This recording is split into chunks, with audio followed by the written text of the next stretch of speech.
Welcome to another episode of Unhealthy and Unstable. I got it, Trayvon. Goodness gracious. Uh, yes, welcome to another episode of Unhealthy and Unstable. This is going to be a really interesting show today, guys. And I say that because anyone who saw the episode or the finale of Xmen 97 knows it was cameo filled.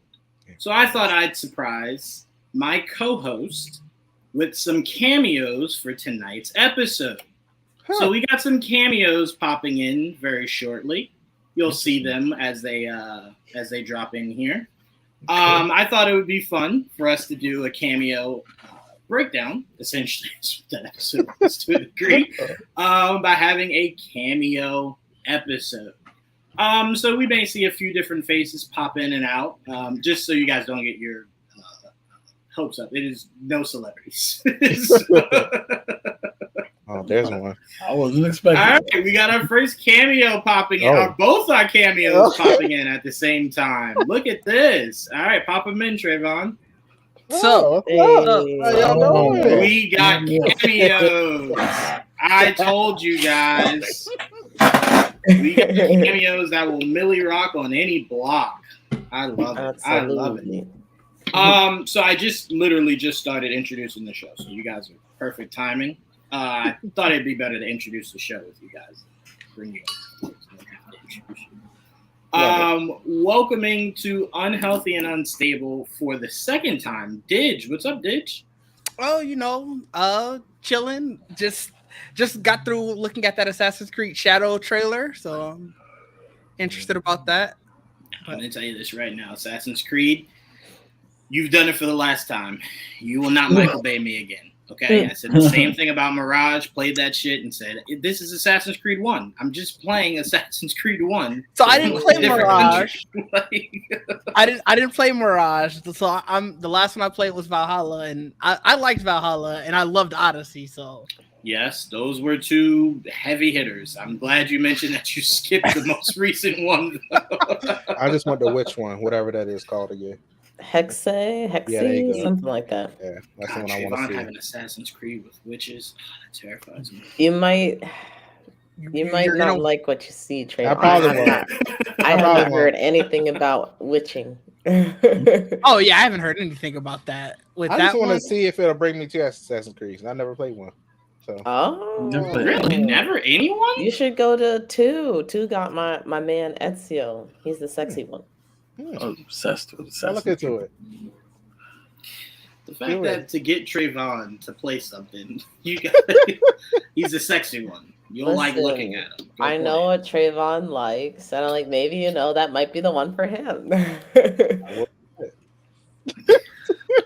I think I have them all downloaded because they came with like PlayStation Plus or something at one point. Oh, there you go. But I've never actually clicked on any of them. You can pick one at random. Yeah. All right, before we go to Jamie, Didge, this is just part of you now. Jesus. Oh, you bougie Didge? No, I'm not. I'm drinking water. I'm a man of the people. Last time Didge was here, Jamie, he had a wine glass that he was swirling like an evil. It was a rocks glass. God. It was not a wine glass. It was a rocks glass. If we're gonna call me classy, let's get the glass right. See, I'm not classy enough. I don't know the glasses. That's the point. I don't know the glasses. I'm not classy. I was about to say I don't know what kind of glass. Just saying something different than wine glass. You bougie. All right, fair enough. And of course, the homie Jamie. So with that, we will introduce for the first time visiting Unhealthy and Unstable, Jamie. What's going on, Jamie?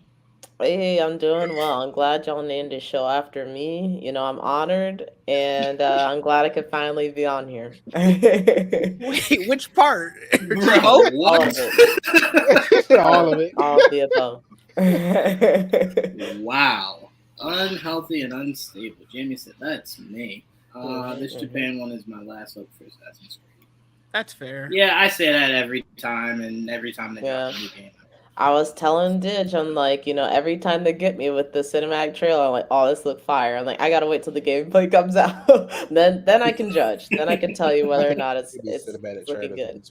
I hate them now. No, but that's why I compared it to Michael Bay. You've never seen a Michael Bay trailer that didn't look good. You've seen a Michael Bay movie that's not looked good, but never a trailer. That man puts every ounce of his directorial powers into trailers and then just leaves the movies by the wayside. So that's what Assassin's Creed trailers do. That sounds like they sell you cinematically, right? Then you play and you're like, I forgot cinematics, not gameplay. I forgot, right? And then you're like, I don't really like this, right? So about Midnight Suns. Now I'm playing it, Oh, okay. I do have a question though. Quick question. We're not going to stay on Assassin's Creed long. What's next? Do they do Africa? Because I'm saying they might get me. They won't even have to show me nothing. Assassin's Creed Origins. Yeah, but it's in Africa. No, that wasn't. That was. You guys know exactly where that was specifically, right? And he was not. He wants. I need a hair dark. You want like a dark skin? Yeah, I got you. I got you, Juwan. He wants some hair in Africa. I was trying to say that as politically as I possibly could. Yes.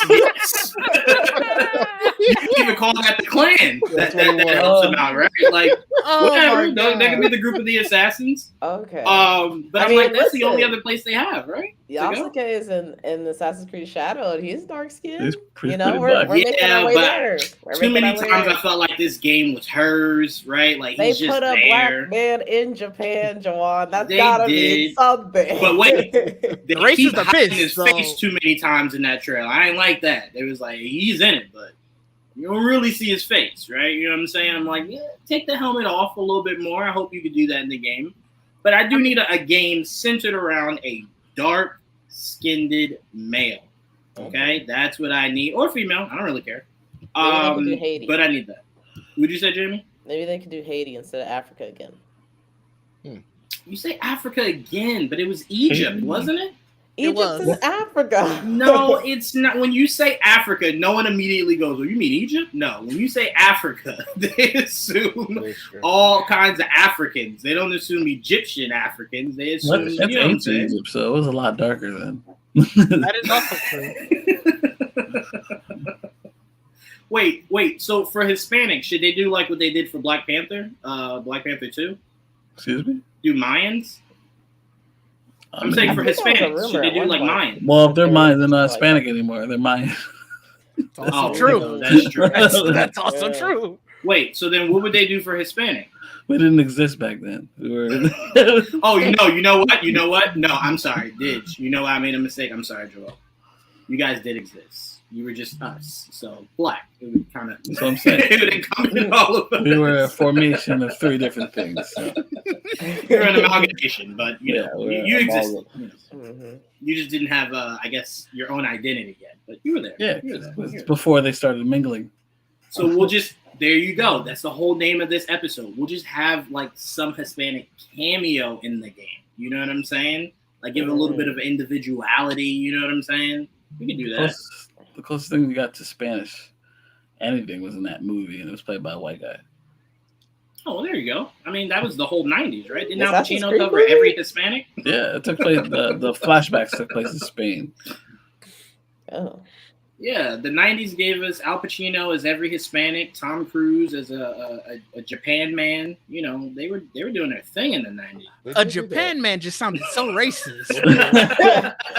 that can't be any more racist than saying the last samurai in all of Japan is this white man. I mean, yeah, that's true. We ain't got nobody else. That was a good movie, though. That was a good movie. Like you're right. Yeah, right. The man don't make bad movies. Yeah, that's fair. No, I'm sorry. That's a lie. Mummy exists. I'm sorry. Let me take that back. That man doesn't usually make bad movies. I think that's a better way to go about that. But no, I mean, I am kind of excited for this Assassin's Creed game. Hopefully, this is the one.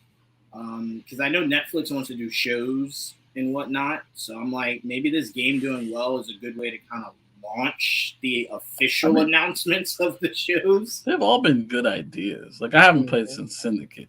So like I'm Oh, not damn. Missed out on so You're much. more recent than me, though. You're more recent than me. Yeah, Last Jamie one said I she hadn't played forever. I forgot. I already forgot which one it was. last one mean, that nothing. I finished was Black Flag. The one that That I one was tried so before I trash. dropped. No, Black Hey, Flag You're was awesome. insane for Whoa. saying Black that. Flag Black was Flag terrible. Awesome. You're Phenomenal. insane. The Terrible. only thing I didn't like about Black Flag, funny enough, was driving the ships. I got That's tired like of it after a while. 90% of the game. It That's is why 95% it's of the terrible. game. It's the back half. It gets to be a lot. I'm not gonna lie. It gets to That's be a lot. why But it's the terrible. front That's like half- 90% of the Wait, game. Listen. To be fair, Jamie, I can't argue with Didge because it's the same thing when my dad goes, I don't like to play Grand Theft Auto. It's too much driving, right? And I'm like, you don't even drive. Yes, you do. Listen. Well, that's all I do in that game. You know what I I'm like, did you to do make it drive a lot. better? You're right. The ship battles is what took forever, and that's why I didn't like driving the ship. So I just started crashing into people. I would jump off my boat, swim to their boat, kill them all, jump back to my boat, keep going. You just have to find a way around Gotta it. keep it fresh. You gotta Bro, find a way I'm around not gonna lie to you. Didge is not wrong. Driving those boats was hell. I didn't Sharp enjoy turns it. especially. And getting into boat warfare, you had to shoot cannons like Steph Curry. Them motherfuckers had to be accurate than a mug. It was That's what I insane. hated. And there was It so was much in that insane. game. See, but the craziest part about that, so many people love that they made Skull They and made a Bones. game like that, yeah. Yeah, so many Skull and people love they Bones. made Skull and Bones. That game, I See? tried that game. All right, It sucked DJ. too. B. Yeah, Yeah, Black that Flag was- was awesome. I will say, That was Didge, great. you might be the only person I know, like that I know, that did not like Black Flag. Because apparently y'all all like ships. I had I enough. No, really don't. I literally I told don't you think I I've played didn't like any that other part. game.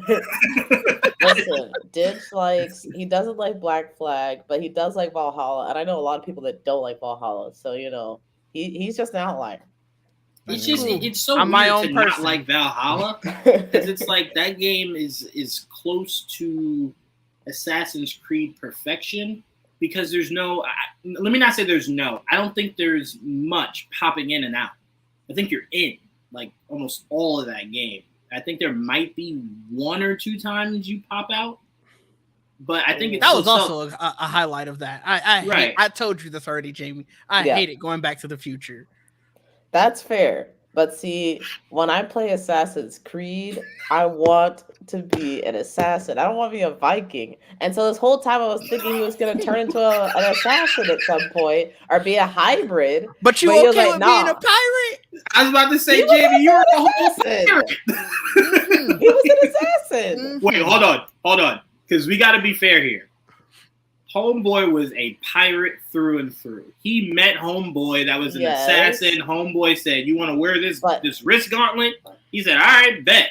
When That they was say- it. Listen, That when bro they is not say, a real "Go assassin." kill a man," he was like, "All right, assassin mode on." That's what he did. And You freaking think pirates in don't kill Valhalla- people? I don't think pirates are assassins, though. Pirates. I I'm just sure if he would have told told you, he went pirates, "Hey, go assassin kill mode. dude," he'd have did the same He thing. went So wait, listen, so there's a no pirate just assassin walk Templar up- story in the Viking one at all? No, No, there is. not Yeah. really. Not Yeah, really. Jimmy's not really. wrong. I'll say this, Why you Joel. giving When me you shit? play, no, I was saying that you were wrong because Black Flag is just a pirate. Like, yes, he had some is semblance not of just a assassin. There is an pirate. assassin story He to was it picked- because it connects to the third game too. Right. Black But Flag. there's an Fuck assassin you. story with every Assassin's Creed game, Yeah, including even in Well, that's all Valhalla. I'm asking. No, Yeah, and it listen, doesn't you have know to what's be deep. crazy about you complain about driving the ships? You drive a ship in Valhalla too. Sure do. No, you drive it once to get your No, fast travel, no, and then you no. fast travel. Oh no. Okay, that's fair. Digi's making a good point. You do fast travel. You do have the ability to fast travel. So you Black can Flag. you can use the ship in that game if you want. Yes, you can. Yes, you can. And I You never don't did. have to. That's Me and true, my that's horse- what I will was say Me and my this, though. horse That's what went I was doing. everywhere. I will say this though: there's no competition between Valhalla and Black Flag because once I saw that you could wield Surtur's sword and it looked just like Surtur's massive sword, I'm like, they're doing cool ass shit in Valhalla, bro.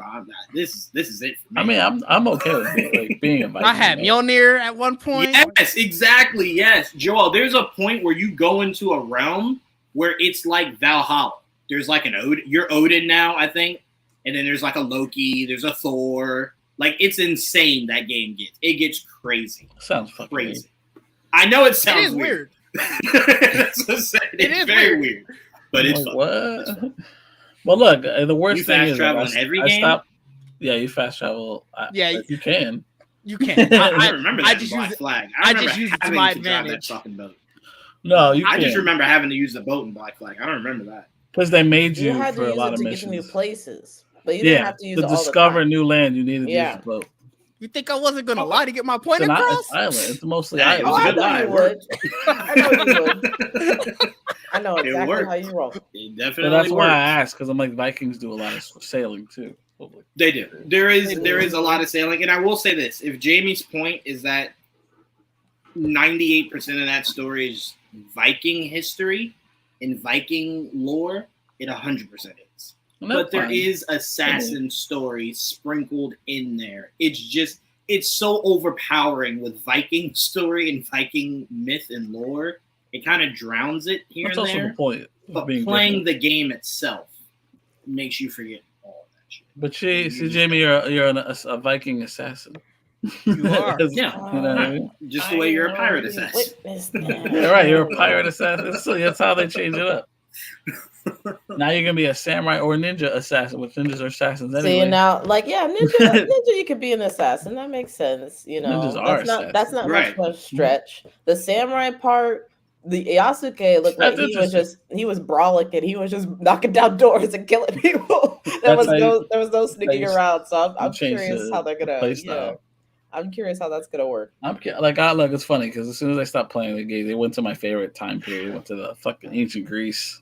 Never played it. Yeah, I do want to play Odyssey. It did with Odyssey, and then they went to Egypt. I'm like, oh, that's all sounds so cool. I know. See? Yeah. Okay. So I mean, but to be fair, DJV, that's exactly what Black Flag did. No.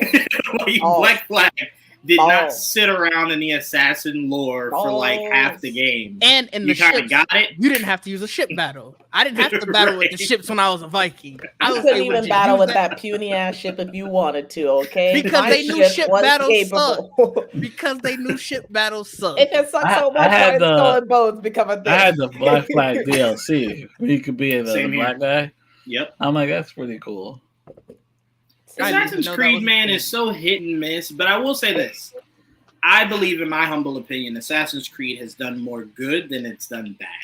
I think its bad is glaring. The bad is when they didn't let you breathe. And every year they had a new game. And you're like, trying to catch up. That's why I didn't think there was going to be Assassin's Creed this year. Is because they're like, oh, we're going to slow down. But we're also going to put out one last year and one this year. So, where was the slowing down? I think they're going to slow down after this. They just needed people to forget Mirage. Well, don't get me wrong. This is kind of what I've been asking for a long time. Yes, but we've gotten so much of the same time period so quickly. Yeah. It's kind of getting set just too much. Right. You gotta slow down. Right. Yeah. So I think we all agree we're going to all end up playing this, right? I mean, let me see some gameplay. I might. Let me see some gameplay. Okay. I might work backwards. You know what? Start from here and go back. Go back to Syndicate. Well, I mean, technically, Assassin's Creed, the way they've been going over these last 3-4 games, there is no one straight line story. So you can jump around as much as you want. I don't think you're necessarily missing out on anything. It's not like the trilogy where with 1, 2, 3. No. It's like whatever. Nope. Just play it. Yep, it's just whatever. You know what I think they started to realize in their heads is like, if we don't make these connect, we can kind of just do whatever insane crazy shit we want and say that this was like an Elseworld kind of thing. And they've just been stuck in Elseworld ever since. So that's all we've got, right? So it's not necessarily a bad thing. Honestly, you know what I think? I think whatever video games did bad, I think those video games would work better as a show than they would, for whatever they did for the game.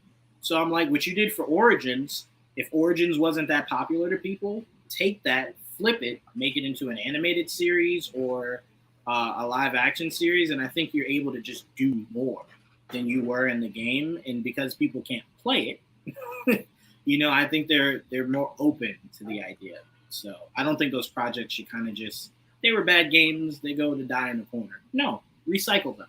Reuse them you can't flip it. We're talking about Black Flag as being bad, but in my opinion, Only Ditch said that. The next two were the worst. Like Black Flag was great compared to like I had to sit through it. Yeah, like I with dropped it after Unity and Unity. Syndicate. I could not play Unity. I'm gonna be I honest. finished Unity. It was hard, man. But I believe it. DJV, you cannot call Didge bougie anymore. That is the most bougiest thing I've ever heard. I mean, just casually drop $70 and just check something out. Right? I don't know if you could call him bougie for this because we all will drop $70. No, I'm not gonna say it this casually. No. I'm gonna make him work a little harder. Sorry, I mean, just get my 70. I'm not gonna lie, I absolutely did it. I would. Harry Potter for the right game, yeah, of course. Yeah, so Harry Potter is your life, Trayvon. You swear by Harry Potter, so that makes sense. Look, they do Power Rangers. I'll drop 100. I'm not gonna lie. That's what I'm saying. Like you do it for the right game, you'll drop 100. I will pay don't up the ante on price for these games, Trayvon. 70 is already crazy. That's true. Yeah. Look, all the DLCs, man. Look, I'm gonna need all of them. So look, all the Power Rangers DLCs. Bro, do you know how many parents are looking at this new age parents? Like, bro, this shit's crazy, right? Like, when we were growing up, games being 50, your parents were like, bro, 50? Yeah. Fuck, no, man, no. You're gonna have to wait till your birthday. I remember when they were right? 50. Now, today, it's like 75. And parents got to be like, fuck that, dog. Bro, like they got to bundle these 60. games. I remember. Me as a parent, first thing I would ask is, how many games can you play? Just the one? Yeah, no, you're not getting that. Fuck that. Bundle it. But when they bundle it, I can buy you like 4 games for 75, but not right in a year. I remember when my mom found out about when my mom found out about microtransactions because my brother wanted to buy like hats or something in TF2. She's like, "Wait a minute. So you're telling me they're selling you digital hats that you can't wear in real life?" He's like, "Yeah, I just put them on my characters in the game." She's like, "So this hat it's just in that game?" She's like, "Yeah." She's like, "Why didn't I think of this? I could have been rich." Like, if I'm you're gonna tell you, paying, it's so genius. I'm gonna tell you, when I worked at GameStop, that's what almost every parent said that came in. After a while, I knew what the parents came in for, based on the fact that the kid never turned around to look at the games. As soon as the parent came to the counter, before they could speak, your son wants Fortnite V-Bucks, right? I'm like, how did you know? I'm like, you're like the 18th person in the last 10 minutes that has come to get just V-Bucks. I laughed at it. 2 years later, I'm playing Fortnite, and I'm like, fuck. I'm one of these people. Yep. Now you're the kid. Because all the skins that you want. Like, it's like, yeah, because I didn't know, because I didn't play the game. So, like, I didn't know of all the skins I was missing out on. Now I show up to a GameStop, and they're like, oh, you're getting it for your kid? No, I'm not having kids. It's for me. Damn, y'all be talking to the people. I just be like, here you go. Damn. Dang. Did said that's run like this. Customer service 101. Like, take it. I'm kidding. I don't be at GameStop. I'm kidding. Hey, not even.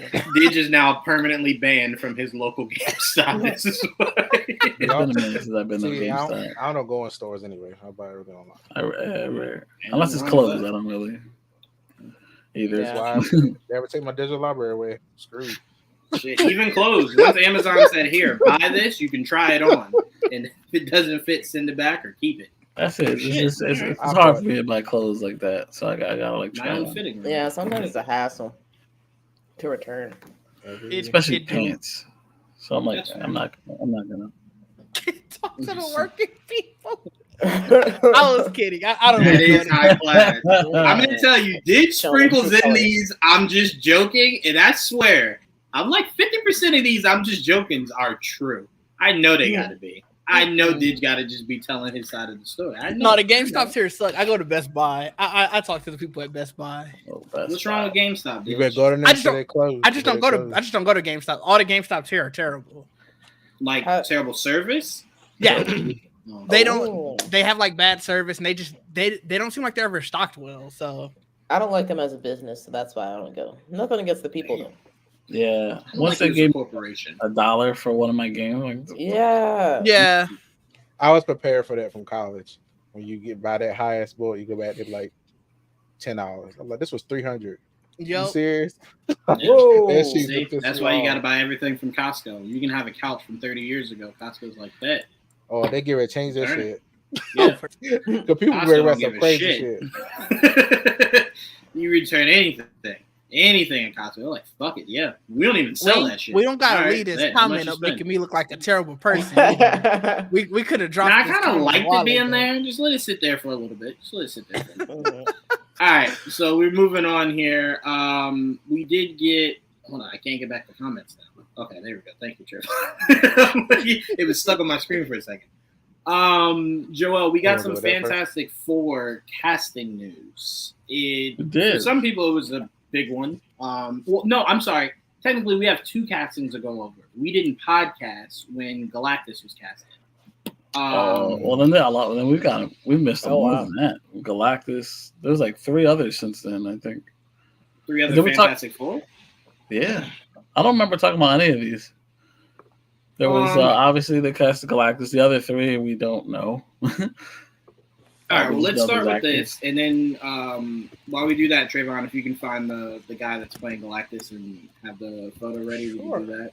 I completely forgot about that as we were going through. Yeah, I mean, I guess since the last time we talked, we've casted obviously Natasha Lyonne. That's recent, so we don't know. Again, we don't know who she's playing, but she just got casted in the movie, which is pretty cool. But again, what's her role? It's being kept under wraps, which we've heard a couple times this week with John Malkovich being casted. We don't know who he's playing.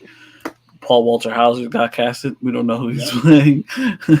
I will say this. I did hear someone theorize that he could be Mole Man, and I really did like that. I'm like, he's a great actor. I would 100% be okay with him being Mole Man.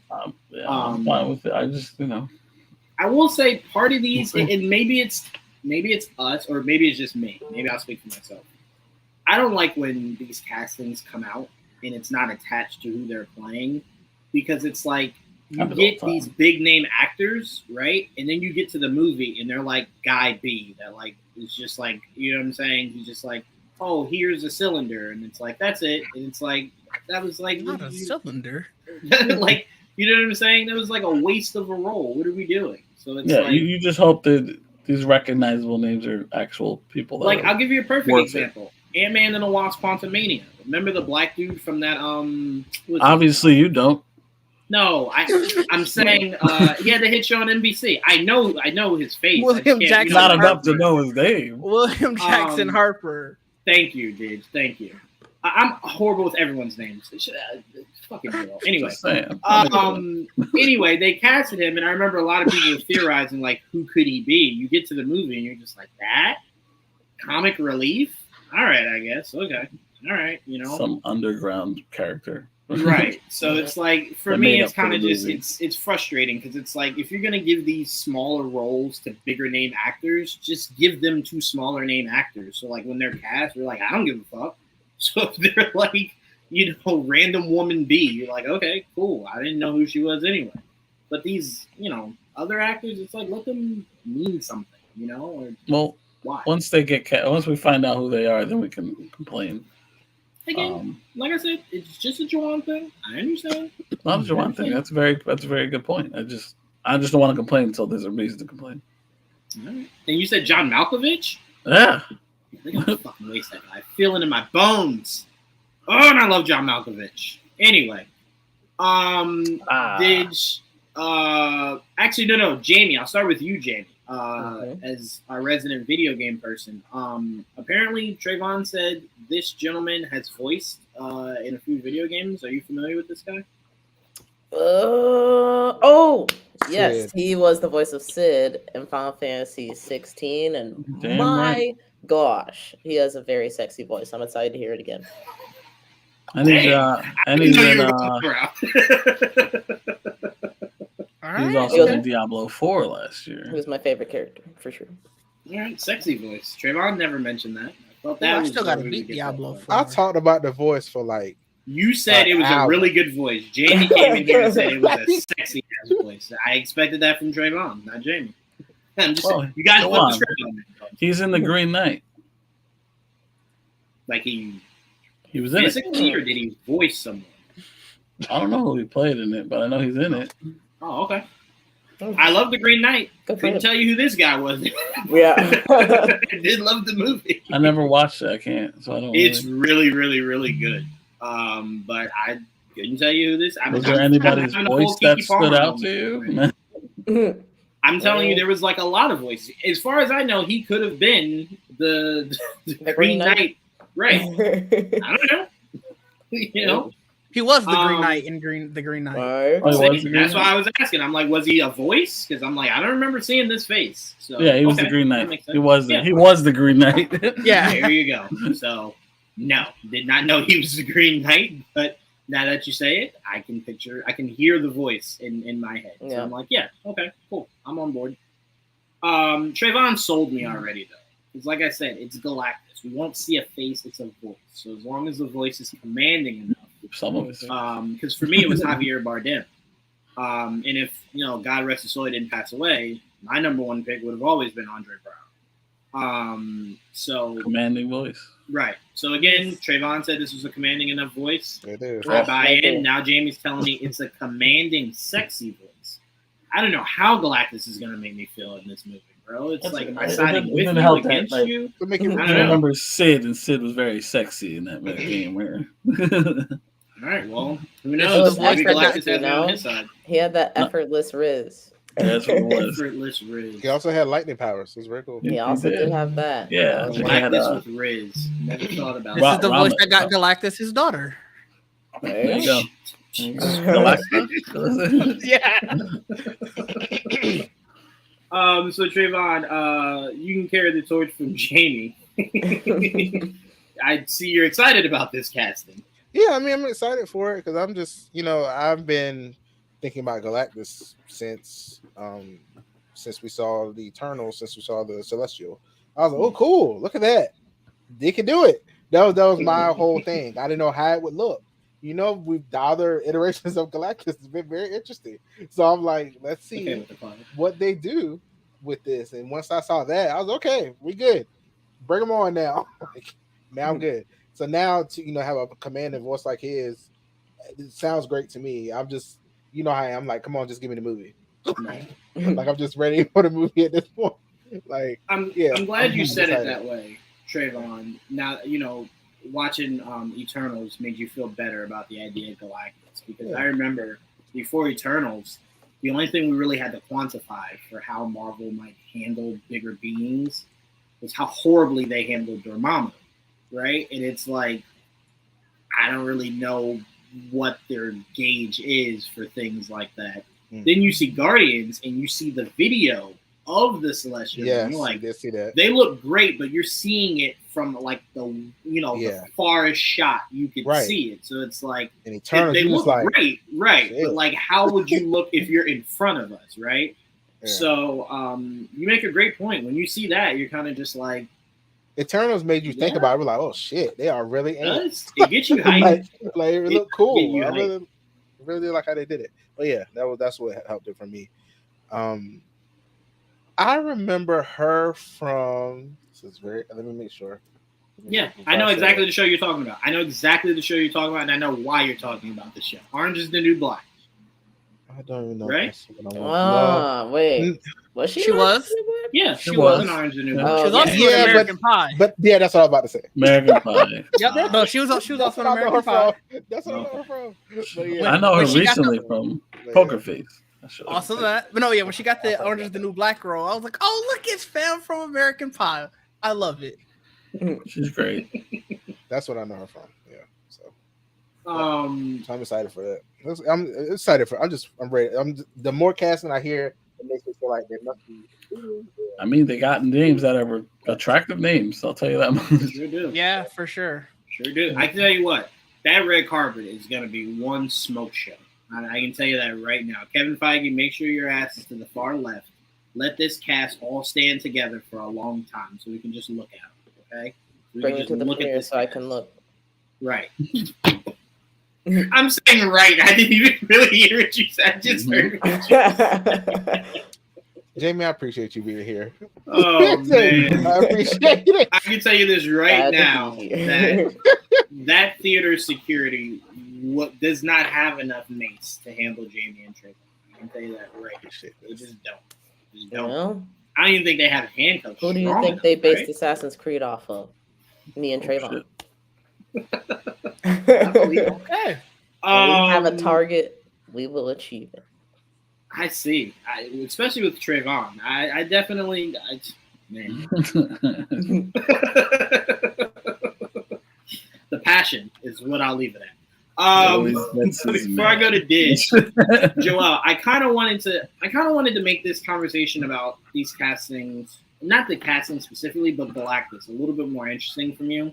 So obviously, give your thoughts on the castings. But since Trayvon brought up Celestials, you had an interesting concept.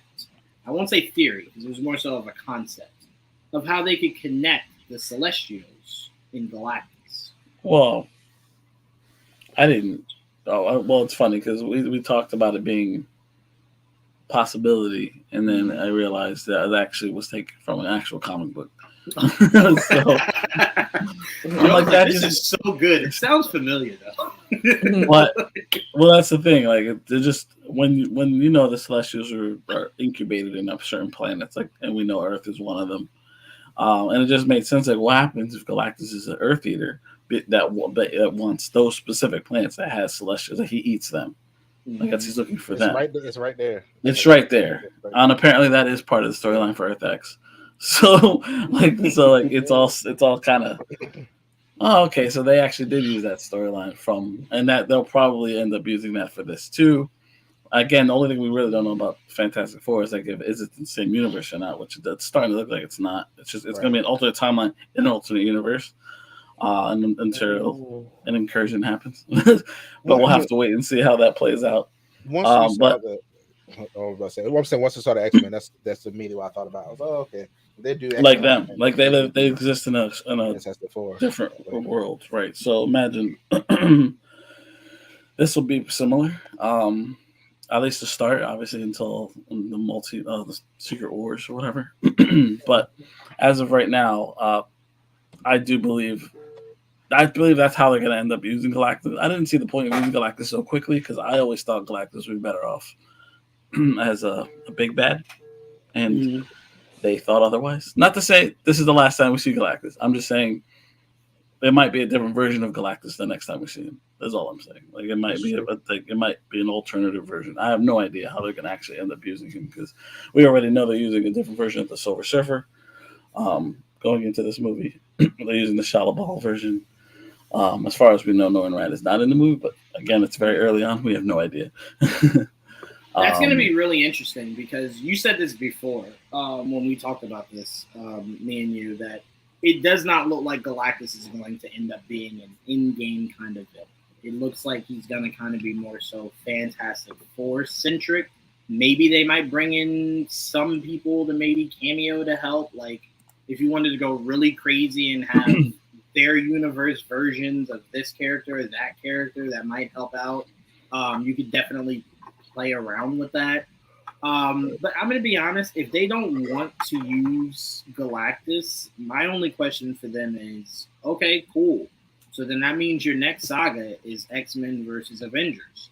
And you do a whole thing with that. Because if Galactus is not in this picture for an endgame kind of villain, you're kind of running out of villains to utilize, right? Like Ultron wasn't a bookmark villain, right? He was just a one-movie villain. So your bookmarks were Loki, Kang, Thanos, right? So it's like, I don't know how many more arcs you plan on going down, but if the next saga is mutants, cool, no problem. But then what's after that? Because in terms of big bads, obviously Galactus I felt was a good character to involve everybody, not just the Fantastic Four, because he's big enough. And I've always wanted to see that one shot with all the heroes fighting Galactus on Earth, like he's walking down the street in the city and they're all just on top of him. I just love that image. So I've always wanted to see that come to life. And that doesn't mean and they're robbing us, Joel, of us seeing Galactus take over Thor. Like making Thor one of his heralds. Like we won't see. There's a lot of like things. See, I mean, yes, they announced him. I wish they didn't. I wish they like kind of teased him like they did Thanos or whatever. That would have been cool, like for us to not know. And I mean, I feel like most Marvel fans, we see him, we'll know who it is. We're like, oh shit. Or he said my hero, go, like we'll know, we'll scream. Right. So it's like I don't think they needed to necessarily announce him like they did here, but it doesn't necessarily mean he still will be like full fledged in it. Maybe he'll just maybe a little don't know. cameo, maybe a little. We're not I'm disagreeing with big- you. We're Yeah. just saying we don't think Marvel's going to use him as a Avengers type of villain Very going forward. interesting. That's all we're saying. We're not saying that he'll be full fledged. Like they might only use him a little bit and then use him for another Fantastic Four Yeah, movie. my thing is I don't know if he's gonna be. It's gonna end an arc. It might end. Right. It might be a movie like where like where they all get together and stop him. But I don't know if it's gonna end an arc. Like we know this is gonna end with Secret Wars in some capacity, with a version of Kang or the Beyonder or some bullshit. Right. We'll figure it out. But go ahead. I'm sorry. No, go ahead. That was really good. No, I was just gonna say, and let's not forget this. They could use Galactus in Fantastic Four movies, right? Build that up. Then you do, because remember how they're doing right now? They're doing, it was Avengers Kang, and then it was Secret Wars, right? They could have Avengers Galactus, where it's a one movie, but it's been built up through the Fantastic Four, that now an Avengers movie is dedicated to Galactus. Not an arc. The arc would be through Fantastic Four. It'll be the like Avengers movie, is where Reed's like, we need everybody. Right. So like I'm like, the they could Endgame. do that. It's called Avengers Endgame, but it included the Guardians and Right. Yada yada yada. Right. So they absolutely could do that. I'm just saying, if they don't do that, I'm not going to be upset at all. I'm just going to wonder, then what do you do after this next saga, which we can assume is probably Avengers versus X-Men. Right? Well, I never thought What do you do after that? the big bad. So the fact that they've already decided that that's more or less the big bad for this. Again, I don't know what will change. I always figured like the Loki of the saga or the next like Loki's pretty much out of it for now. So I think that what takes that role on will be Doctor Doom in my opinion, because he's kind of in the same stature. Like he's the villain. There's some redeeming qualities to him, but he's mostly just a bad guy. And he's not always just a Fantastic Four villain. He could be an everybody villain, and like he's a character that can just be a constant, like Loki was. Right. Which sucks because one of the biggest people, as I pass it to you, Didge, that we would have liked to have seen Dr. Doom go up against is Tony Stark, right? Like the meeting of the minds, right? Like as much as it's going to be cool to see Dr. Doom versus Doctor Strange, right? The battle of magic. I would have liked to have seen the battle of brains. I mean, obviously we're going to get it between Doom and Reed. But it's different between Doom and Stark. Stark and Reed's intellectual abilities are different. Reed's a lot smarter in a lot of, I don't want to say necessarily like physics and stuff like that, but it is kind of like more so like physics and like intergalactic kind of shit. Tony is just like, hey, I can make this piece of technology go into my hand, right? So it's like, it's different. They're drastically different to a degree. It's a reason why those two have to be as smart as they are, is because whatever the one doesn't know, you got the other one. So Didge, my question to you is twofold. Your thoughts on the few castings that we just went over, and kind of how do you see this Galactus thing playing out? Because like Trayvon said, it is interesting to announce this, right? Because you casted someone that the average person has no idea about, right? To voice it. So you very much could have just casted the guy, not said who he's playing, allow Galactus to be an end credit scene or whatever, and shock us. So it leads us to believe he's more in this movie than a little bit, because you want to announce him ahead of time. So what are your thoughts? First off, Ralph Ineson, I think he does have that menacing voice. In almost every role that he's played that I've seen him in, it's been that like gruff, kind of angrier, I won't say necessarily angry, but like sort of tough character.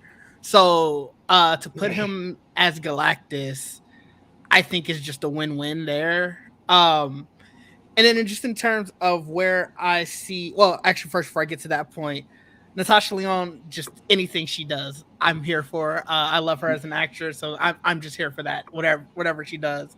I'm glad that she's getting more roles. Now, where I see Galactus in general, I think I kind of go with what Trayvon is saying. Yes, they announced him, but I could fully see them wanting to sort of expand his role beyond this movie. I do think that the Secret Wars is going to end up being Doom. I'm kind of hoping that we get like God Emperor Doom. That would be really cool. So you were saying that you're kind of reaching the bottom of the barrel with the multi-arc villains that you have. Bringing in Doom is somebody who you have one that's basically set up, so you can have Galactus doing their work, sort of just through multiple movies while you're setting up Doom and God Emperor Doom, because that's also a perfect way that you can sort of close the Kang arc. You know, you already, unless you're recasting Kang, that's a loose thread that is there. So having a Doom that steals the Beyonders' powers essentially gives you a way to close that, and now you set up this bad to be an overarching bad who that is an Avengers level threat. Obviously, everybody has to come and take care of it at that point. Yep. So now you have the closure of this arc, and throughout all of this, Galactus is sort of playing that. I don't want to necessarily say Thanos, but like playing that role of, we've seen what he can do. So like, say if he shows up in this movie, not necessarily ready to attack Earth, but they came across him, and it's, well, we know that threat is out there. Well, eventually we're going to have to deal with it. And then it sets you up for your next arc of, okay, we just finished this Doom arc. I don't necessarily think Doom has to die at the end of the arc, but it's okay. We just finished this. Oh shit, Galactus is coming now. He finally set his sights to Earth or whatever. So you do sort of set your future up where you laid the threads for multiple things at once. So now you can go however many years in the future, because by then I'm sure at some point they're ready to reboot all of this. Right. I hope that's the end game, and that's why I said if you want to wait and let Galactus be what ends the MCU as we know it, for you to take some time and then maybe reboot it completely, that's, to me, that's perfect. And you know what's crazy? And I know it's different because technically they just didn't renew the show. That's why it ended like that. But Earth's Mightiest Heroes is how I've always envisioned the MCU, right? Like Galactus was the last person they fought, as well as that show being the last time we saw it, right? So it's like, for me, that was always the perfect ending, right? The biggest bad of the biggest bads comes in, you got to defeat him. You defeat him, that's it. You know what I'm saying? Because by that point, you have your Xmen that we never thought we'd have. We've done everything with Spider-Man we never thought we'd have. We brought in the Fantastic Four we never thought we'd do, right? So you've given us every conceivable thing. I mean, Trayvon, I remember when they announced Brie Larson as Captain Marvel, I never thought I'd see Captain Marvel on the big screen, right? And then you double down with like Guardians and all these other characters, and you're like, I'm excited. I don't know what else I could ask for by that point, you know? I mean, the reboot, like, you know, to talk about a reboot a little bit, that does sound cool because now they do have access to everybody. Right. So it's like, that would be, you know, now they could redo a lot of things they wanted to. And you can cast people that are the age appropriate to grow with the roles, right? Like, you don't have to cast a 40-year-old for Iron Man. You don't have to cast a 30-something-year-old for Captain America. You can, and I'm not saying I need a 20-year-old Iron Man. I'm not saying that. But I'm saying you can cast people more so not for name, right? You can let these characters make these actors because these characters are now well known. Everyone knows the Guardians. They know, you know, all these characters. So now allow the IP to drive the movies, not the actors. You know what I'm saying? So you don't have to take these big home run castings. You can kind of maybe grow someone with the role, right? And let them become a household name, like Tom Holland. So for me, the idea of rebooting that, then you can get cool things like T'Challa, full T'Challa, bring in maybe Storm to be T'Challa's wife. Like, you can bring in all those things because nothing's off limits now. You know, and who knows? 5-10 years from now, Sony dies, gets back to Marvel. We got Spider-Man full duty. You know what I'm saying? We get that. You know what I'm saying? Sony's downfall. That's the only way to get Spider-Man. I mean, if that's the only way to get Spider-Man, we got to do what we got to do. Either they did it for Fox. Downfall, or they get bought by somebody else. That's the way we get it. Oh, that's true. Yeah, that's true. Apple, what's up? Y'all busy? Apple? No? No one hears me? Okay. All right. So let's move on. Just try to make you more money. You know what I'm saying? Just trying to make you more money. I do want to go to. Hold on, I gotta try to find it here. Okay, so apparently Disney had an event that I knew nothing about. So as my phone is going off with notifications about shit, I'm like, where is all this coming from? What is this? Joel, do you know what this Disney event was? Upfronts. Yeah, It was upfront. upfronts. That was all It's video. upfront every year. Everybody's up front. Yeah. Yeah. Oh, that's why we got as much as we got from everybody. Got you. Okay, got you. Mhm. They gotta sell to those advertisers. And I tell you what, Marvel did that goddamn thing. Okay, but before I go into the Marvel panel and everything we found out about, and everything we heard, let me publicly say this. Ooh. Trayvon, you may have been right. Ooh. I may have been what? Wanda might be dead. Okay? There, you have it. You're happy. I said it. Okay? You were right. Possibly. Maybe. But there it is. I said it. Okay? So if you were right, I did apologize. And if you were wrong, I gave myself an out. I like that. I'm cool with it.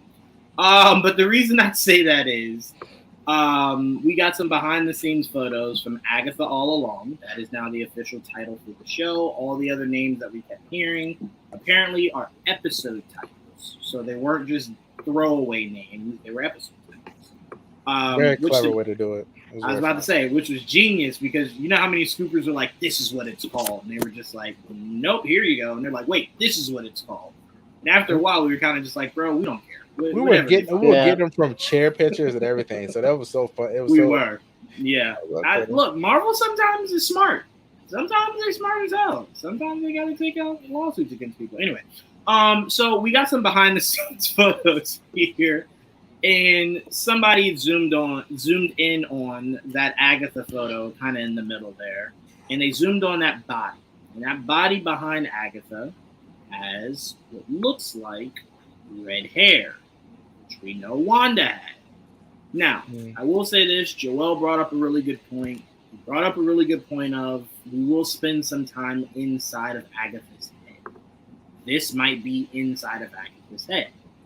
My rebuttal to Joel's point is, I assume at some point Agatha breaks free.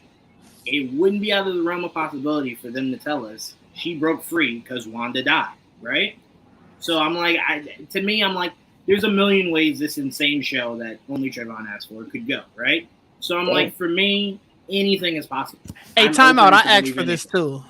Yeah, okay. So Trayvon and Didge asked. Don't make me start talking about Loki.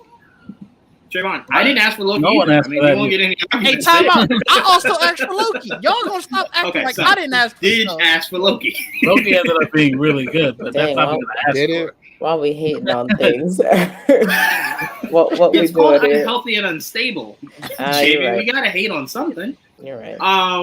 But no, Trayvon. So I'll start off with you because I believe this is your moment, right? This is what you've been asking for.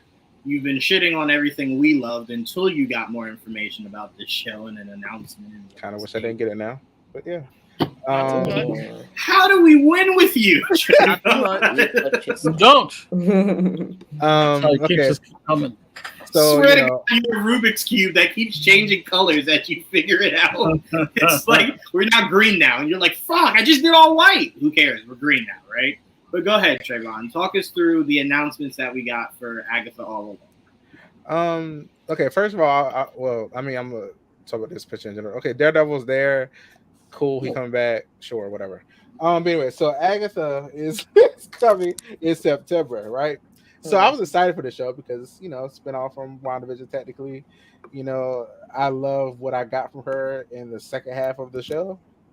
And then she did an interview on whatever carpet they were on. And she was like, there's very minimum CGI. And I was like, what does that mean?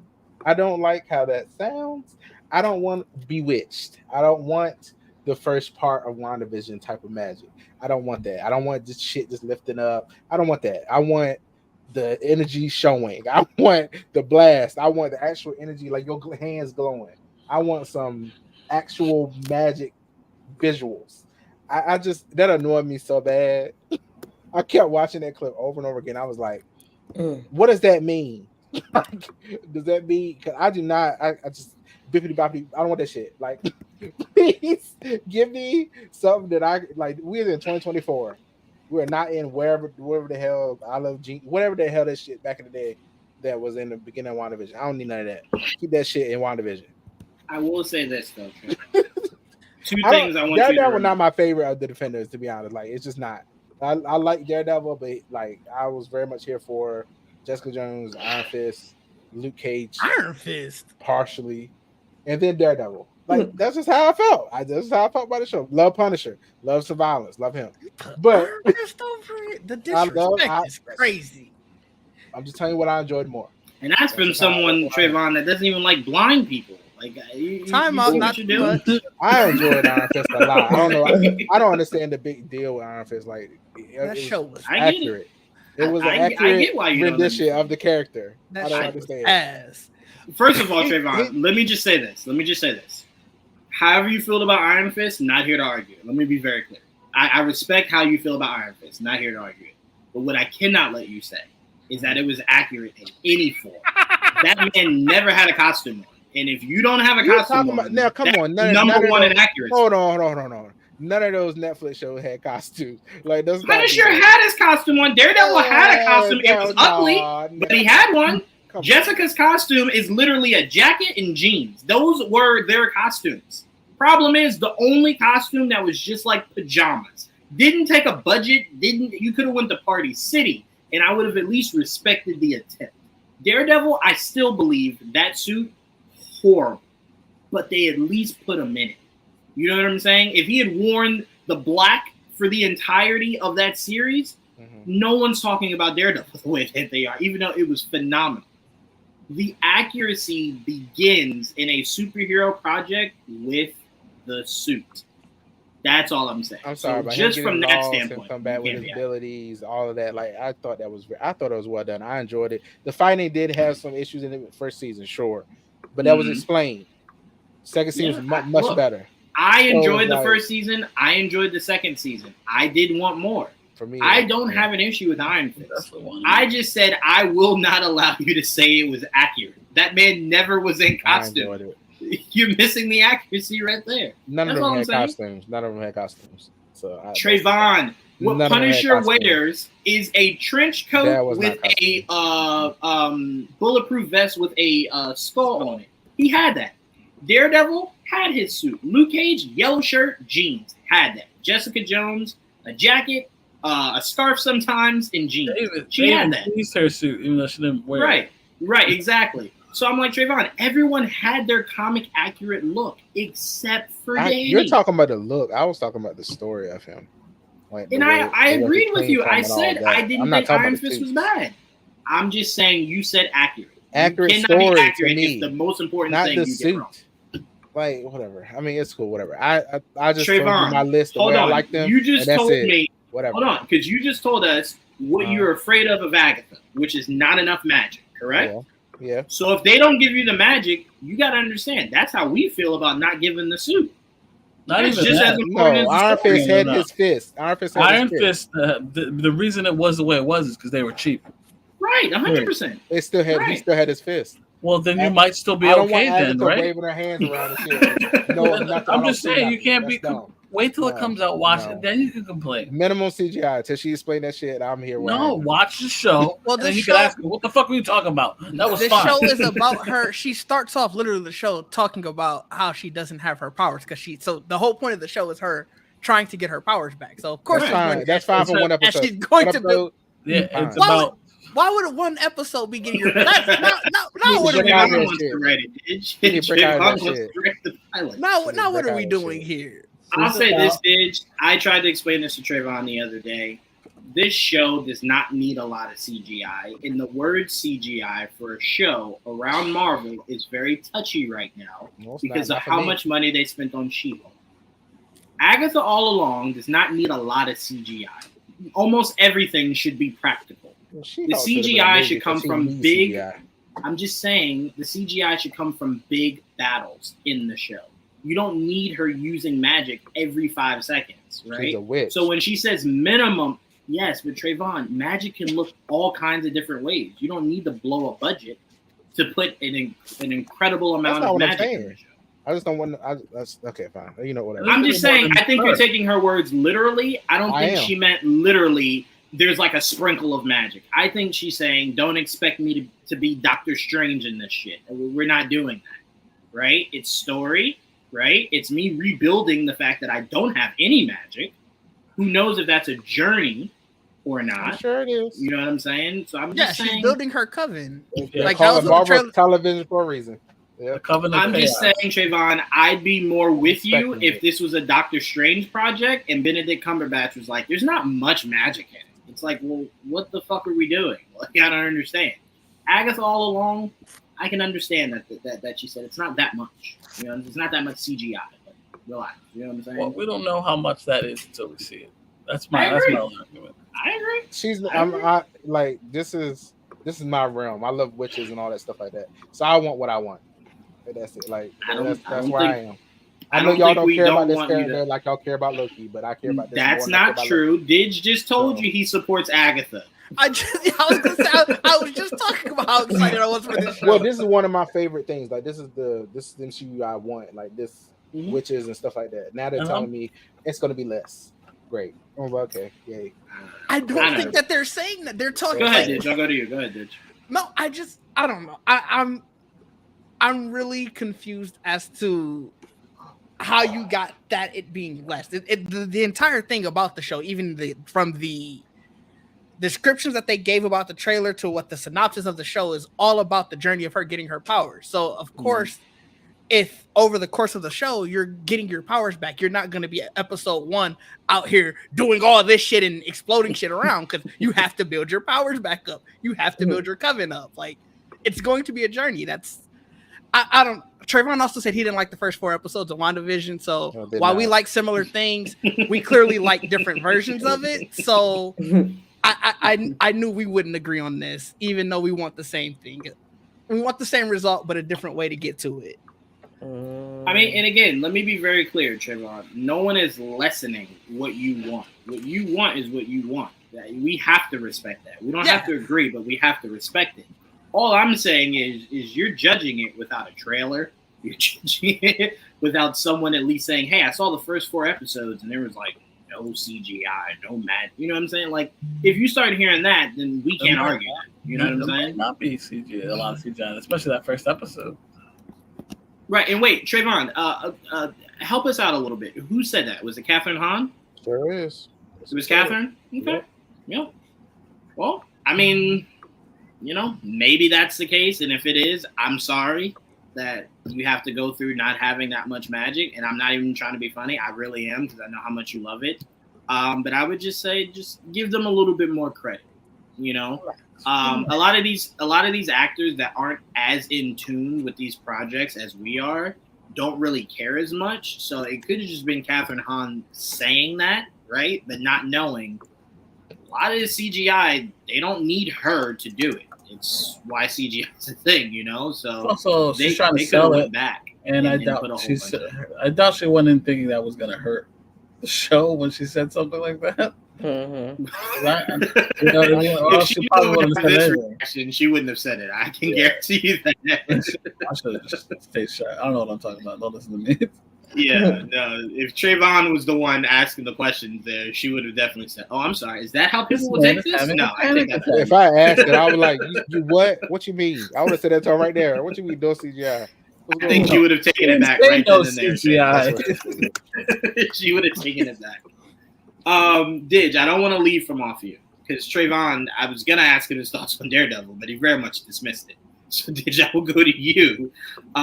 Your thoughts, if you want to elaborate more on Agatha, and then give me your thoughts on Daredevil Born Again. Yeah, the only other thing about Agatha is I also saw that people or it was insiders, but they were saying the tone was American Horror Story Coven meets the Chilling Adventures of Sabrina. I liked both of those. Again, super excited. Daredevil, honestly, the biggest takeaway I had from Daredevil was I thought this was supposed to be 18 episodes. How did we get down to 9? Well, I think we got down to 9 financially. They Fair. got down to 9, Okay. and I also do believe it was rumored. This was just a rumor. Yeah, that that's when also they true. said 18, that their idea was never to go a full 18. It was always to divide it. So Yeah, I mean, the 9 and whole 10. arc 50 is parts. 18 episodes, but not in one season. Like, they're not Law and Order. like they wanted to shrink it down. But also remember, when Bob Iger came back in that room, he was just like, I'm sorry, how many fucking episodes? That's fair. What the fuck you mean? 9. I tried for 6. You lucky. Kevin talked me into 9. 9. Make that shit work. But no, I mean, we could definitely get another 9. You know what I'm saying? In the next season that completes whatever this Kingpin arc is.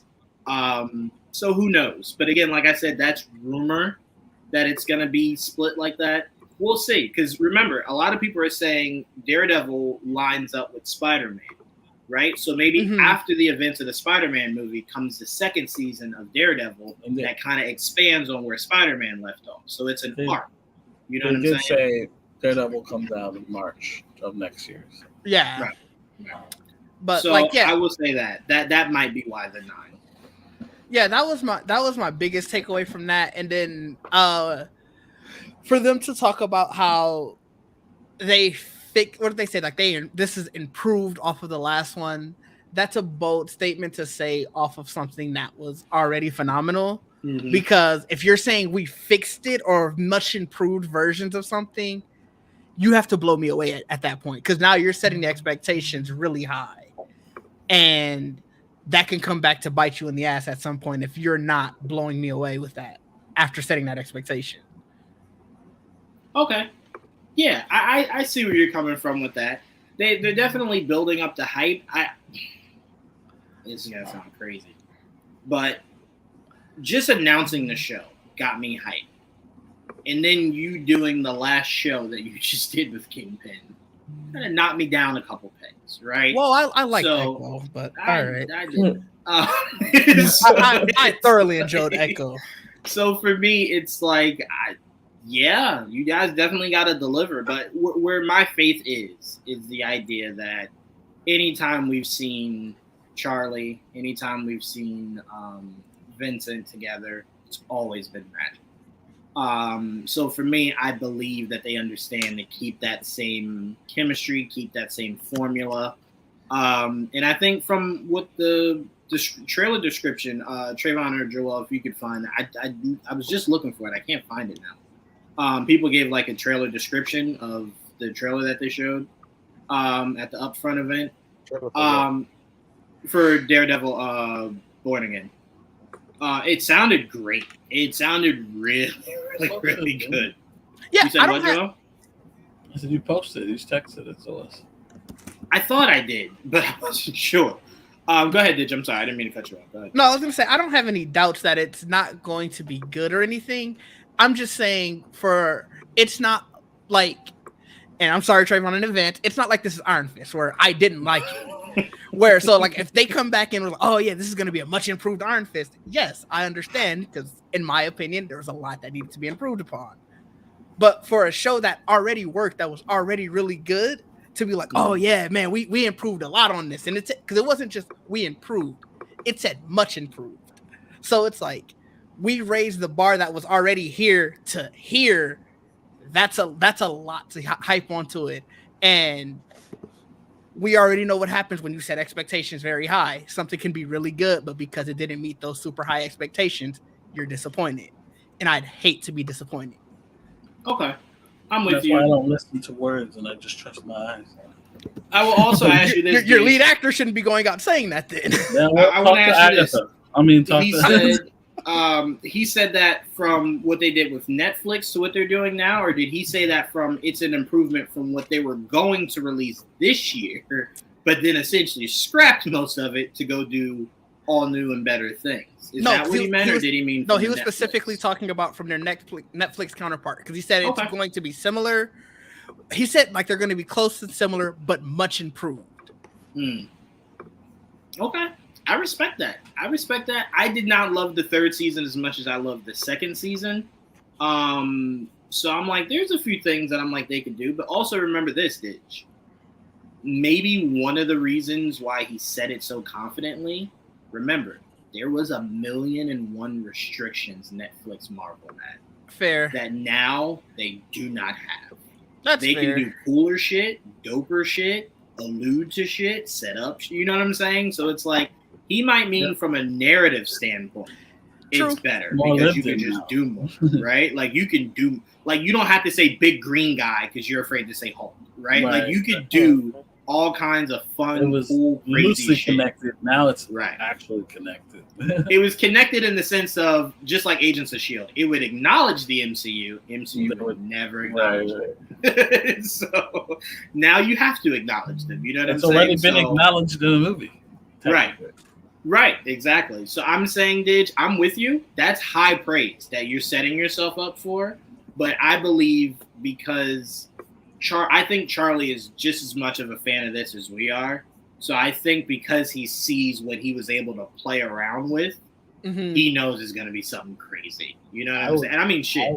Just from hearing that they might bring Punisher back, I'm already excited. I'm like, They definitely sign are. me up. So it's like you're doing Punisher, you're doing White Tiger, you're already doing shit that blew my mind. So I can't wait to see it. I cannot wait to see it. I definitely can't wait. I'll give you that. So that's just me trying to theorize on maybe why he was I don't want to say embellishing, but maybe why he was bragging. I think he's embellishing. You So also- that's why I would temper myself how you did. Especially I- because you don't like blind people already. It's already Exactly, right. Gotta give Not him true. vibe. But also, I guess as an actor, you do also have to hype up the most recent thing you're doing. Like I know I saw Tom Holland was like in his Romeo and Juliet run that he's doing right now, he was like, "This is the most fulfilled I've ever felt in my life, like Right. career wise." And it's From like the guy who said it was the most fulfilling to be Spider-Man. that's what I'm was his lifetime saying. dream. So I do understand. Also, as an actor, you do have to super gotta sell. embellish the current thing that you're doing. And let's not forget, Didge, what event was Charlie Cox just at? Oh yeah, it was a sales event. Yeah, that's fair. That's fair. Exactly, yeah. He wasn't saying that for us. He was saying that for the motherfuckers that pay his bills. Like, hey, dogs, it's fire. Like, y'all gonna be happy. That's inaccurate. I mean, we have video proof of this, but if Didge wants to continue to argue, it's cool. Yeah, it's whatever. It's no problem. But Jamie, I want to pass it over to you. What are your thoughts on what you're hearing and seeing so far with Agatha, and kind of what you're hearing about Daredevil Born Again? Yeah, with Agatha, I wasn't so much a fan of, I guess, of like the name change all the time. I'm like, guys, what are we doing? I'm like, where is the trailer? Where's the information? We got a trailer in 2 days. Finally. How many name changes did we go through to get to this point? Well, you saw it in the teaser that they dropped. It went through like 8 names. Like Yeah. we went through a lot. Yeah. To find out that's like the episode names, I'm like, oh, okay. Like, all right. That's cool. I wish we did get clued in so we wouldn't get annoyed as they were doing it. Right. would've been Yeah, that's great. my thing. Like, if you would have let me know, then I would have been like, oh, cool. Like, this is gonna be an episode. Cool. I still would have been looking for like a trailer or something, but at least I wouldn't have been like, they don't know what they're doing. They keep changing the name. The show is gonna be who knows. Like, I I tell you would have what, felt more Jamie. confident. Y'all are lucky. If I was Marvel, the very first name that the Scoopers came out with, I would have let y'all think that's what it was. I wouldn't have said shit till the trailer dropped. And you're like, wait, what? It's called that? Yeah, I didn't They gave fucking us- tell y'all it They was gave called us that. the first name, and then it just kept dropping. It wasn't always Scoopers; it was them. It was them sometimes. That's true. That is true. That is true. Mhm. That is true. Like, that's what this is today. I'm like, what? Just because you guys don't know how to be meta doesn't mean you have to blame them. No. Listen. Now looking back at it, I thought it was cute. It's just without knowing. What was it that we were watching that it got super meta and I was just like, I was not into it. I can't remember. She-Hulk? She-Hulk, super Yeah, That's that's what I'm what saying. He got as She-Hulk meta as got meta super could get. meta. That's all She-Hulk I'm is super meta. Are you talking MCU or are you talking about Yeah, just, wait, like, geek no, yeah. period? I think it was She-Hulk. Oh, yeah. I I heard So, like, appreciate. she Buttholes. jumped through my Disney Plus. I'm like, I don't know what you did for anyone I thought else. that was cool, but I did think too. like it has to be like things like that where it's just like special and not just like, hey, please talk to the camera for these 2 lines. Like, I don't know. I think Deadpool, like, it makes sense. Like, you're trying to make a connection with the audience, and it's like, oh, I'm telling you this story kind of thing. Whereas She-Hulk, it felt like they just did it just to do it. And I'm like, this isn't Feminism. Like, this is, I'm Can gonna I- stand up for She-Hulk here. Hold on, She can did I it defend I first. like She-Hulk? She-Hulk, but I just Can didn't I like the defend meta She-Hulk stuff. just a little bit, Jamie? I Yeah, think I a lot mean- of people that bothered was because, like, with Deadpool, for people that don't even really know Deadpool all that well, you know he speaks to the readers, right? Everyone Mhm. knows that. I don't think enough people know She-Hulk does it also. I know for a fact Right? a lot of people don't. So Yeah, they I don't. think for a lot of people, they were I'm just one of like, those bro, people. this is too much. Like, all right, enough already. But they didn't know that's kind of what she does, you know? So I think for a lot of people, it was kind of just like, bro, we got Deadpool to do this. We don't need you doing it. Meanwhile, the She-Hulk is just like, well, damn, I do this shit too. But all right. fuck And it, to Joel's you know? point, That's she how did it it works. first. Did it first, yeah. Right. Right. Well, So I think that, and I'm I'm just not saying for saying- you, Jamie, but for a lot of people that hated it, like Joel said, we Specifically know Jamie that and it's 'cause all they the didn't other haters out there. So for me, like, I You're did right. not know that she was like, I guess, the one to start the fourth wall breaking stuff. But even then, just like the way that she did it and the frequency at which she did it at is what I did not like. Like the breaking through Disney Plus thing, I thought was cool, but like little, like, I don't know, Speaking I to can't Kevin remember. the robot, that was It's pretty been so interesting. It's been so long since I watched She-Hulk, but there Damn, were you just hate certain on things ways. you don't remember? Damn, Jamie. No, the Hater bad. Prime, strike again. I remember the feeling of not It's hard liking to it fight the more allegations than now, the Jamie. actual thing itself. feel Listen, you. people remember feelings more than what actually happened. You know, that's how wars and all I get these it. Ugh. the They habitual don't call her whatever HP stuff. for nothing. No one calls me HP. No one calls me HP at all. I'm not a printer. Anyway, They used to make Um, computers. you know, I think they still do. Yeah. Yeah, my Totally. work laptop is an HP laptop. Oh shit! I thought they were out of that. Dang. But yeah, I do like that, you know, they're secretly telling us the episode titles. Like Joel was saying though, I just wish they were a little bit more upfront about it. So it wasn't just like we were kind of left in the dark saying like, oh, they don't know what's going on with this show. Like they're just putting it into Chat GPT and seeing what comes out pretty much. So That's why I felt like, what? So random. yeah. That's Yeah. crazy. I just assumed people were getting it wrong the entire time. I never knew any of these officially came from them until That's the Joel said it problem. like 30 Yeah. minutes ago. A lot of it was them. They did it their own. That's why I guess we should have probably called on, because like they've never done that where they constantly change the name. Yeah. But I'm glad that it was just them fucking around.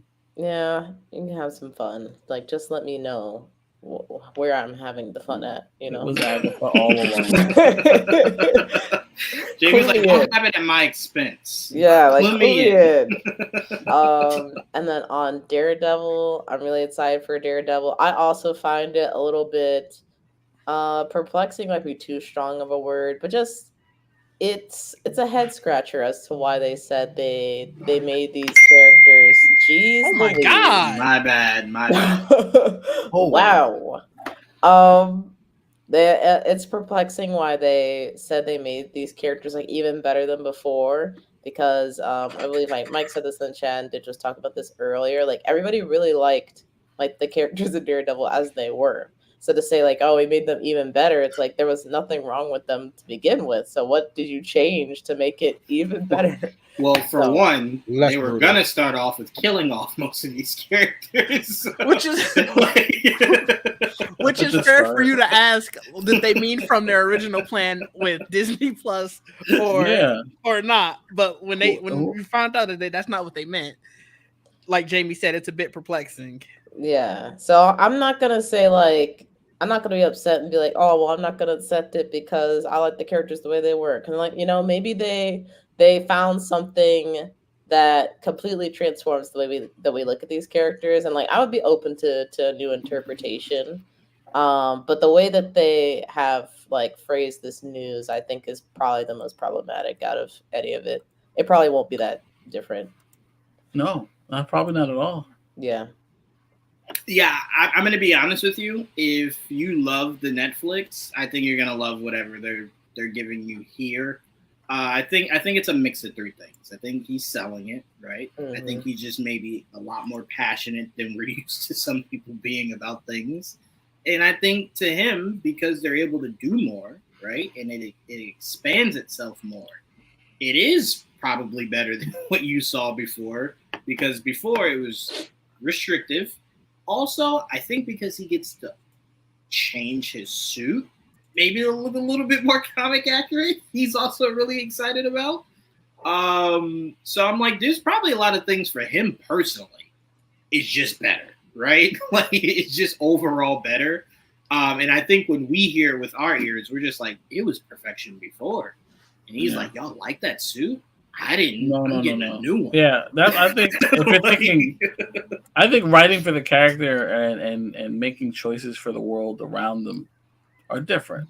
Like if they're saying like the show's going to be better because now we can be more comic accurate, as we like to say, that's different. Then you're right. You know, I want to see a more comic accurate version of Daredevil. But like this one, what we got was amazing to the point where like he became one of my favorite characters because of that damn show. I love that show that much. You know, he was that good. So I don't need him much. I wanted him back. If they didn't like him, they never would have brought him back, right? So like to me, the reason that they did what they did, and there was so much turmoil over the last what they were doing, and they rebooted it to basically do what they were doing before, is because of how good it was. You know what I mean? Now that Marvel Netflix is fucking canon. To the point where that is canon. They can't be that far off from what they did before without being contradicting themselves. So that's why I'm like, whatever they're saying, they're just saying. I just want to see what they put, and I'll just trust whatever they give me. But in other words, I'm not overthinking it. I'm just not gonna like. They're trying to sell shit. I'm not overthinking it. Yeah, they're definitely trying to sell shit. And like I said, they just have just more access, right? Just more access. And I honestly think not being under that umbrella that was running Netflix Marvel is probably better also. Yeah. So like I said, it might have been just personally for Charlie. Everything is great now. As opposed to there might have been a lot of restrictions, might have been a lot of no, we can't do that. A lot of we don't want to do that. What characters were we talking about? They just included fucking Karen and Foggy. So he's just talking about Matt and Kingpin? Because everyone else is basically new. Right. Like the two people that we're talking to were Charlie and Vincent. So yeah, how much change could there be? Damn, Jamie, you Agatha all along too. You got name changes? I didn't. Damn, when did you do that? I didn't. Did you comment yourself to bring awareness to your name change? I didn't click it, but I did comment. I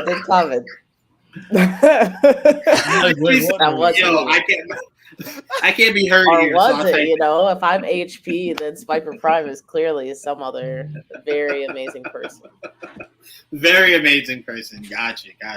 No bias there, I assume. No bias. That's coming from me. HP. No, not the printer. No, not the printer. Joel, did you have anything to add about Agatha?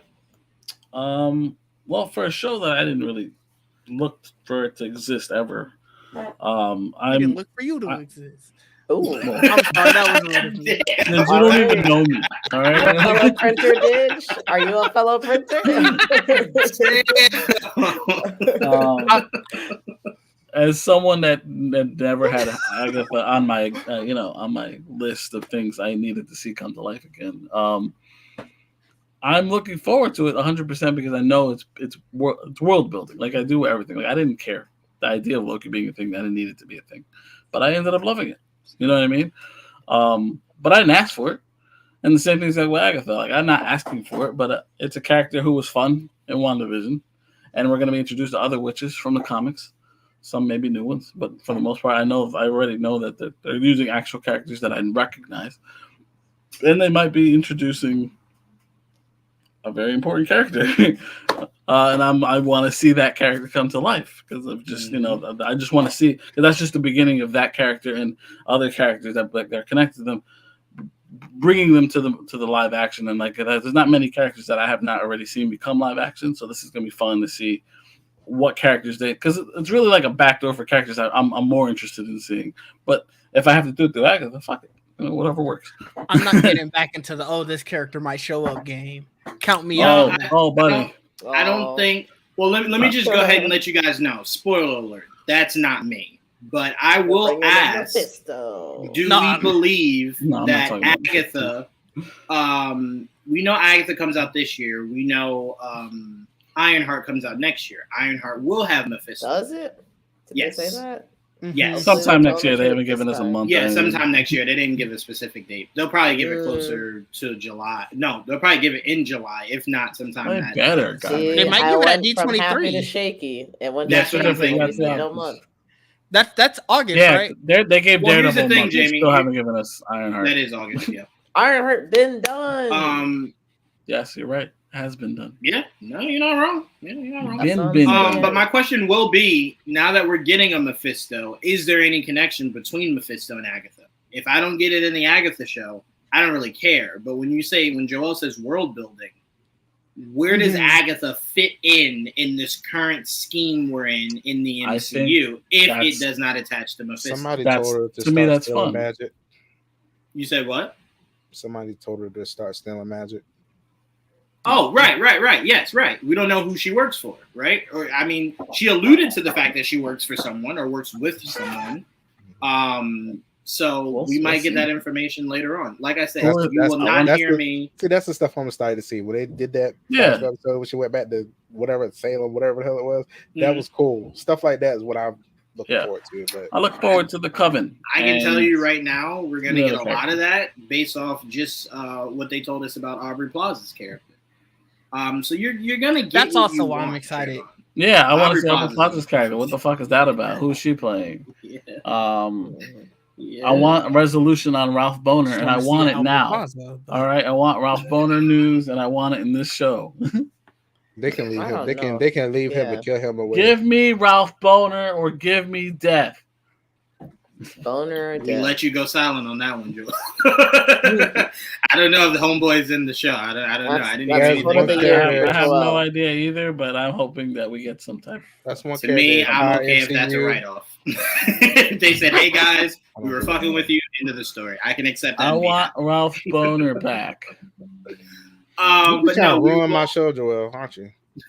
What do you got against Evan Peters? I don't give a damn about that character no more. After they did that shit. Ralph Boner, man. Never know. DJ V, I can't bring that up on my screen. Sorry. Triple B. I crazy.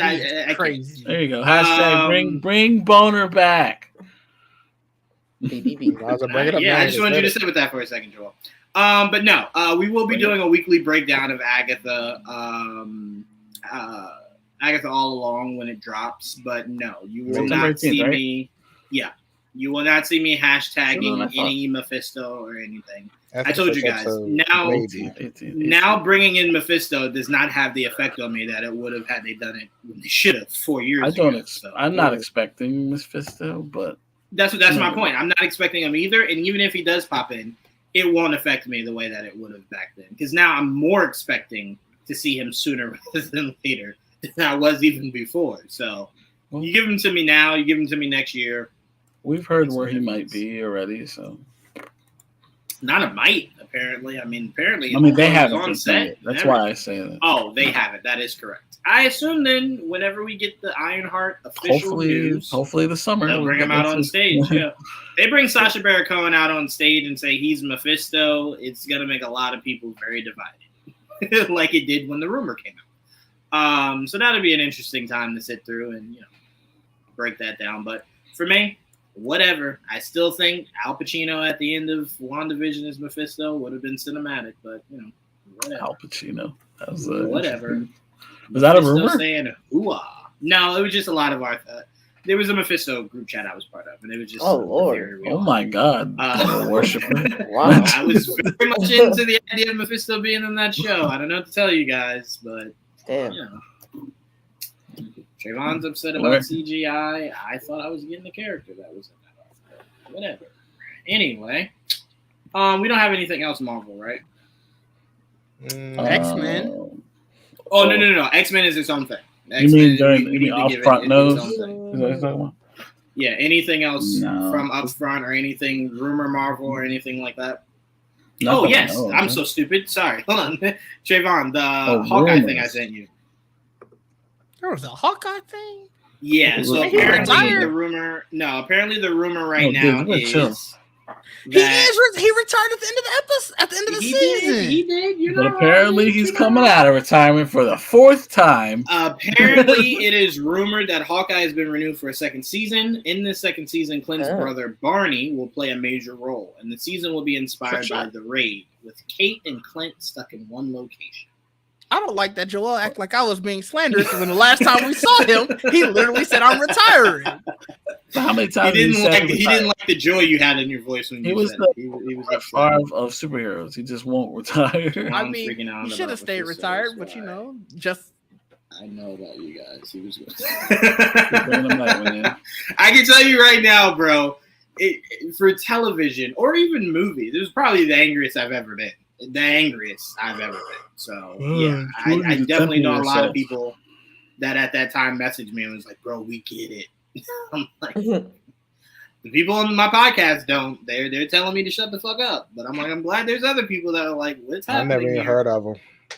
That was the problem with too many of you on that goddamn podcast. Had no idea who Mephisto was, and I was essentially talking to myself. Better for me. You said the devil also. I was talking to myself that whole time we were doing that podcast. It was just frustrating. I avoided it like the plague. I kept saying things, and all of you kept going, I don't know what any of that is. And I'm anyway. So Didge, we know you have a problem now with the blind and now the hard of hearing. So kind of walk us through this rumor of Hawkeye. Technically, Hawkeye is not Clint anymore. And I'm HP. I just get narratives thrown at me, Didge hates deaf and narratives thrown at me. Didge is like, you will see no evil and hear no evil, okay? I don't like it. So you call Didge an ableist. What do you got against the disabled, Didge? What do you got to say about yourself? That is change my name right now. I can't be associated with this. Jamie's like, I got a brand. I can't do this. But no, all jokes aside, Didge, what are your thoughts on this again, rumor for the second season of Hawkeye? So this is the first I'm hearing of it. I didn't know that I guess I thought the next time that we saw anything bearing the name Hawkeye, it was literally just going to be Kate Bishop. Same. So it's interesting that he's still around. I guess I'm not that mad at it. Whatever. I love Clint. So. I kind of hate that they keep pulling him back in when clearly he wants to stay retired. Keep saying you're retiring, and they keep pulling you back. It kind of, just from an outside perspective looking in, it kind of feels like they don't feel like Kate Bishop can sort of carry the mantle on her own. And it's interesting. I feel like that's sort of the issue with the MCU overall, is they keep trying to hint at, well, remember the guy from our heyday?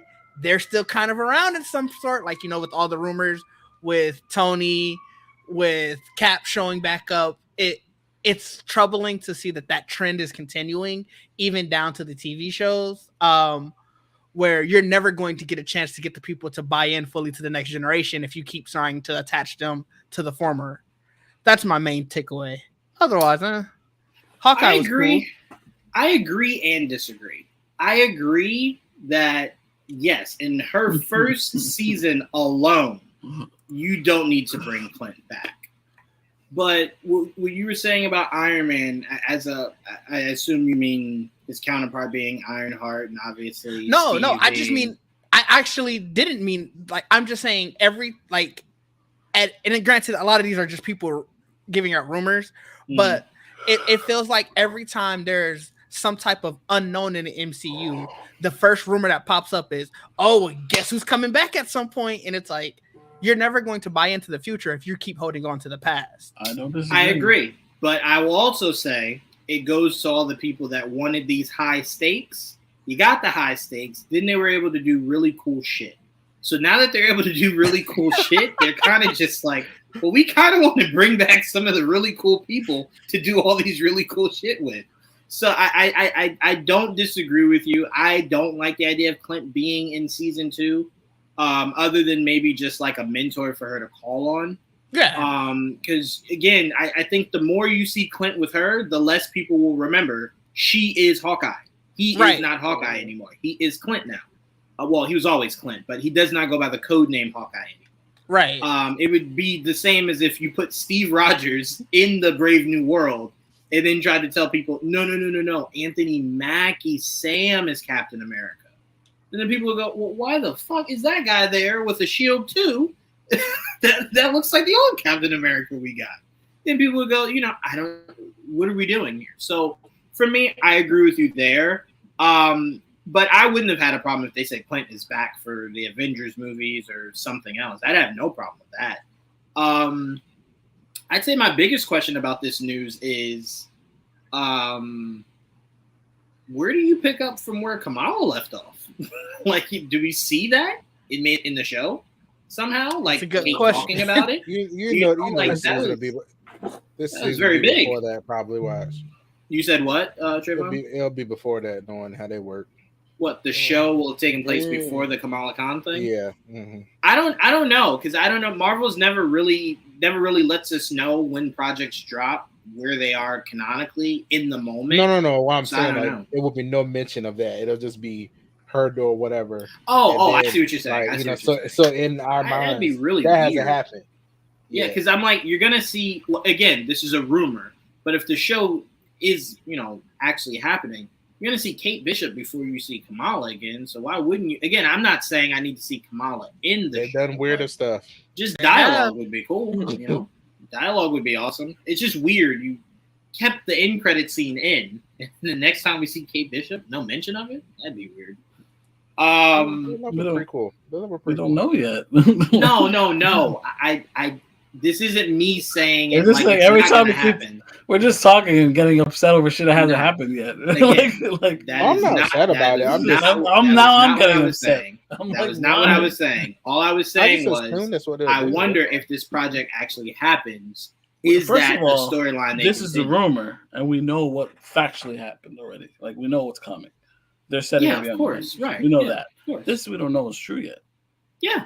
I don't. Again, I'm with you. I was just And if it saying, happens- narratively, is that something they can take? Narratively, do they have to touch unless something major happens to Kate in this? Does it really? Like, do they have to actually talk about each other?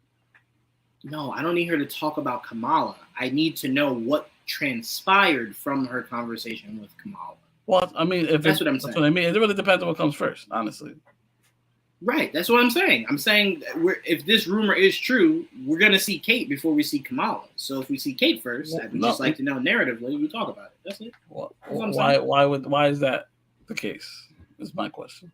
That I would like to know that Well, before the we very see No, massive Marvel again? conversation. Why do you assume this would come first?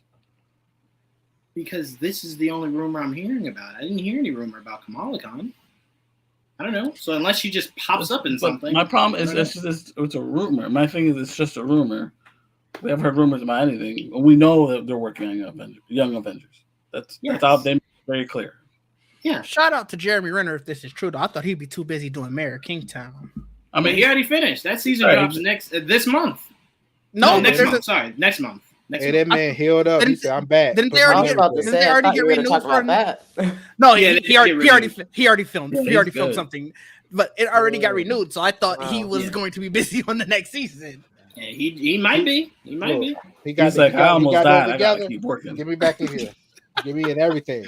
Sign I me mean, up. good for him. Like Yeah. after what happened, like Yeah, I bet yeah, I bet I bet life like flashed before his eyes. Like he was like, I can't. Like, but maybe I he also was- thought he might take less demanding roles after that. Like I mean, at least No, in the because show. that was a most of it. freak accident. That wasn't like an on-set thing. Yeah, but you don't think you want to give your I know body what you mean, a like, rest for a couple physically. years afterwards? Not, bruh. Do you know how many times Jeremy Renner probably looks over and goes, "All right, stun double time, right?"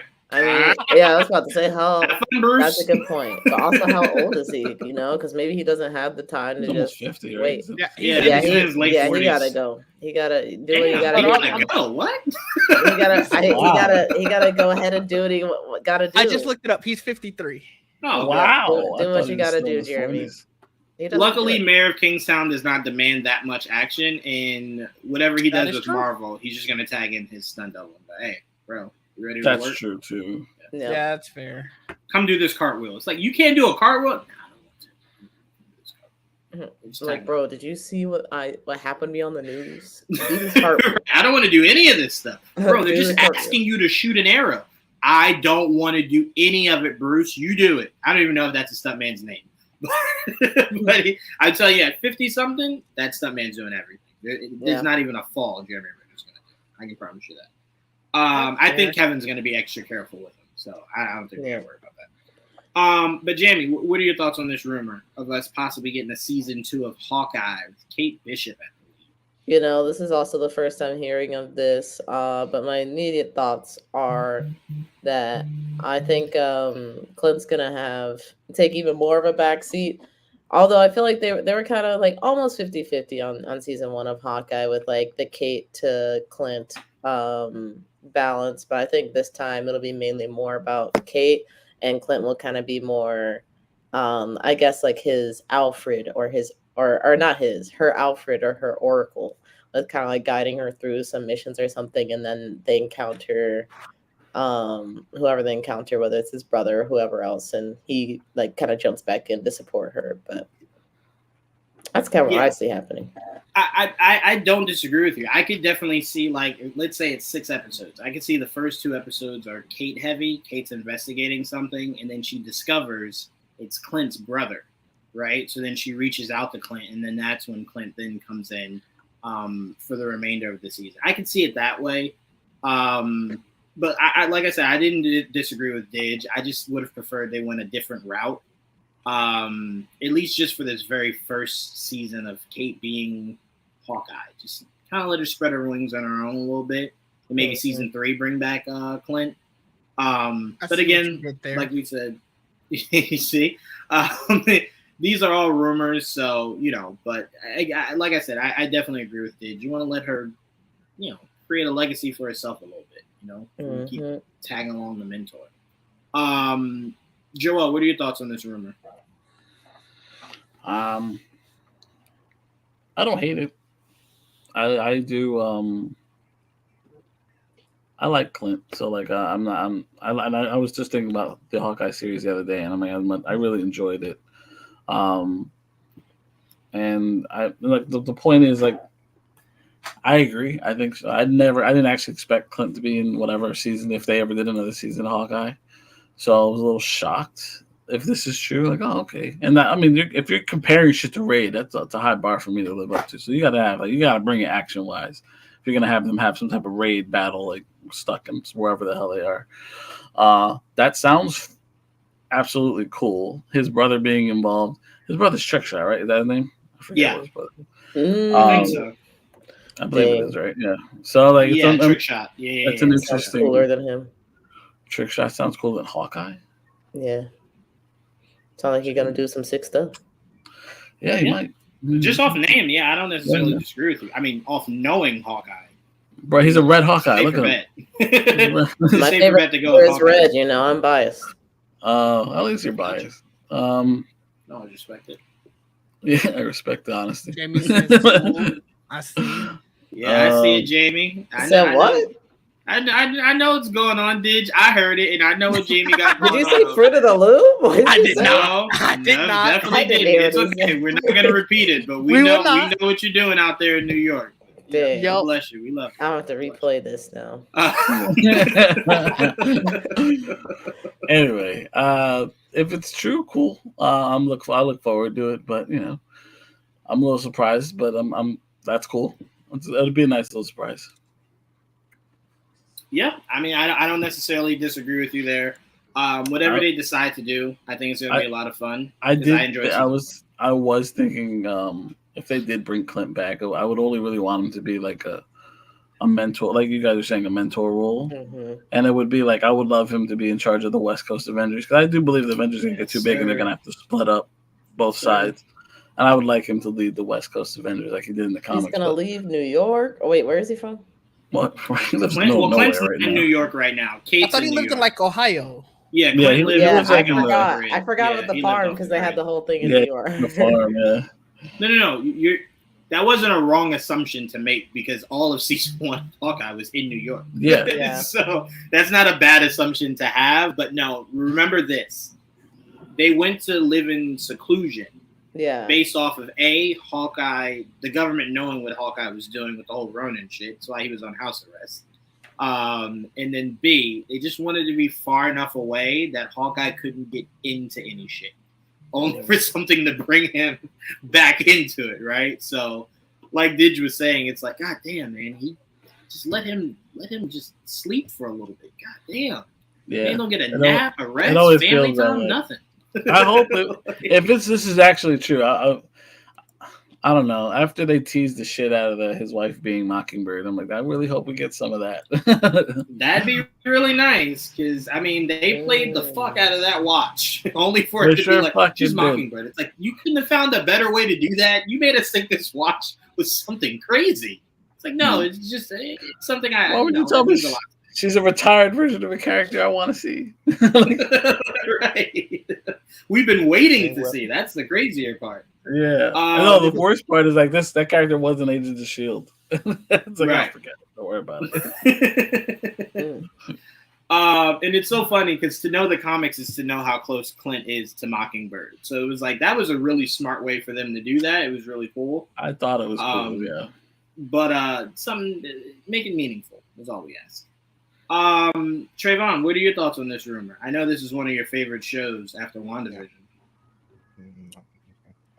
But yeah, this is one of my favorite MCU shows. I really enjoyed it a lot.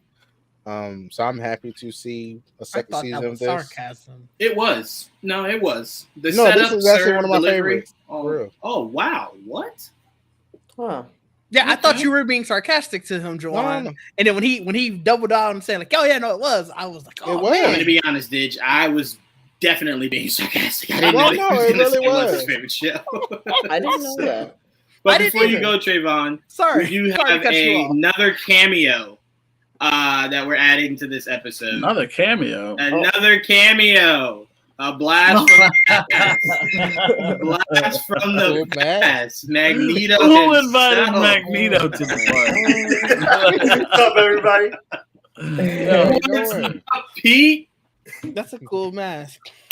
Thanks, man. It's the Hasbro one. Yeah, I saw one for like $300. I said absolutely not. I don't think the Hasbro one was $300. It was like $50. Yeah. Wow. That makes more sense. We're finishing up this rumor report, Pete, before we head into Xmen. All right, let me show my kitchen light so it's not so glary. No problem. Got it. Go ahead, Trayvon. So, what are your thoughts on this rumor? But yeah, I mean, I'm excited to see them both. He said he's retired, but he's came back so many times at this point. He never gonna stop until he literally can't do it anymore. It's the John Wick syndrome. That's what I feel like. Go till they put you on the ground. But I do feel like they'll start out with her just being by herself, and then she'll need him for something. I don't think he'll be like fully in it like that. So yeah, I'm excited to see how this goes, and yeah, I love the first season, so I'm just excited to see them again. So. Yeah, and it's funny because I did not know what to expect with the first season because when they brought in Armand, you're like, okay, he was like Clint's mentor in the comics, right? You get to the end of you get to them meeting each other, and it's just like, hey, how are you? And you're like, oh, they're covering. Then you get to the end of the season, you're like, they really had no idea who the other was. That's insane. Why? Why even do that? Right. Speaking of him, I wouldn't mind him coming back. Armand? I wouldn't mind Armand and the rest of those. Is that his name? What were those? Yeah, it was Armand. That was the Armand family, wasn't it? No, it's not. Or was it Dumont? Am I saying it wrong? It's damn it. It's kind of like that, yeah. Okay. All right. Well, You know, The damn something I can't banner. pronounce evidently. Swordmaster. That whole You're talking about the one that was like the Jack? No, Jack. Jack. was it Jack? Yeah. Duquesne. Right? Is it Duquesne? Duquesne. Yeah, Jack Duquesne. Duquesne. Okay. Yeah. What did I say? Dumont? Yeah. That was kind of You close. said Armand. I was like, Oh, Armand. That's a I guy must have been from thinking Interview about, with like, the Vampire, right? vampire or That's some Cora. shit. That's Yeah, Cora, it must be right? the vampire movie I'm working on. I'm sorry. yeah. All right. No, so I like I said, this is just a rumor, so you know, it is what it is, but you know, definitely good to have Pete back. Always good to have Pete. It's been a while, man. I appreciate the invite. Absolutely, man. It's been way too long. It's been way too long. You're radiating, Pete. It's amazing. Trayvon, if you could bring up the Xmen Light. banner. I'll tone that down, actually. All right, so we're gonna get into the finale of this season of X-Men 97. Someone actually said something really interesting. They were like, if this was X-Men 97, is season 2 98? Like, because months pass, you know, like it said at the end of the Yeah. episodes, months pass. So do you just go on yearly? No, man, that was I kinda like that January. idea. No, that I'm was not against January first season. I'm not This against second it. season will be July. X-Men, I don't know. Whatever. Oh, it was in January? I don't know. I'm lying. I was about to say, why do you know that? That was specific as hell. I'm like, why do you know this? They did mention it was only a couple months away, but a year has changed. It went from 96 What if they to adopt like X-Men 390, 80, some crap like that? I don't know. I don't even know what you were trying to say. That's a crazy date, you know, because everybody's all over the place. I That's don't true. know. All Yeah, I right. see Well, that's that. fair. That's fair. I see you. See, I see the I see vision. the Let me vision. There cook. you go, Didge. I see I the didn't vision. even consider Let the me amount of time cook. that passed. She gonna burn the house down with this cooking though. Nuh-uh. It's gonna be some flavorful fire. So, oh wait, sorry, I just put it up and then hit the button to take it off. Okay, all right, let's back up. So yeah, so we got the finale. This season overall has been insane. Yeah. Insane. I think bringing this back was genius because for a lot of people that maybe did not catch the original X-Men animated series, this was a great way to get into it, right? Bet you they watch it afterward. If they didn't, Right, exactly. Right, exactly. Should. Even if they don't, Pete, and they only follow from here on, I still think that's a win. Anytime you get people into anything that's not live action, I think is a good thing. Obviously, you should go back, but I feel like this brought in a whole new audience. And I know I was the main one to fight this for forever. I don't need all these shows to come back. But I mean, goddamn, when I saw Pete and MJ, I said, "Motherfucker, I'm in. Give me another season." Like, can we get Spider-Man 98, please? I'd like an end to that story. Like, wait, hold on, Pete. I gotta ask you the cosmos because I want to make sure I'm not going crazy. The last we saw of Spider-Man the animated series, MJ had disappeared, correct? Her and the Green Goblin went into the portal thingy. Thank you. And there was supposed to be another season, but then the woman that was in charge of Fox was not on good terms with Avi Arad anymore, so the whole shit got canceled. Right. And we were just left wondering. First thing, thank you, DJV. It was the first thing that screamed out to me. I paused it because I said, man, Gwen must look crazy, right? And I'm like, who is that? That can't be MJ. I paused it and I'm like, that is MJ. Where the fuck did she come from? Bodemayo on Twitter, he found MJ. That's all he said. You said what, Trayvon? The showrunner, he said, Bodemayo was like, oh, he found MJ. That was it. That's all he said. Here's the spoilers. But it's okay for him to say that because as of now, we're not getting any more seasons of Spider-Man. If we get new seasons of Spider-Man, that cannot be a throwaway. You just found her. No. They gotta explain it. Do you want me to rant now or save it till later? Save it for a little bit because we definitely want you to go in on that. But no, so this was this had so many cameos. And by the way, I thought it was brilliant for a lot of these cameos to be from a singular character in Morph, right? Like Morph brought us some of these cameos that we got, not from this episode, but I mean that we've gotten throughout this season. Seeing Incredible Hulk back was awesome, right? That looked really great. Mr. Fantastic. Mr. Fantastic. That one threw me because I watched it while I was working. So like I turned away for a second, I turned back, and Mr. Fantastic was there. And I was like, how the fuck did he get on this video? That's right. Okay. Wait, Didge, I can't even fault you for that. Because I'm listening, right, to when Black Panther was talking to the president. And then when Steve said T'Chaka, I said, oh my God. Huh? I was thinking it was both of them. If that ain't a foot in the door for a Black Panther animated series, I'll eat my hat. I tell you right now, right? I would love it. Why would they do that now, right? And not it makes no sense. Why would you go to T'Chaka and not allude to exactly? We got to get T'Challa, right?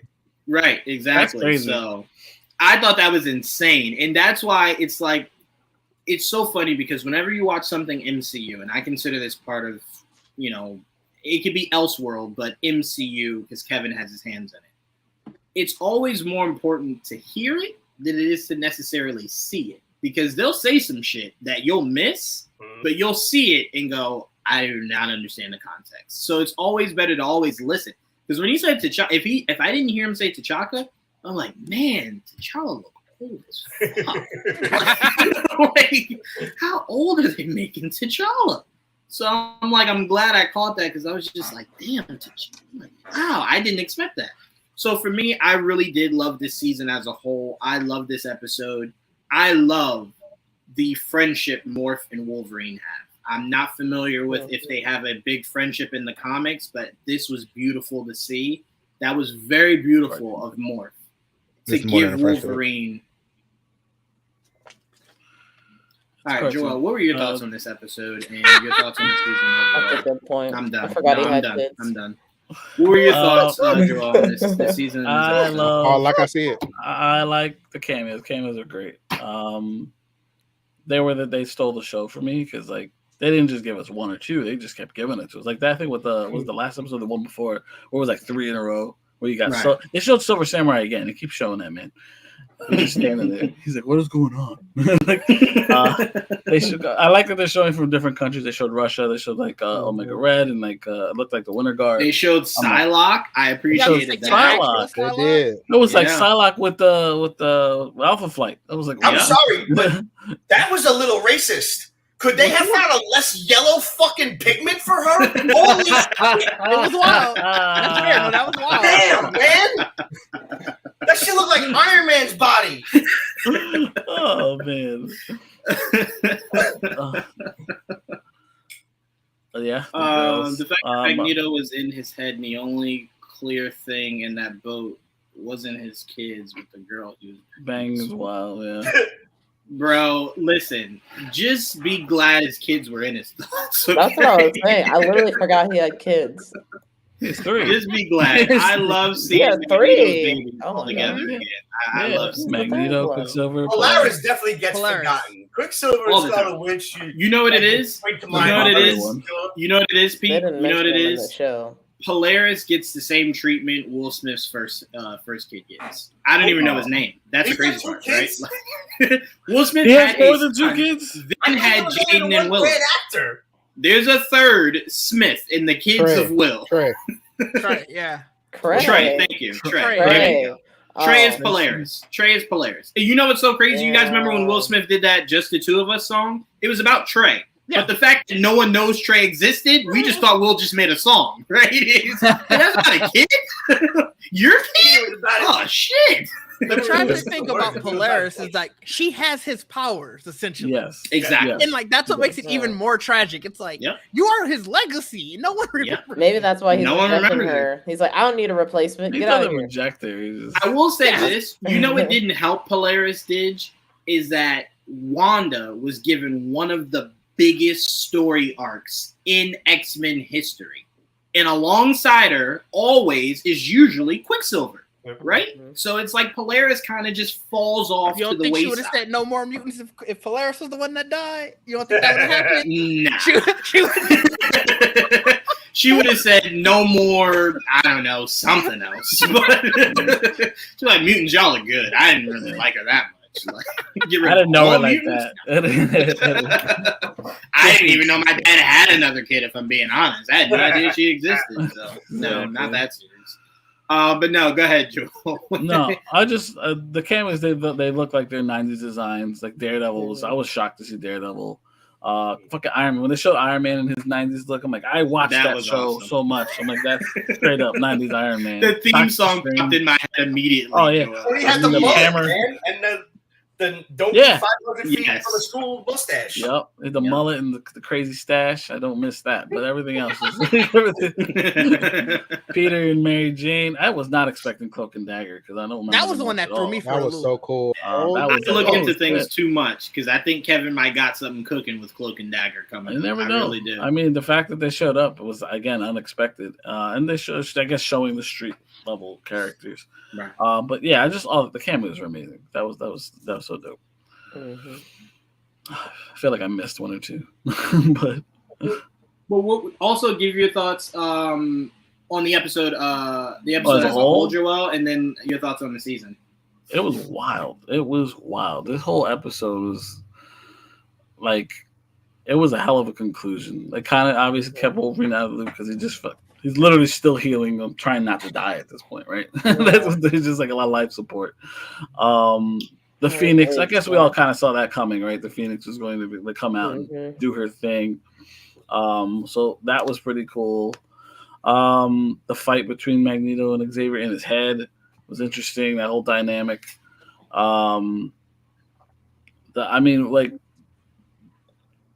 Bastion became literally like a supervillain boss. Like when he upgraded, he took Cable's arm and upgraded. That. I'm like, yeah, like I'm gonna be honest. Was what he he turned able to- into, I thought was Archangel. I thought he was Archangel for like 5 minutes. I'm like, It was Super Akuma from fucking yeah. He looked like Super Akuma. So was he able to upgrade because Cable's arm is like from the future, so it's like high tech stuff? It's like he absorbed the techno-organic arm. It was really weird. I didn't get it.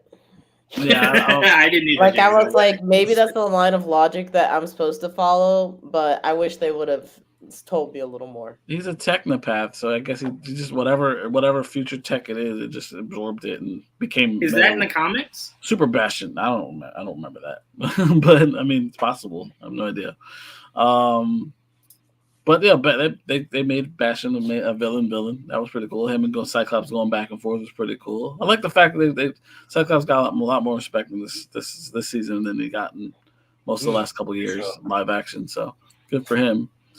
Nightcrawler doing his thing. A little bamfing in here and there. Love that. Rogue got her fisticuffs in. Rogue doing her thing. There you go. You got to give her a lot of credit. Not you, Joel, but we got to give her a lot of credit. She was the MVP of this season. I did not expect her to be the focus. Such a focal point. Yeah. Right. As much as she was, which again, I said maybe I shouldn't have thought that because the live action movies from back in the day made her a vocal point. So but they just really love Rogue over there. I guess. I mean, but this is a bunch of Storm. Yes, of course. Storm did her thing. Yeah. The Xmen did their thing as a whole. Obviously, after the whole them shooting down Astro them, and that I think I saw Mike say it earlier. Like that's the same thing that happened in Avengers: Age of Ultron. The same thing. The whole thing down on the Earth. Like, oh, they just literally did that. But they stopped it, and that's apparently got sucked into time, as we all saw at the end there. We don't know what everybody got separated, someone to the future, which was fucking dope. Because the fact that they sent Scott and Jean into the future to them to become Slim and Red in the future, I'm like, that was cool. Because that's deep cut shit. Because if you know Cable was raised by his parents technically. I just didn't know they were going to do this. Honestly, I didn't know they were going to do that. I was a little shocked. But them doing have to ask this really quick. Just a hands up. You don't have to say anything. Just a hands up. Did everybody know where we were heading once you saw they were in Egypt? Oh yeah. Oh yeah. I'm like, homeboy didn't even need to pull the mask down. It's like we know, we get it. I don't want to cut Joel off, but real quick. when the dude was like, who are you? And he's like, and Sabanur. You just see Beast like, nope. And he just, Whoops. he just walks away like, nope. Beast did say, nah, fuck all this. Nah, I'm too old for this shit. Nah, nope. But I mean, Apocalypse is back, and obviously you guys saw the post credit, right? The post. Okay, so the tease, like we all kind of had an idea that was coming. So obviously, wait, the future. hold on. You're hinting around it. Just say it. What was the? Well, I didn't. Everybody saw it, right? Yeah. Yeah. All right, so Apocalypse shows up in Genosha, and don't fuck with me. I've spoiled shit for you before. I was like, I don't want to do that. But yeah, he goes up to Genosha, pulls out the card, and you know what he's gonna do. I mean, you have an idea at least what he's gonna, even if you don't. Yeah. So it's not. I mean, It's not the right. he I basically don't said actually. it. He said it. He was Oh yeah, but yeah, that's what I'm saying. yeah. Like Yeah. like it was very He said it, but without saying it. Yeah. Fair. Yeah. It's so funny. He's We gonna definitely revive have to talk about Trayvon. I think I sent this to you also. If I didn't, just definitely let me know. But what blew my mind was when Forge was talking to what's his name? Bishop. Yes, thank you. First thing I thought about Trayvon first when I saw that board, and I said, Wanda and Quicksilver off world. What the fuck they doing off world? Like, what are they doing over there? You know what I'm saying? What's going on? You know what I'm saying? Magneto know what's happening? What y'all over there doing? You know? So I'm like, I love the idea that, like, because think about it. As strong as we know Wanda is, right? Wanda could have helped out big time. So I like that it's like she's just off world. She's not here. She doesn't know what's happening. Neither is Quicksilver. So I'm like, I like when they write off characters like that rather than just not saying what happened. And we're like, what the fuck was Wanda? Right? Like, you don't want to show up. Your dad's dying. Like, for the nerds like us who'd be like, she would have just solved the whole problem. Where was 100%. Like, I'm good. Like, shut Right those off. people up immediately. Good. Unwish it back. Unwish it back. Off world. She fucked off somewhere. I'm like, anyone that's strong enough to say no more mutants, you need to put off world. It's just That's narratively, fair. they solve all problems, right? Did you have anything else to add, Joel? No, I think I got everything. I mean, if I miss anything, please everyone continue. But I think I got everything I wanted to talk about. Please remind me. If we get a season 2, and I only want to know this answer from Joel. If we get a season 2, right, and we get we get a whole bunch of crazy cameos. Okay. You know, Blade has to look exactly like he did in Spider-Man animated series. I'm fine with that. I mean, you I gotta don't want them to.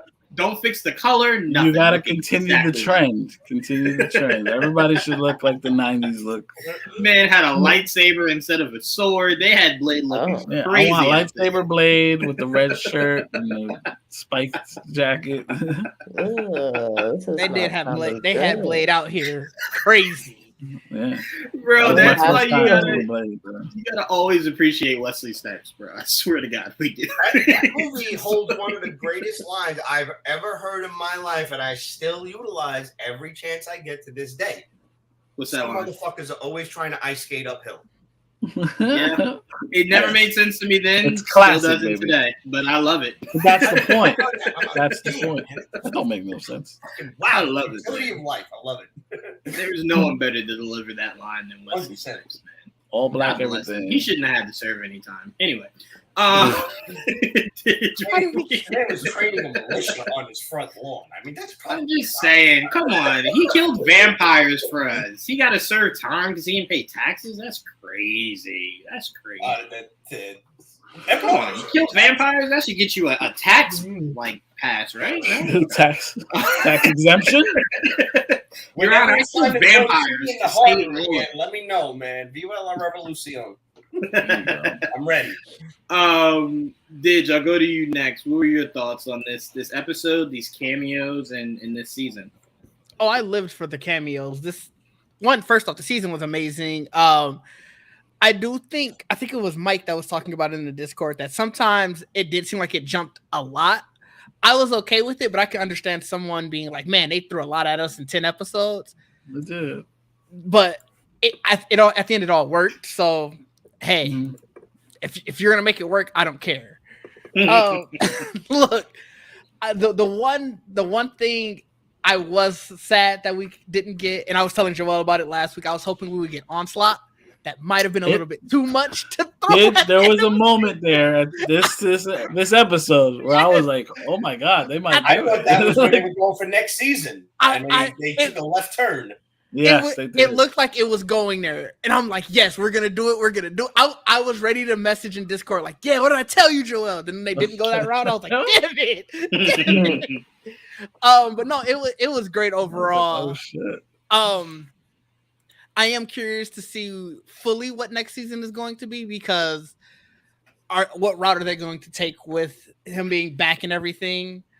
But man, I hope it's not going to be like a super long wait like Invincible.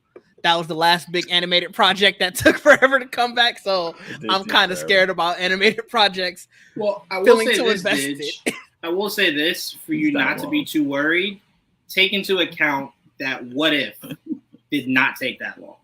Fair. You know what I'm saying? What If was more so figuring out where to put it, as opposed to we're just not done yet. It was where are we going to place it? And apparently another season could be dropping later this year, if not top of next year. If you saw how season 2 ended. I'll take it. I love season I'll take it.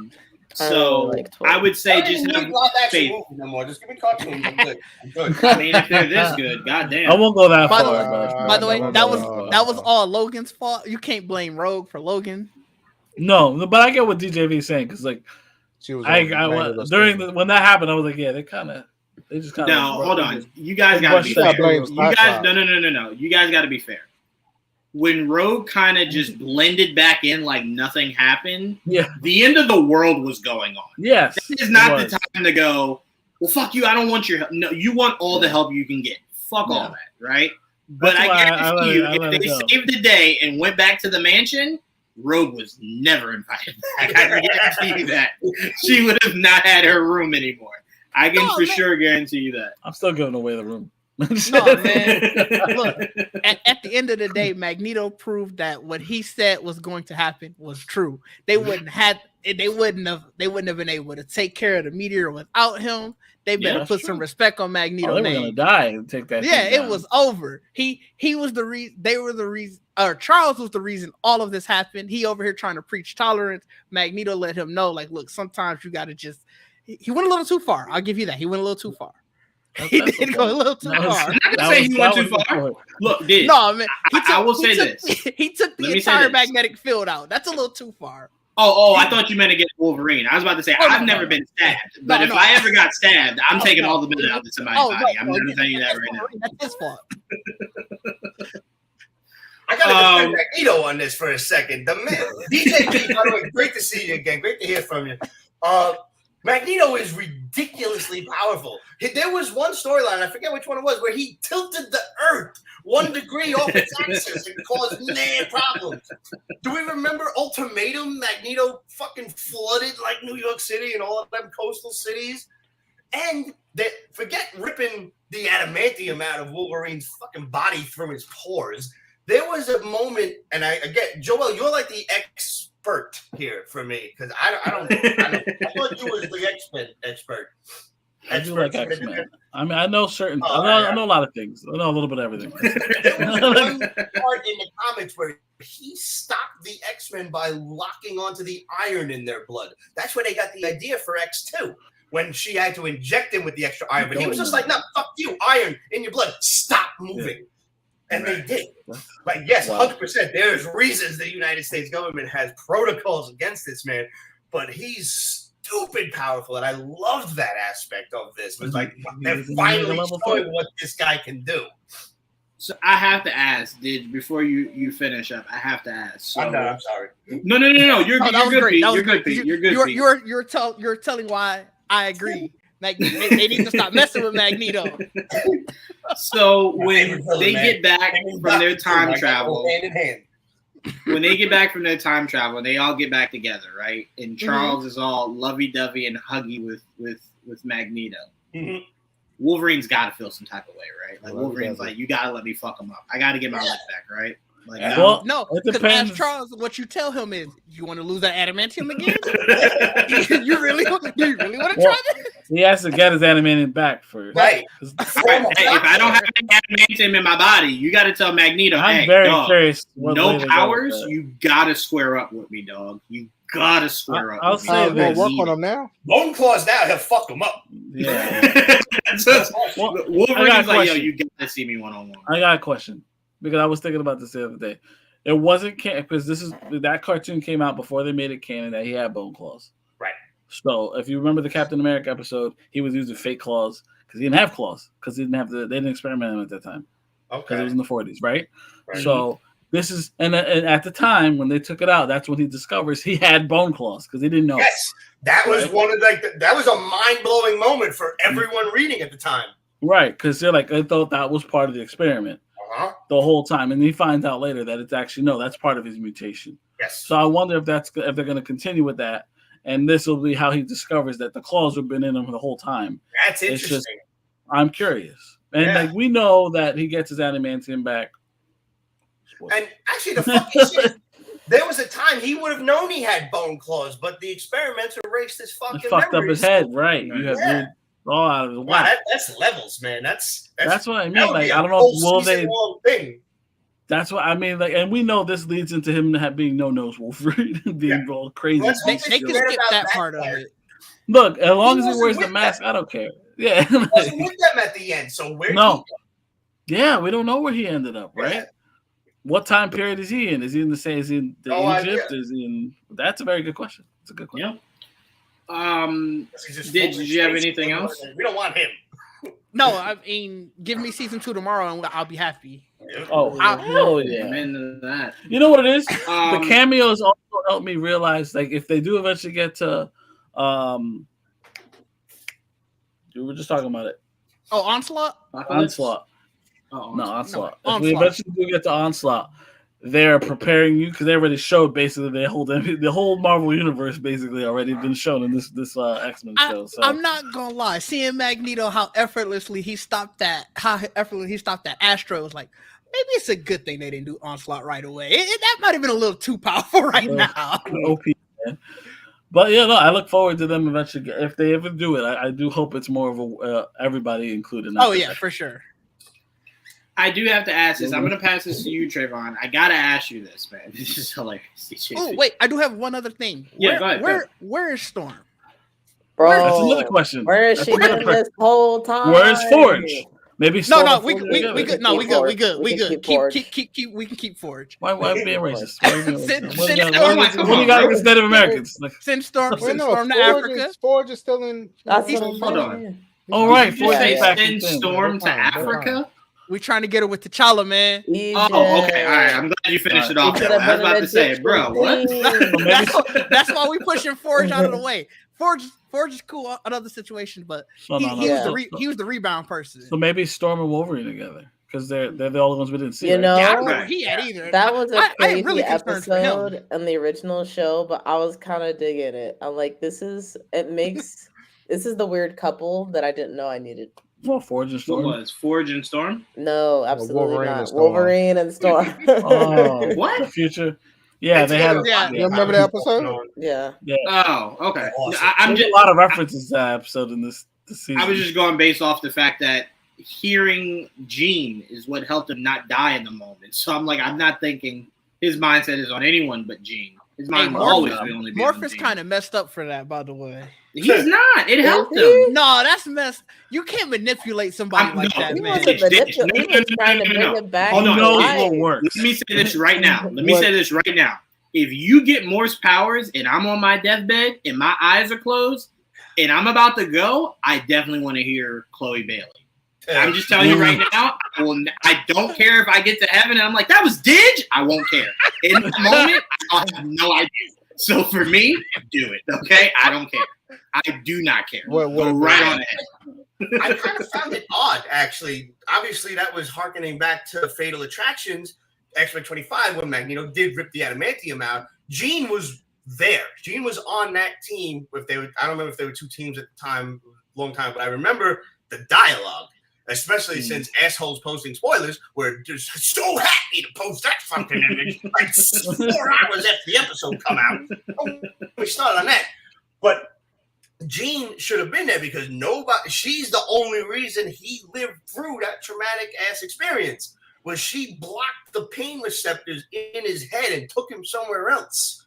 And they said, I happen to pull it up here, the last line was broken only by the voice of one person. There's all the pain that he was feeling. Broken only by the voice of one person who has, since the day she first met him and perhaps always will, love him. See, that that's was what I'm when saying. Scott said, "Don't you dare break her heart." That took me back to that text bubble. Yeah, he was talking about can I just say this? See, everybody know. Scott is a good man. I don't know if at any point I can relent that to somebody that is loving the same woman I'm loving. No. Yeah. You're right. No, I couldn't do that. He's a bigger man than most. That's not even really his wife. Like, he was like 50-50 at the beginning, you know? Didn't know like Juwan either now, apparently. That's a good question. Is you gonna do it, man. Ditch? Sure, I got you, man. I'm a personally feel bad, but I'm like, you know what? This is what Juwan wanted. I'm gonna tell you this. You want to know why you shouldn't be bad? You shouldn't feel bad is because the only time I would know it wasn't Chloe Bailey is it's like when I'm ascending, right? So it's like at that point, who cares? You ain't finna come back and haunt me. Nah, I wouldn't haunt you. I wouldn't. That's a good friend. Oh, I see what you're trying to do there. I would definitely go, yo, that's a good, because I know Joel wouldn't do it for me, so I'd very much appreciate you. Joel would be in the Joel voice going, I don't know, man, pull through, I guess. So I'm like, Didge, I appreciate you, man. But Trayvon, I gotta ask you this, man, as I pass this over to you. Was this season so undeniably good that maybe if you're Marvel, you gotta rethink the guy you just fired?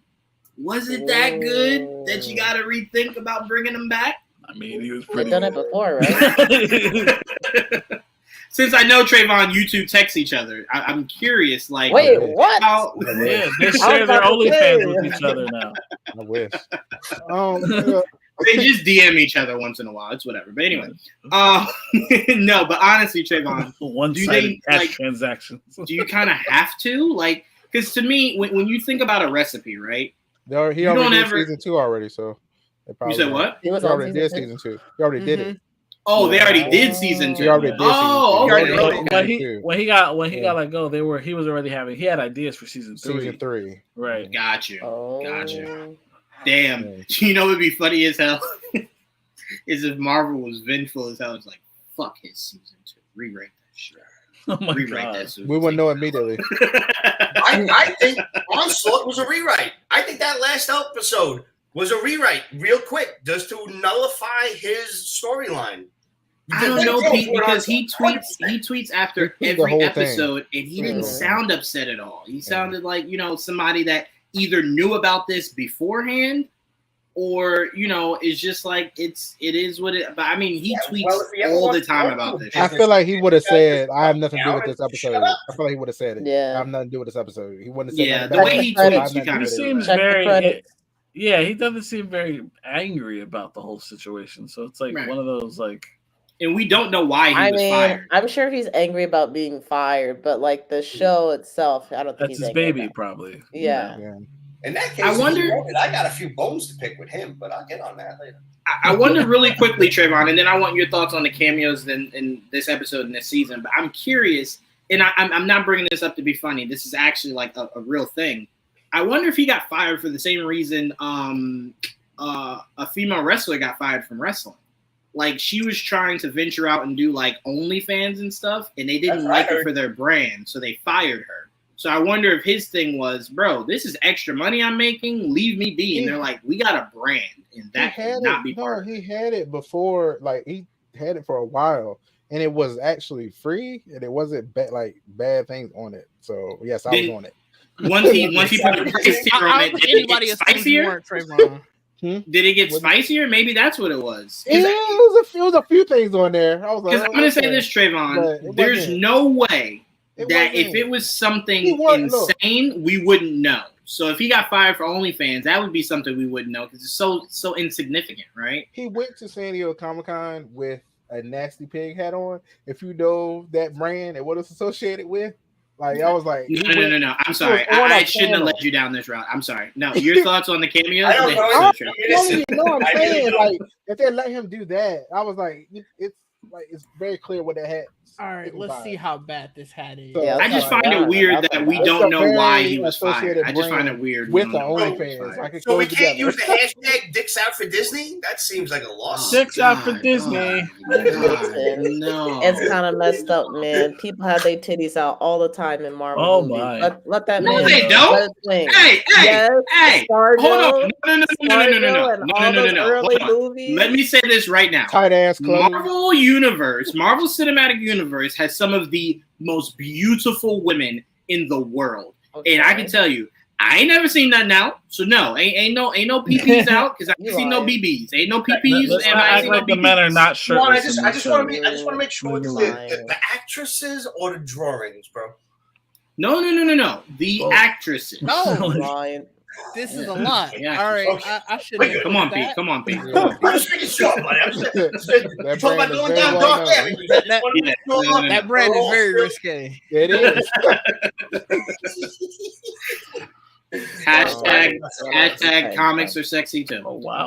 If that's true, let my man be. Exactly. He can make Xmen 97 in the morning and XXX. Why did I click on this comment? Jesus Christmas. But go ahead, Trayvon. Triple X. Yeah, I mean, I just want to don't miss these 2 points that people seem to, not want to go into. I feel like the Morph thing, I was like, to me, I've been watching that out show, saying that Morph was confessing his feelings. Yeah, see, I believe it felt like that the whole season to me. Like I was like, it's that the shower thing. He was like, what are you doing in the shower? Look, I was like, why are you so easy with that? I was like, what's going on? What's going on with y'all two? And then with Magneto and Professor X, like that scene at the beginning of the episode almost felt like a coming out scene to me. I was like, huh. Like, yeah, you saying you're mutants or whatever, but like it could have been easily switched out for. I'm getting to like it could have been easily. It did kind of feel like that. Now that you say that, it did kind of feel like that. But yeah, and their relationship, they're real close. Yeah, I literally thought they were gonna kiss at some point. I forgot. It was like he pulled him into his face. I'm like, your 2 seconds would be like, I'm trying with it. Yeah, no, it's a little much. I can tell you this: every time Trayvon talks about friendships, I question my friendships. That close to your friend's face, you got to think about some things, Jawan. It's okay. I mean, in a moment where you're trying to get through to somebody, I mean, now you're gonna have me watching how close I get to people when I talk to them. Don't be a close talker, man. We learned that in Seinfeld. Do not be a close talker. It's weird. Got you. I'm learning that. But goodness gracious, Trayvon. It's a comfort zone, man. I'm good. I will ask you to repeat yourself because I'm hard of hearing, but just do it twice. I'm good. I'll get it. I got you, dog. I don't know. Throughout the season, I just felt that way for those 2 bromances in general. For me, that's how they felt. I was like, they're very close. Those 2. Will you relent that maybe the Wolverine thing was one-sided? Oh yeah, that is also how he replied. He did say Wolverine only sees Morph as a friend. Yeah. Unless he has boobs, and then we know things change. I'll tell you right now, Wolverine's the kind of guy that would do it for him. Wolverine cares a lot about Morph. Of course he does. Yeah. You could care about your friends more than the rest of them. More than the rest of them. No, he's also really close to Nightcrawler. First season. By the first yes, season, that was the original season. Again, that's his best friend. He felt real bad about Morph. Well, to be fair, that is. I was just reading it on his. That's basically what he's saying. Like, yeah, Morph has feelings for Wolverine. Wolverine sees Morph as a friend. Trayvon's not wrong about that. I mean, this is the writer, so we have to. No arguments there. No arguments there. No arguments. Look, I mean, knew what he was doing when he wrote what he wrote, and you picked up on it as a fellow gay man. You understand what he was going for. I mean, picked up on the sign. But I'm going off. But I'm saying, but I'm also going off of the original show as well. Well, I definitely don't think. Hold on. Go ahead, Trevor. Go ahead. You don't care about different friends. Like there's people on my Facebook list that are like, oh fuck, man, that shit sucks. I'll be like, damn. Yeah. That's To me, that was one of his closest friends. He was upset about Beast too, but Beast didn't die. Since the very first shit, when he got fucking zapped by the Sentinel. Right. Yeah, I also do want to keep in context. Morph is definitely not the only person Wolverine is that close with. I think Wolverine and Scott, you got to kind of look at them the same way you look at Goku and Vegeta. There's a lot of brotherly love there. They just refuse to. I get what y'all saying, but I remember how hurt Wolverine was about Morph in the original show. Mm-hmm. So I'm taking that, and I'm taking the way that in this season. That's how I saw it. My only argument is that you're comparing a man that he thinks died. No one else died like that night. He thought Beast got killed because they left him behind. That's why he punched Scott in the stomach. You left him behind. And then Jean's like, Beast is fine. Morph is dead. And that's what killed him. You know what I mean? But he was the one that cared the most about it. I mean, to me, that's why. Yeah, it hurt him obviously the most. Yeah, obviously. I mean, they were all upset, but he fucking took Scott's fucking whole top off. The whole car came up. I don't know if I agree with the brotherly love thing between Wolverine and Scott, because I feel like if Joel and Jawan, if y'all were competing for the same woman, like I don't think y'all would be friends anymore. First of all, there is no competition. It is Scott's wife. So let's start there. There's no competition. Hold on now. There is competition because Scott's wife was more Magdalene. And now that Jean is back, Jean was like, I'll go whichever way. Whoever won it, they can get it. And then Wolverine told her no. Wolverine said, get back. Jean? Like, you're Scott's girl. That's it. I'm out. At the end of the day, did Jean, Jamie, did Jean not say my husband? Did she not kiss Wolverine? Husband. Did she not? She did. Did she not do that? Did she not the first time. It's not the first time, bro. It's not the first. Listen, she came back. She said, I don't know what's happened in the past however long. All I know is I am single and I am ready to mingle. I can tell you this. If you believe there is something, if there's a love triangle going on, I can tell you this right now. Scott is happy in the situation. Why? Because when he throws that love frisbee, it might hit another owner's hands. That frisbee comes right on back, though. So all I'm saying is at the end of the day, she knows who her husband is. Forget about Wolverine. I am your husband. I'm not saying they're not married. I'm just saying Jean was willing to go with whoever in that moment. And Wolverine is the one that said, this is not right. You're Scott's girl. Yeah, it wasn't he knew he couldn't win, dog. What do you mean he couldn't win? He literally could have won just then. Like, okay, let's go. He could have won just then. She was like, my thing with that is like, I'm not nobody's second fiddle type of shit. And at that point, she was upset. So it's one of those things where I don't think I respect the man for saying that, because like that's the one thing he's wanted forever is her. Right. And it's like he let her be. He's like, look, I can't. That was crazy. We know how this works. I think that's why if he had a chance, he would die for Scott purely because of Jean. That's the only reason. But he'd definitely give his life for Scott. Right. True. But that's why I compared it to. Y'all are saying this is the men's choice. This was not the men's. This was Jean in her head. She's like, I agree with you. 100%. Two options. I saw and that. Wolverine is the one that's like, I'm taking my option off the table. You do not have two options anymore. I don't know. I think she always comes back to Scott. I think that's just a constant. I think that's one of those. No matter what, she just always comes back to Scott. if he went along with it, would it have lasted? Exactly. That's a good question. I feel like probably not, but would they have gone through with it? They would have. I think the good thing the comics always did when it came to Wolverine, Jean, and Scott is that Wolverine always knew he would be second choice because her first love was Scott. And that was the guy she was with forever. So even if they broke up, got divorced, Scott disappeared, in her heart, her true love is always Scott. It's what she always goes back to. I think she has love for Wolverine, but I think we're in a situation now that Trayvon was just saying with Morph and Wolverine. I think Wolverine's feelings for Jean are way more overwhelming than Jean's feelings for Wolverine. If it wasn't, she would be with Wolverine. It is clear-cut Scott. I think sometimes when she's confused, mad at Scott, it's like, I'll go sleep with Wolverine because I know y'all don't like each other. Like, keep this shit up.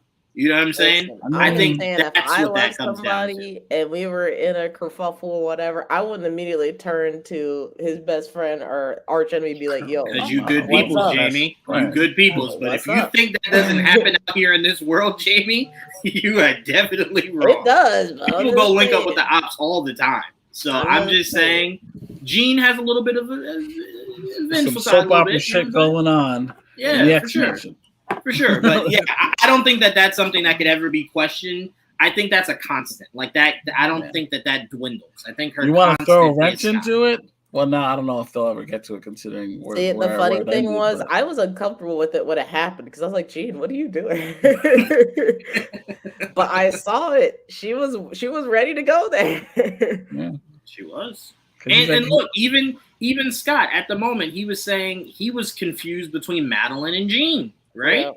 Which is easy considering they look so. They look exactly the same. She's been calling herself Jean for forever, so it was like that had to be such a mind fuck for him. Like, actually, also question. So wait, Madeline is dead, right? Yes. Technically, yeah. Got it. Go ahead, Trayvon. I'm sorry. No, I mean, no, good. That was sort of discussion went and. But yeah, I'll talk about the cameo. The cameos were cool to see. I mean, the Cloak and Dagger one was the coolest to me because I did love that show when they did it, and to see them again, that was pretty cool to see. Black Panther was cool. Daredevil and Doctor Strange using his magic. That was really cool. I'm certain with the mask on. Okay. I was about to say, Trayvon, was that not silly as hell? Didn't he have scrubs over top of the Doctor Strange outfit? Like the gloves on and everything. The gloves and the mask. You gotta be clean. I was like, that's because you know there would have been like one or two assholes on Twitter like, he wasn't prepped for surgery. He was. You know he wasn't. But I feel like, but it does make sense for him to be doing that because if they didn't have power, he's the only one that could probably. You know what? That is true. I didn't even think of that. I didn't even. Why is he doing it? Because they don't have electricity. Oh, that's what he's the only one that got the energy. That's right. But yeah, the cameras are cool. Polaris, from what was that show called? Gifted. Yep, the Gifted. Yeah. That's the only time I've ever seen her really. Yeah, no. You and the rest of the world. I don't do comics, so you and the rest of the world. It was the first time I knew about Polaris. She was in the older cartoon. I mean, she was in a couple episodes. She was? An X Factor. She was. My goal. But I get Trayvon's point. She was the forefront in the Gifted. So like, no, I get it. I'm just saying, but he has seen her, because he just watched all of it. I don't remember it though. Wait, in the cartoon? I don't remember her. The Forge, the episode where Forge led to the X Factor, Havoc was in it. I'm gonna make it my goal. Remember that was Iceman's girlfriend. Iceman was in that. Yeah, Iceman's girlfriend. Remember Iceman's girlfriend? Yeah. No, I don't. What's her name? Wait, that was. No, I don't. Wait, hold on. I don't. I'll have to go back. Okay. Wasn't it Polaris? Wasn't it? I remember Iceman. It is Polaris. I was excited about Iceman. Yes, Polaris. Yeah. I'm gonna go back again. Okay. Huh. Iceman episode. Yeah, that was called Cold Comfort. Yeah. Cold. That makes sense. The battle, like the onslaught thing, I thought that was coming too. I saw everybody was talking about that, and I had looked it up. I was like, what the hell is onslaught? I was looking, I was like, oh, we was getting it, man. I was like, oh, they're gonna do it. That's when he blasted him, like he did that, like super hard mind blast he was doing. I thought they were gonna die together in the head. Like when it was rising, I thought they were gonna drown together in there, and that's when I was gonna start. But I don't know. Bro, that was scary. Yo, that shit was funny. But yeah, he did look like a little hag. Yeah. Oh, I did like that Jean was just like. I do like that her body kind of has like this default. Like anytime it feels like it might be dying, Phoenix Force now. I mean, yeah, A but little bit of yeah. Deus Ex Machina, but I mean, it works. It's like you can't look. I need Keeps my you alive. vessel. I need my Right, vessel. exactly. Like, hold on now. That's What's fight or going on flight right outside? there. And then I went back to sleep. Yeah. All right, I'm The done. Phoenix Force is like, That's all right, you're all on your right. own now. That's all right. Well, it is over. Time to hibernate. She's alive. I'm good. She's alive. I did like Trayvon. I did like Cable's line of calling Jean his mom. I did like that a lot. I know somewhere in the wherever she is, Madeline is just like this. I don't know if he said mom, but did she say my son? I think No. he said my son. When he said the line before, when the water started to like bubble up, he said something about you don't know about my mom, and then like she came out of the water, and she did call him son. You're right, she did say that, but he said mom before Phoenix came out of the water. Yes, Somewhere Madeline is just like, this bitch took my husband and my which is very interesting because he wasn't talking like that before. He sure wasn't. He was just like, I know who my mom is. And then like 5 seconds, you know what it is, Trayvon? It had to be hours and hours of looking at the same face your mother has that you just kind of just fall in line, right? You just go, that's my mom. I don't know. They fucking look the same. I don't know. Who knows, right? Look the same. Powers kind of the same. I don't know. Mom, sure, whatever. I don't know. You know. But I did think they dove into a lot of really good emotion with Scott and Cable. I always like seeing them interact because it's kind of like it feels like on Cable's side, it's sometimes love-hate with his dad. So I like that Scott was able to kind of just tell him like, bro, we love you. You know what I'm saying? I thought everything they did with Scott was awesome. One thing I thought was really cool, I thought you would have appreciated, Trayvon, is that Scott doesn't get talked about as like an Omega level Xmen a lot. But when he lets loose with those eyes, there's not many people that can withstand a fight with Cyclops. So I like that he kind of just went full visors off and just was letting that machine have it. I'd like to see it used against someone. That'd be really cool to see those beams really get a chance to kind of stretch its legs. Descent when they was falling out of the yeah, that was cool. I didn't think of that shit. I was like, wow, that was really cool. Because once somebody explained to me, it's not like a laser beam; it's like actually pushing you. Exactly, like, it's force. It's not heat. Yeah, so they're concussive blasts. Yeah, yeah, it's not actually a laser that burns you. Yeah, that's how he could push himself around when he did all that. Movement. So I said, "Oh, okay, yeah." So is it? Cool. So it's force you can see. Yeah. That's what you can see because of the exactly. I didn't know if it was like Demon Slayer where it's like they just draw it, but in the manga you don't see all the stuff that That ruined my life when I saw that for Demon Slayer. I was like, man, that's so disappointing. You're like, I'll ruin your life. That means the anime is better. What else stood out to you, Trayvon? I mean, nothing. Once we did get to Egypt and we saw Apocalypse before he's like the Apocalypse we know, and I was like, okay, look at okay. And then at the end we had the card in his hand and death. I was like, okay, that's where we're going. Poor Rogue. But yeah, I mean, and you know the story is gonna wait till she's all healed, happy, life is together. She ain't throwing Cat Shield halfway across the globe anymore, right? Like she's fully healed, and boom, back. I am looking forward to a like unhinged Gambit, like the user's power is like full. So there's zombie Gambit. I'm not familiar with Gambit. Oh, no. He's not brought back as a zombie. He's brought back like Gambit, but he's now it's like an apostle for Apocalypse. Yeah, but there's a lot more power than just throwing cards. It's like what they did, like Archangel became Death. Yeah. For Apocalypse, so it happens with Gambit. Oh, so he becomes like. He becomes Death. Well, yeah. Oh, he becomes Death. Okay. So then, I didn't what know happened to about Archangel? that at all. I wasn't reading Xmen at the time. Blood of Apocalypse. I wasn't either. Yeah. I had no idea of it until today, watching the episode for the first time, and I'm watching that scene, the Stinger scene, and I'm like, holy shit, are they gonna make Gambit Death? And my friend looks at me like, do you even read comics, asshole? Like, what?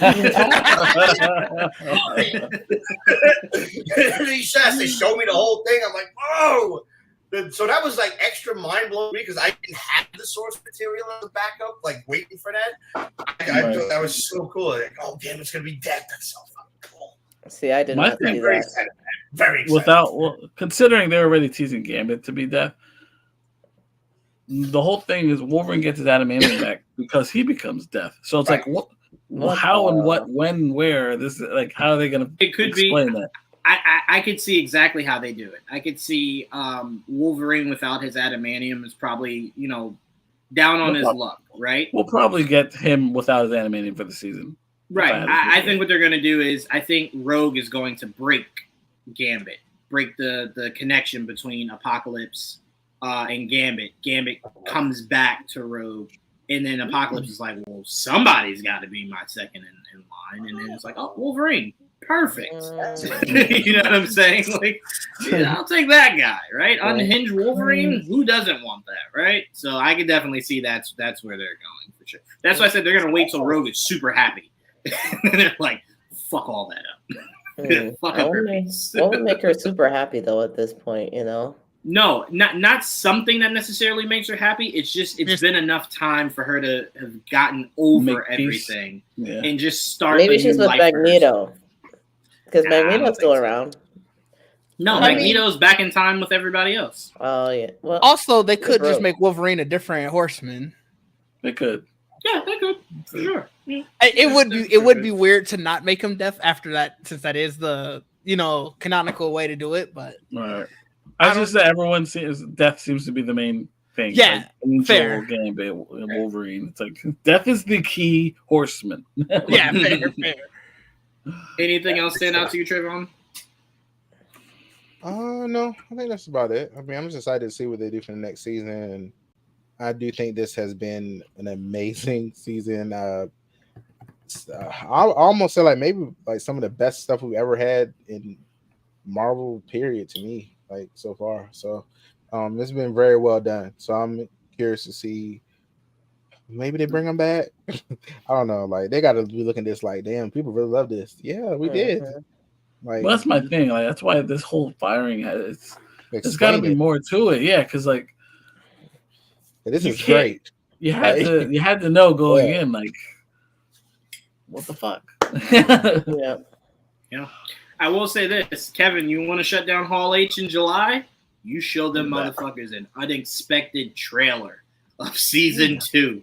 Of Xmen, where it ends with the title Xmen 98, and fucking blow the roof off the way that everyone feels about Xmen right now. Fucking do it. When they did the reveal that like, oh, we're doing Xmen 97, like that was not even a Hall H thing. Like I was just sitting with the rest of the normal people, upstairs, like in a room. They're like, yeah, we're doing this thing. I actually almost got kicked out because of that, because I tried to record it.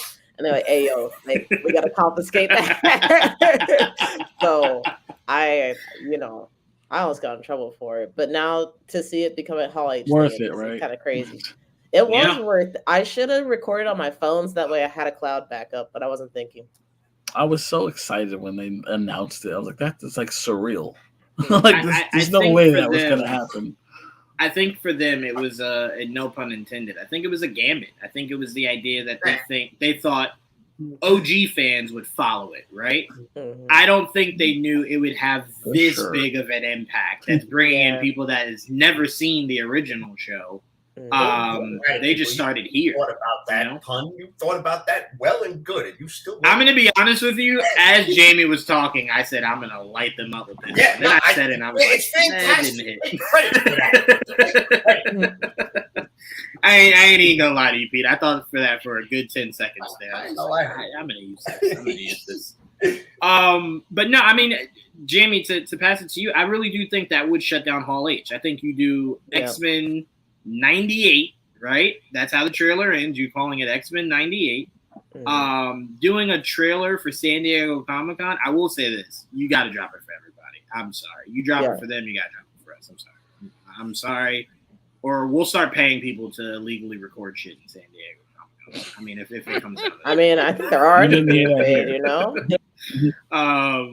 Who knows? They're not getting paid enough because, I mean, we keep seeing, like, the top of the very top of the screen. That's the thing. Like, they got people watching. You got to be discreet.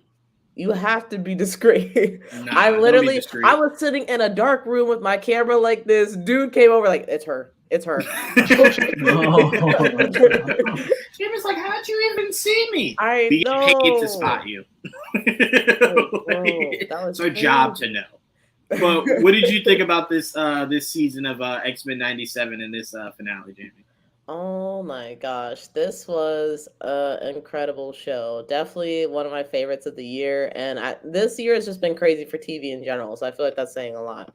Yeah. To kind of what Joelle was saying earlier about like all the cameos. Like I feel like this is the first time or the first Marvel project where I felt like the universe was actually connected because we had like X-Men and like mutants from different properties like hanging out with each other, and like Captain America and Iron Man show up somewhere else, and like Daredevil in New York and things like that. Just like things that make sense that were always like, hey, when this thing happened, where were all these other people in the Right. Marvel universe? And they're like, don't talk about that. So it was cool to actually see like they didn't even necessarily have to all be together, like working towards the same thing, but they were all like trying to make the world a better place at the same time. So that was really cool to see. I really liked a lot of the stories that were told. I do kind of agree that it felt like a lot was kind of going on, and I definitely want more episodes next stream for sure, or not next stream, next season for sure. And I looked down at the chat. And I started thinking. Threatening them? Next week I want this shit out. Yeah. That I wouldn't. Marvel, you're on the fucking clock. So next week at 8. But I think they did a really great job with this, and I'm also really happy that I think Joel has pointed this out, and some other people in the Discord server as well, with the fact that other people are getting their shine outside of Wolverine. Even though I love Wolverine, he's my favorite X-Men, but I feel like I learned so much about all the other X-Men because they actually had a chance to like develop and be people and not just Wolverine's friends in the background, I really liked that. I will say I was really missing Storm this season. Like I think she got her powers taken away either the first or the second episode. Second, I think. Yeah, we didn't see her for a while, and then like she got her powers back, but she still wasn't with the group. And I just would have liked to see more of her because I guess she's like my second favorite X-Men. So hopefully we get to see more of her next season. I will say the biggest problem this season had was you just have too many Omega level X-Men, right? Like this season was about Magneto's Omega level, right? I think the reason why Storm got shot out of the sky and landed in the water, and that was kind of it was just kind of like, it's like Jean just came back as Phoenix. Phoenix, Jean, Omega, Storm is just like, it's a lot, right? And it's like somebody that's OP kind of had to take a backseat. It's so funny? It's why, because you know how many people always say about the MCU that like you're watering down characters, right? The MCU was trying to tell us for things like this, you sometimes can't have all these Omega level OP characters all together because you don't need someone like Clint. You don't need someone like Iron Man. You don't need any of these people. You just say Hulk, go Omega, right? Or Wolverine, just go crazy. Like, so it's like somebody kind of had to take a back seat. In the MCU, that's Vision. Vision had to take a back seat since Ultron, right? Mm-hmm. So it's like, you got to kind of water things down, but I like it. They didn't depower Storm. They just took her out of the battle, right? Because Trayvon would have been upset if she was just like, I can't spin a tornado no more. They're like, nah, fuck that. You better get a whirlwind or something. So it's like, we won't take powers away. We'll just take you out of the battle. So I think that was a smart thing to do if you're about to bring Phoenix out of the water. That's just too much.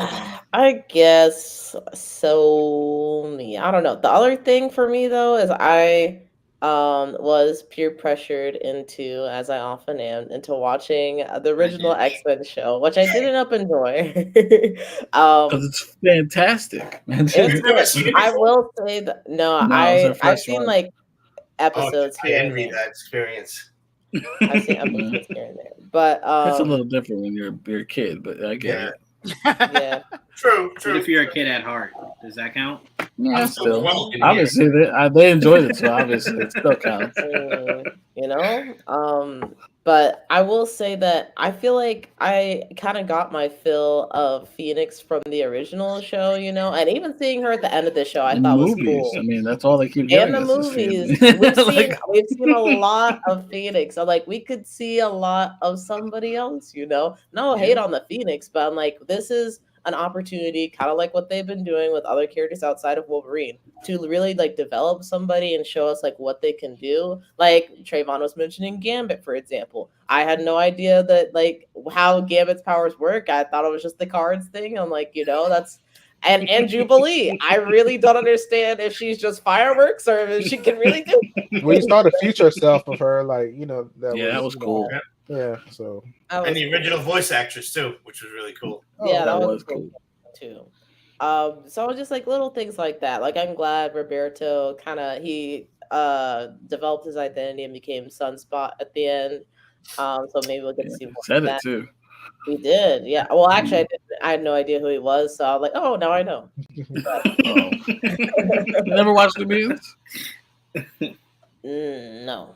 The TV Mutants show is actually pretty good. The movie. You should watch it. No, the movie. Oh, the movie was cool. I never, but there was. What was the TV show? Legion or something? No, you're thinking The Gifted. No, you're thinking The Gifted. No, it's something before that. I can't remember. Legion came after The You Gifted. mean Gen X? That was it. Maybe that was it. It was a pilot and it was terrible, and that was in the 90s. No, there was a whole ass season or something. It had to do with Legion. I don't know what I'm thinking of. But there is a Legion show. Yeah, there's a Legion show, but before Legion was The Gifted. I had. You're probably thinking of it. There was a character who was, I think his name was Miguel, right? And his name was Eclipse or some shit. That does sound familiar. That was a made up character. I'm like, you have so many mutants. Why make shit up? That's fair. There's too many. Beauty freaks. I guess kind of closing thoughts on the last episode. I really enjoyed it. I did kind of feel like, and it's funny because the thought never really occurred to me until Mike was talking about like his thoughts about the show. I'm like, yeah, Bastion kind of did come out of nowhere. And then even just like I watched the episode earlier today. Granted, I was at the hair salon, so there was a lot of things happening. But when I was reflecting on it, I'm like, wait, what happened to him? Did he die? Where did he go? Like I don't even remember. And I honestly he got sucked into the light, whatever the fuck. Yeah. He basically killed himself, or he think. I don't know. I'm just glad that we saw Apocalypse in the Stinger, and that he's going. Yeah, I'm glad that we saw Apocalypse in the Stinger, and that he's going to be like the overarching threat in the next season, because that to me, like, that's more of an impactful villain than just showing up in the last 3 episodes saying, "Hey, I'm here to steal your powers. I'm here to kill y'all." Like, I don't know, but that makes me like. It'll make me consider him like more of a greater threat. And then the death thing. Oh yeah, go ahead. No, I was just gonna say I don't know if he necessarily popped up out of nowhere. I think very early they gave you Sinister, and then as the season progressed, they let you know Sinister was not working for himself; he was working for that guy. I'm not right. So I've never felt threatened by Sinister. Well, I think it's mainly because you might not know what he does. I don't think this season really portrayed him that well. But Sinister is very much a threat. But he's Marvel's evil man. He's a mutant evil scientist. Is he a mutant, or did he just fucking with mutant DNA? Like, I mean, that's a good point. You're probably right. I'm not really sure if he's an actual mutant. Like, I always thought he was a mutant until this episode, and I'm like, wait a minute, now I gotta go back and like wiki ass. He's a weird. He might even be a former Nazi. There's a lot of there's a lot with Mr. Sinister. He did say he even knew more reason to dismiss it. Right, exactly. So, but I won't say that. Grew. Like, that was a hell of a line. He is the. I thought he's just a scientist that was just stealing DNA. He's an evil scientist. Yeah, he is definitely a scientist. Right. He has an obsession with the Scott and genes. He did specifically. He did the baby, or not the baby disease, but the disease that the baby table got. The techno-organic virus, yes, which Yeah, actually yeah. was originally done by Apocalypse, but they gave it was Sinister in the show. The baby disease is hilarious. I believe that I happened almost said between it. the ages of 2 and 5. I'm just But no, I don't think the bad guy was just thrown in, but I do think that they were smart to utilize somebody that does not matter all that much.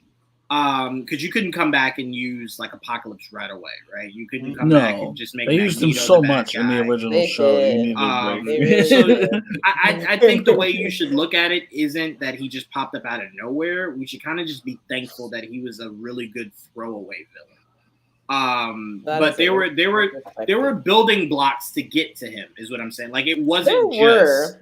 out of He was a good new nowhere. villain He's to just get to upset. know. Like Sinister was there. We know Sinister was doing things, and now we learned as we went forward, Sinister was working for someone, and then that's how kind of we get. But remember, there were 3 villains this season: the government, Sinister, and then Homeboy. So it's like it was moving parts everywhere, right? So By the way, according to my Google, Sinister was not a mutant. He was just a human who, like you said, injected himself with mutant DNA. There you go. which makes He's a sense, but he's like a she mad sucked all the scientist. DNA out of him. Yeah. Makes sense He that Bastion reverted was back. working with him because if he was a mutant, he probably would have taken a bit of a side. That's true. Very true. Wouldn't have trusted him. Very true. Very true. Even though Anything looking else at him, stand I out don't know to how you, you can't look at him and think that guy's not a mutant. Right. Yeah. He's just crazy. Sure. He might be a vampire. Let's not get too close. But yeah, outside of that, the death thing, literally, I don't know what I was thinking. I was like, are they gonna kill Gambit again? I'm like, I don't know. I have no idea. What Kill him was going again. on. I have no idea what that meant at all. All I know is it was a reference to Gambit. He said death. I like, does that mean he's gonna kill somebody else, Rogue Gloves? I have no idea. Whenever I hear the word apocalypse, the first thing I think about is 4 Horsemen. Yep. So, Very good. Yeah. Very good. Even not even just X-Men, just in general. Yeah. No, that is biblically. Yeah. 4 Horsemen of Apocalypse are very much Right. Charm used to do it, and all. Yeah, I'm also glad y'all pointed out the fact that it was young Apocalypse that was in Egypt, because I was like, I saw like the lines and stuff. I don't know what the lines and stuff around his mouth. That's what identified for me. I'm like, oh, it's is that Apocalypse? Yeah. It's part of the mutation. I'm glad. Yeah. Somewhere Oscar Isaac had to be sitting there like, why can't I just look like that then? Like, why did you make me Ivan Ooze? Another example of a great actor given a lot of potential to really shitty writing. Yeah. Oh, they did All not they do had the that. cartoon right in front of them. That was Apocalypse. All I had to do was do exactly that, and they didn't. Yeah. They decided, they made Fellow decisions to be bad. That was yikes. Yeah, no, they really did. No, I mean, it's funny you say that, Jamie, because when they ended up in Egypt, my mind went to Apocalypse. But until I saw the person, I was like, it might not be. I don't know everything about the X-Men. And then when you took the hood off, I'm like, yeah, no, Apocalypse. I knew I wasn't going crazy. But had the lines not been there, Jamie, I'd been right with you. I would have been like, I don't know who the fuck this is. I went, oh my god, Storm's going to be an actual god. This is great. That would have been amazing. That's what I was thinking. I was immediately like, she is going to be a goddess. Oh, that would have been great. Yeah. I Man, know. Trayvon's head would explode. Are you serious? Well, her powers be like this. No Limit God. Storm? Oh man, we'd never hear the end of it. It'd be the new Wanda. It'd be Black Wanda. That's what it'd be. That's what it'd be. Black Wanda. Black Wanda. That's what it'd be. Pete, to end this out here on X-Men 97, go ahead. Let it loose. Sure, I'll take us to the end gate. I had a few notes as I was writing them down, just like a couple of cool things that stood out to me over the season. It was great today to see Nightcrawler kicking some ass.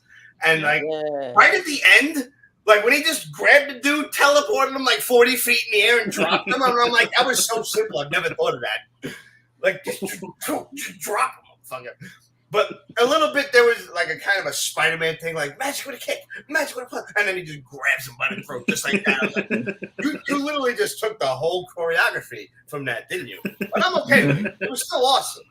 It was still great. I'm not gonna get into that just yet.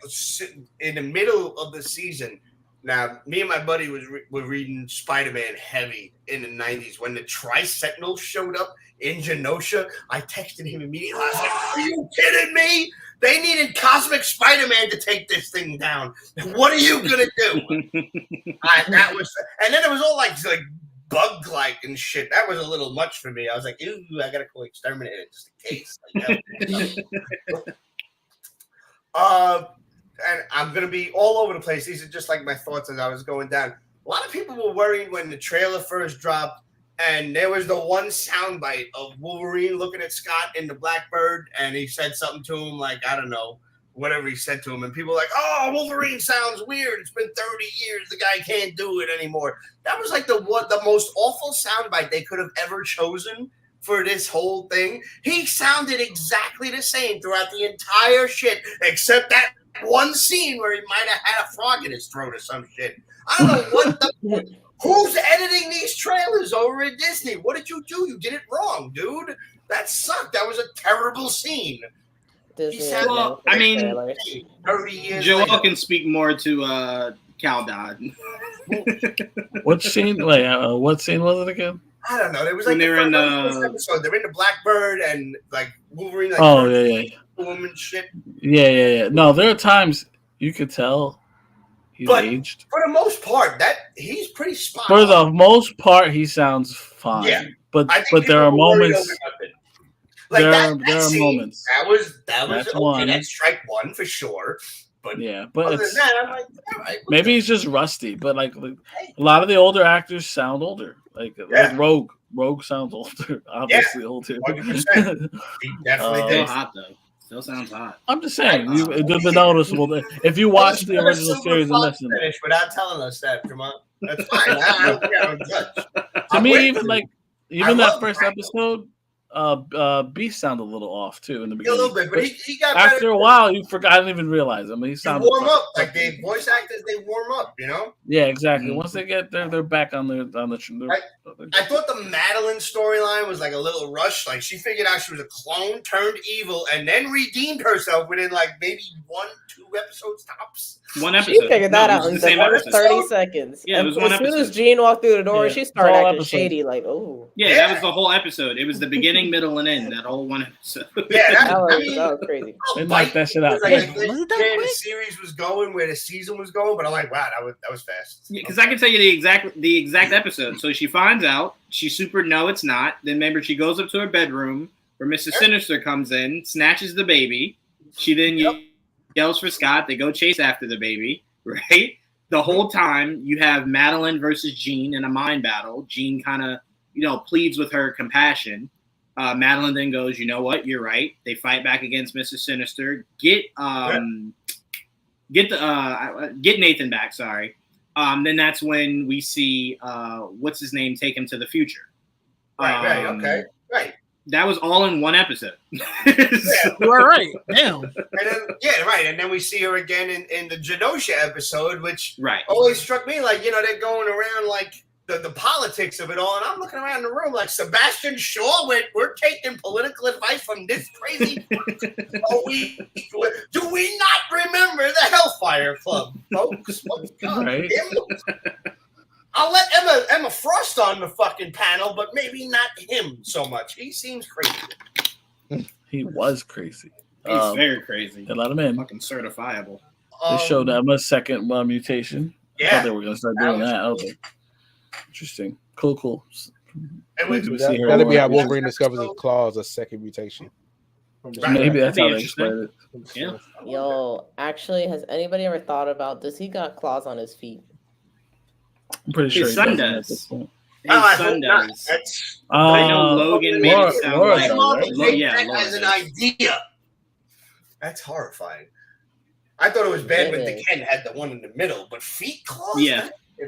Nope. Ooh. But Laura Yeah, does. His comes That's out. when His it comes out like that. The son's Right. comes out like that. We know that his daughter has just the two, like one in I think the index finger and one in like she the has pinky. two here and like one like in And the then- claw.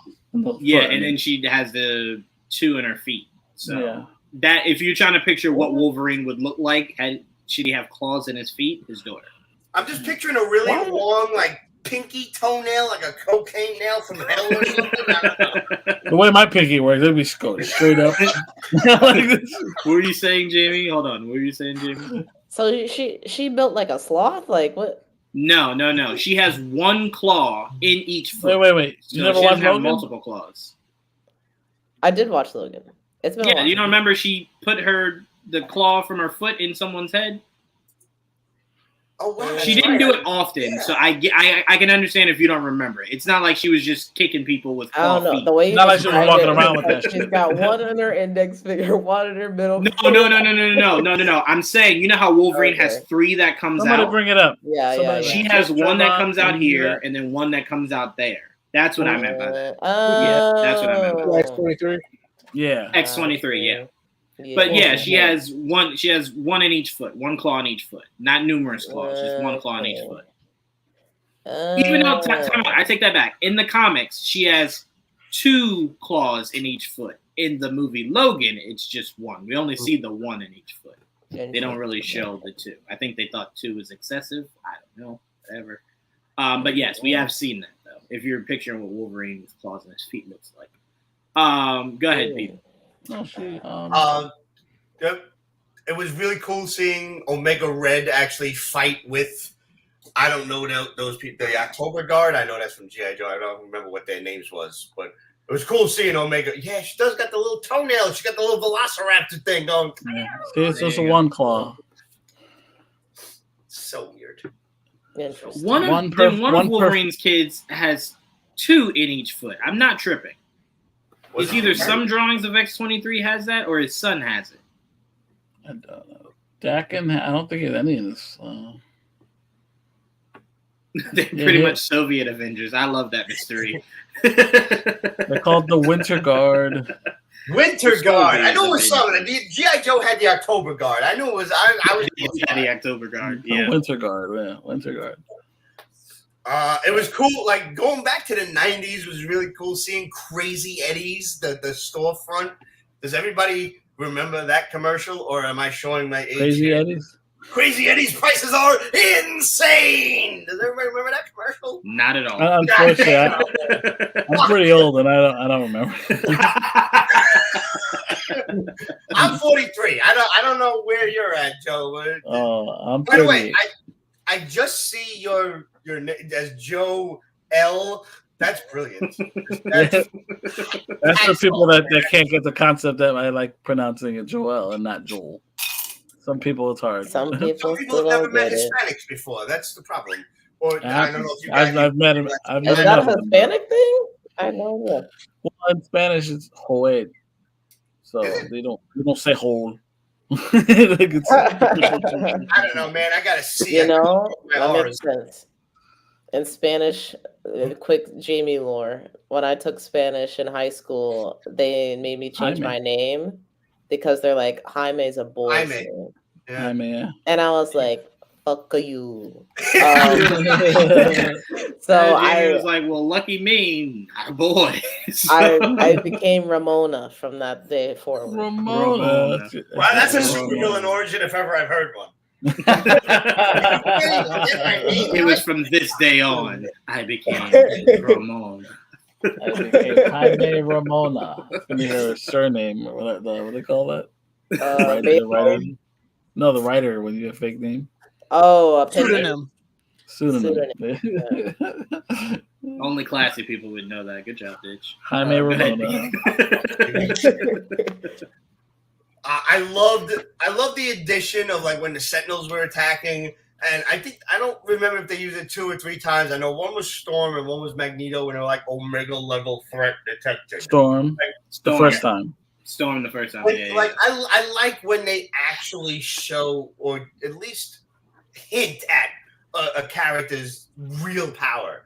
You know, like you so rarely get to see it. Even in the comics, people forget how strong Spider-Man is. Like there was a comic, and I forget which one it was, when he lifted a whole ass subway train, like one car attached to the other, and it just like snaked around until it hit back at the bottom. And it was a Martin Bagwell.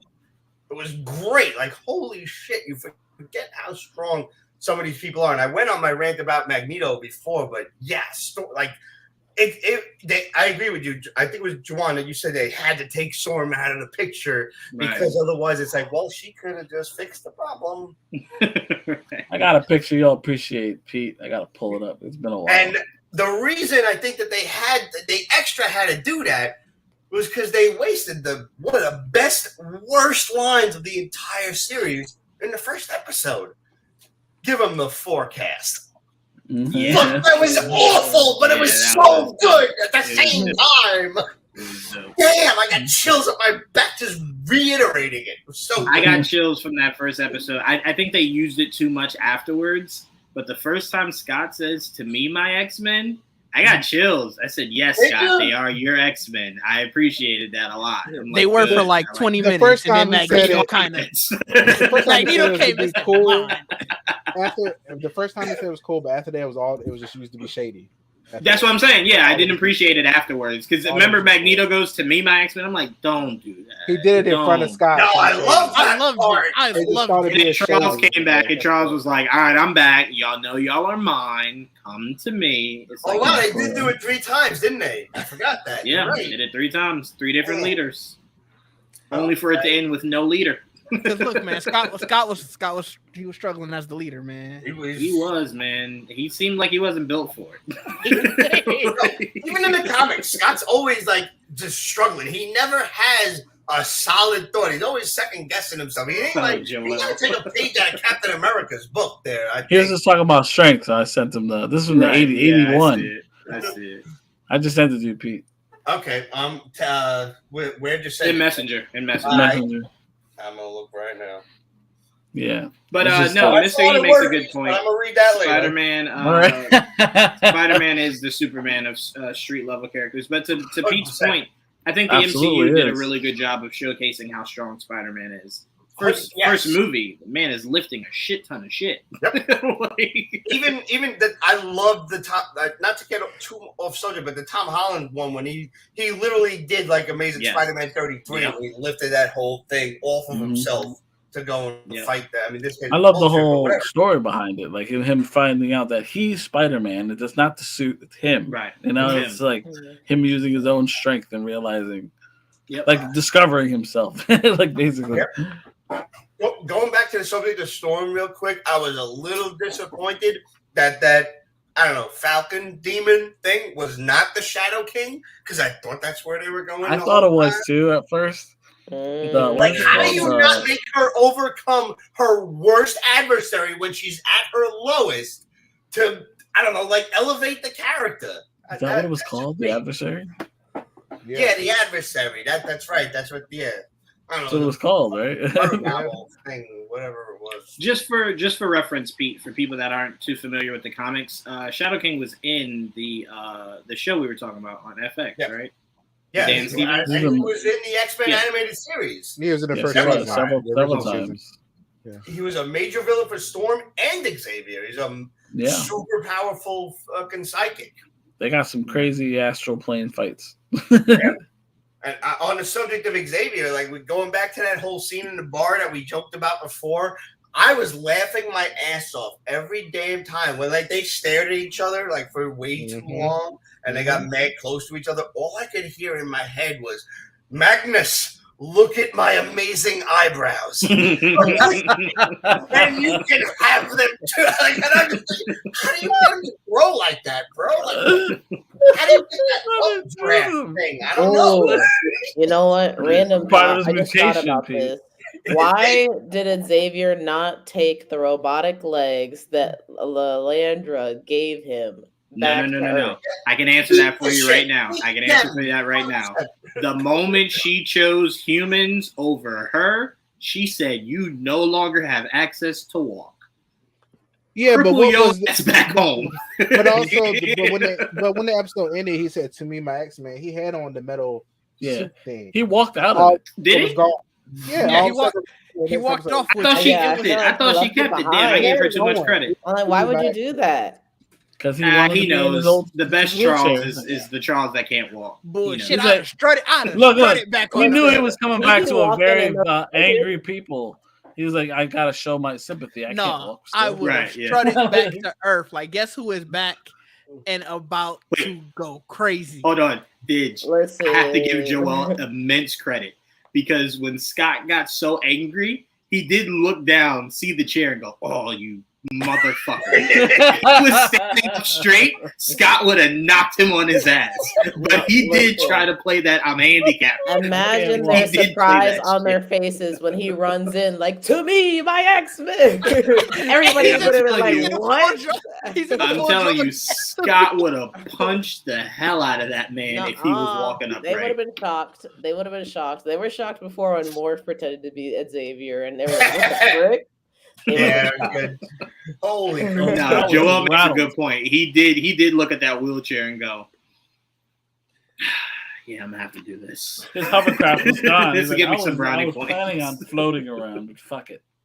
Yeah, you know he was thinking to himself, "You wouldn't hit a man in a wheelchair." He knew Scott wouldn't hit a man in a wheelchair. If he was walking, Scott would He hit him with that concussion blast later.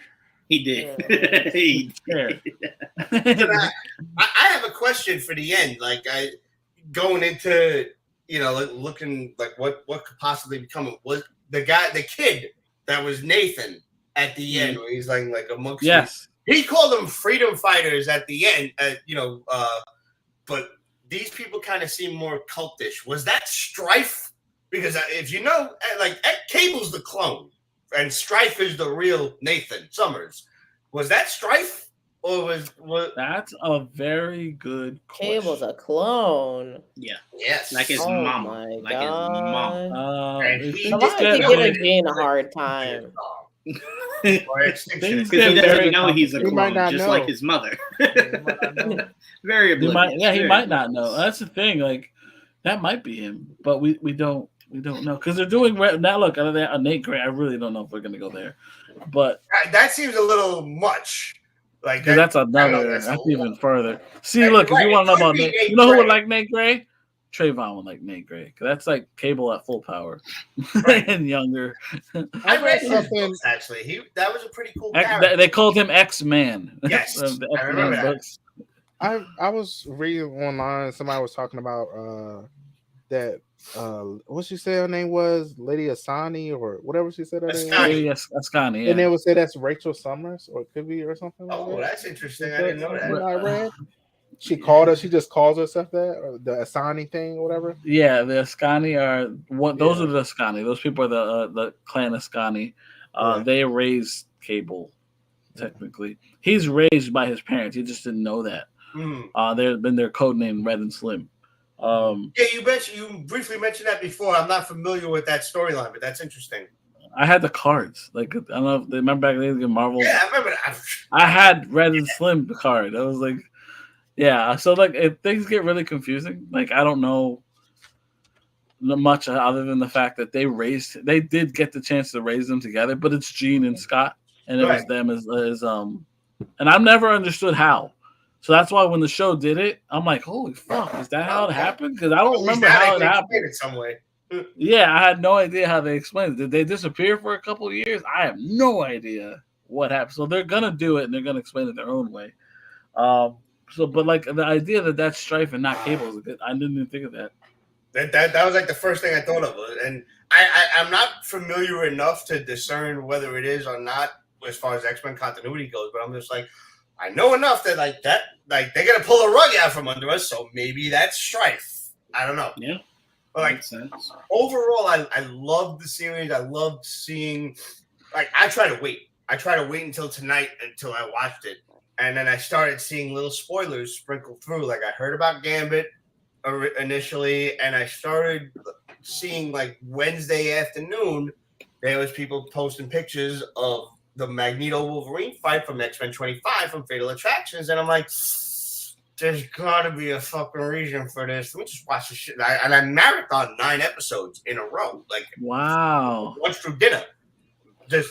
And then, like, no sooner did I finish, but now this shit is going on 7-8 hours that the episode is aired, and I go on fucking line, and there's some jerk off with a picture of the cartoon matched with the picture of X-Men 25, and I'm like, you're a dick, bro. Like, It's 10 hours tops since the episode aired, and you're already fucking posting spoilers. I can tell you, Pete, they posted spoilers 5 seconds after the episode. These people should be crippled in a car wreck. God.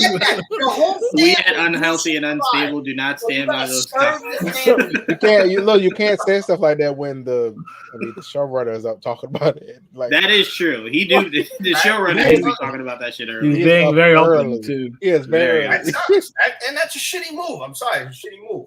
I loved the whole series. I heard nothing but good things throughout it. So I was very happy when I literally, I'm like a kid in 1994 just watching Xmen. I gotta be honest with you. Loved it. Outside of No Way Home, this is probably the most overwhelmingly fully positive the MCU has been in a long time. Yeah, that's very true. I had a couple of hiccups. Don't get me wrong. First and foremost, I hated the animation. I'm sorry, I do. I'm a traditional artist. I like cell animation. The CGI was just like, I don't know. Some of the movements were a little awkward. Some Magneto looks like he has lipstick on, and I can't unsee that. What the fuck did you do? Hey, according to Trayvon, that man Charles saw that man had some kissable cares lips. About his physical appearance. Chapped ass lips. I put clear on. Hey, but like, I don't know. Kissable ass lips. The animation looked awkward to me. That's why Xavier was getting so close this episode. He's like, yo, what's going on? Right. What do you think kept bringing Rogue back? It was the kissable lips. It wasn't the powers. I can't help it. What in the last episode, I'm waiting for the big knockdown, drag out fight, and Cyclops is like, stand down, X-Men. I'm like, and I looked at my friend. I was at like a viewing party at like 7 o'clock, so this is all fresh in my head. And I looked at my friend. I was like, they're gonna kill him with kindness? What do they do? Bastion's not a mutant. He's fucking Nimrod. He's not a mutant. I have a really. I can't even make this joke online. I'll send it to you later, Joanne. But and you guys know, like, if this was a Pete's Basement show, I'd fucking make it. I don't give a shit. But like, we appreciate that. Listen, I'm a heartfelt human being. Before I go on my rant, that I have to rant about this, but I do want to touch on. We said, Joanne, if you died, like, would we comfort you and tell you we loved you and shit? I probably would be too distracted poking you and be like, dude, I just got this new toy. Look at it. That is true. That is true. The last thing I would hear is, Juwan, check out this new figure. It's like, really? I mean, listen, you started the group chat. Pete, he died happy though. A little part of me would. I'd much prefer Didge to come in and be Chloe Bailey. But, whatever. I can't help it, man. Can't even do the voice. Going back full circle, the cameos were fantastic. Whoop. Go ahead, Pete. Go ahead. I was just laughing at Didge. Go ahead. The cameos were all fantastic. I loved it throughout the series of seeing Morph do mad shit, like the Morph smash as the Hulk. That was great. Morph had a lot of cool. When he did magic early, that was cool too. I loved seeing like the clever uses of it. It was cool.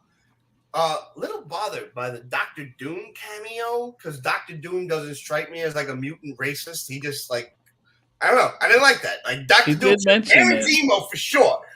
He's like, he was a racist. Definitely. I don't know. Doom just doesn't seem like he'd be in on that, and that bothered me as a Doctor Doom fan. Nevertheless, my one big fucking problem is, okay, you wanted to show Mary Jane to show that there was a conclusion to the Spider-Man animated series. And hopefully we're going to get the actual animation to that so we can see it too and appreciate it. But with New York in chaos, you're going to tell me Spider-Man is with his girlfriend watching a television in a storefront? No. He's webbed up, web spinning wherever he can help people getting out of this. Fires in the background. He's got to be helping people. He's not going to be Peter Parker while he's fucking watching television. And if you're going to sit there and tell me that this is during the Clone Saga and Ben Reilly is Spider-Man, well, then we are no longer friends, sir. I don't think that's what it was. I'm gonna be honest with you. I think it was more so fan service. It was more so just fan service. Absolutely. But they did it wrong, Juwan. That's my point. I know, but if they showed Peter swinging around as Spider-Man, you can't show Mary Jane. And the whole point was to show Mary Jane. He swings out from the building. Listen, man, this ain't rocket science. I'm an animator. He swings out from the building, and there's Mary Jane. Oh, no. My husband saved the world. You could have been leaving from the apartment. Done. Sure. Yeah. Look, I'm not arguing the fact that there was no Spider-Man because that was kind of wild. It's not fucking. It's not. That was Eddie Brock behind him too, right? Or no? What? Or was that Flash? That was Flash. Somebody also brought up the point because obviously people have been questioning about the Mary Jane thing. The last season of Spider-Man took place in 1998. This is 1997. Oh, that's really good point. There you go. That's a really good point. No, Spider-Man. That's 99? a really great point. Okay, thank you, Didge. That's a really good point. Yeah, Spider-Man 99. It's crazy. No, but I mean, overall, I think we all really can't wait for season 2. They should definitely drop that trailer at Hall H. Blow up some heads, guys. You said what? Drop it at my house. You got till next week at 8:00. You heard the threat Jamie gave. All right, before we get out of here, I got some really quick hits. I want us to go through these pretty quickly. We did get our first, it says teaser trailer, but anything over 50 seconds is a full-length trailer. I don't care what anyone says. We got our first full-length trailer of Dune Prophecy. It looks amazing. The Bene Gesserit, I think Bene Gesserit. Fucking name if I've ever heard one. Anyway, I think it was genius to do a show about them. Trayvon, I got to go to you first because that show seems right up your alley. It just seems like a whole bunch of sorcery and kind of like mind manipulation. You've seen Dune, right? Yeah. Yeah. Okay. Yeah. So, did you see this trailer? I didn't. What? Really? I didn't. All right. Well, then I'll go to you last, Joel, because I know you have seen the trailer. Your quick thoughts on the trailer? I haven't seen the trailer. What the fuck is happening? You know, I'm not gonna lie. You put it on the list. I thought it was like things we were going to watch on here. Yeah, I didn't see the trailer either. I didn't see it. Okay, I forgot. Well, I forgot it. Do you want to watch it? Do you want to watch This could be no, we can't because we're still on YouTube, and I don't want to take off whoever's been on here with us the whole time on YouTube. Fair enough. If anything, Trayvon, just note this. We'll do it next week. We'll do it next week. I forgot. I'm like, I It's okay. I shared it and I forgot to go back. This is only your job, but whatever. We did get, Trayvon, if you could bring it up, our first look at season 2 of The Last of Us. It's just photos, no trailers. No one missed anything. No one missed anything. Yeah. It's just our first look because we see what they look like for season 2. That's what I mean by first look. And man, I can tell you right now, that looks like real Pedro Pascal, not like acting Pedro Pascal. Like, I think I seen him look like this on the street the other day. This His hair is longer. I'm not a fan of the long hair. Did he have the long hair in the game? I'm about to say Joel had longer hair, not like that. He did have, not like that, but yeah, he did have longer hair. Is he still giving thicker Pedro? Is he still giving dad vibes, Jamie, or is this not it? I guess so. Are you excited for season 2 of The Last of Us? I'm curious. I am excited because I really enjoyed the first season. I'm also curious, they made the decision not to expand on what happens between the 2 games. And I feel like that would help with things that happen in the next game and the way people handle it. I'm surprised with that decision. Hopefully I'm wrong, but it seems like they're just going straight through like the game did. Yeah. I just good. God they should bless suffer like they, the game players did. They goddamn right. They should. I mean, it's still suffering, but at least you got context. No Man. Some people dropped the game because of that. I honestly, when I saw these, I thought they were just pictures of them, and I was just like, see, all right. see, told you. No. Pedro Pascal be looking like that. Because the way I saw it in a tweet, and obviously you got to click the tweet for it to expand. So I was like, all right, why are we just seeing this random picture of Pedro Pascal? Amen. And then when I expanded it and saw the picture of Bella Ramsey, I was like, oh, okay. All right, I guess that could have just been a screenshot of season 1 too. So let's just wouldn't have known the difference, right? Someone CGI'd his hair longer, made him a little bit more gray. I literally thought they just took a screenshot of season 1 for Bella, and then just for Pedro Pascal, just like, hey, this is him. This is him on Tuesday. Joel, what are your thoughts on this first look? It's fine. I mean, they've somewhat updated the look to make it match a little bit. But it's not much of it. It's like it's just pictures. I wish I got to see some footage, but we'll wait. No biggie. The bar is famous. I can't wait to see that guitar. When that guitar comes out, I was a bee crying. I'm a bee's crying. Hey, man. Once the game starts playing, I'm in. The last time PlayStation showed up at E3 because they made the big barn installation that people walked into and had the reveal. Did they? Yeah. They had a barn. Well, they had a faux barn that people could walk into and feel the vibe. I would love the second trailer. The second season trailer start like the second trailer did for the game. Just redo the whole thing, the dance. And all they that. Probably will kind of do that, to keep the surprise. Which is why I'm saying the content in between would help. It would help. That'd be very interesting. Trayvon, what are your thoughts? Cool. Oh no. Yeah. So he's not giving dad vibes. Damn. All right, Pedro Pascal. Save it for Fantastic Four. Trayvon's not impressed. I don't think Trayvon's in the I don't see it. Would you say, Pete? I'm sorry. I know Pedro Pascal is the Bacon of Hollywood now, but it does not strike me as Reed Richards. Same thing I said, but I'm gonna be honest with you. Don't get me wrong. I've seen Ian Grunfeld, and I didn't think I he don't fit see Reed Reed Richards. when I look at him. Neither do I. I'm sure the two of you think of it for two different reasons, but Right, yeah, 100%. 1,000%. That's I mean that haircut. I had that haircut in 1997. I knew enough to fucking cut it. Hey man, it's cold out there. All right, they need the more hair the merrier. Listen, there's no reason for a party in the back. Trust me, Joel. Some party, man. You need a little bit of party. Get rid of all of them pictures. And it's become very apparent that Pedro can't grow a full beard. It just can't. Yeah, it's a him and Joel thing. I don't know what's going on with those guys. Joel, all right, Joel has a beard all the time.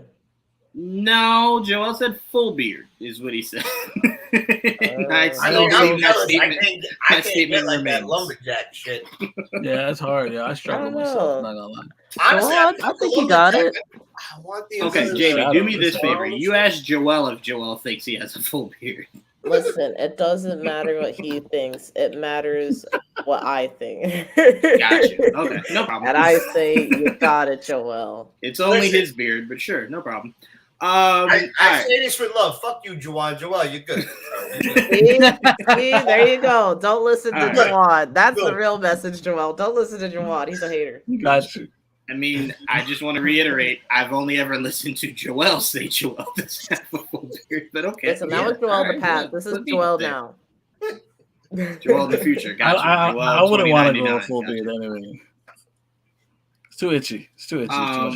All right, we're going to play Take It or Leave It. Quick hits. Mortal Kombat 2 comes out October of next year. Super fucking take it.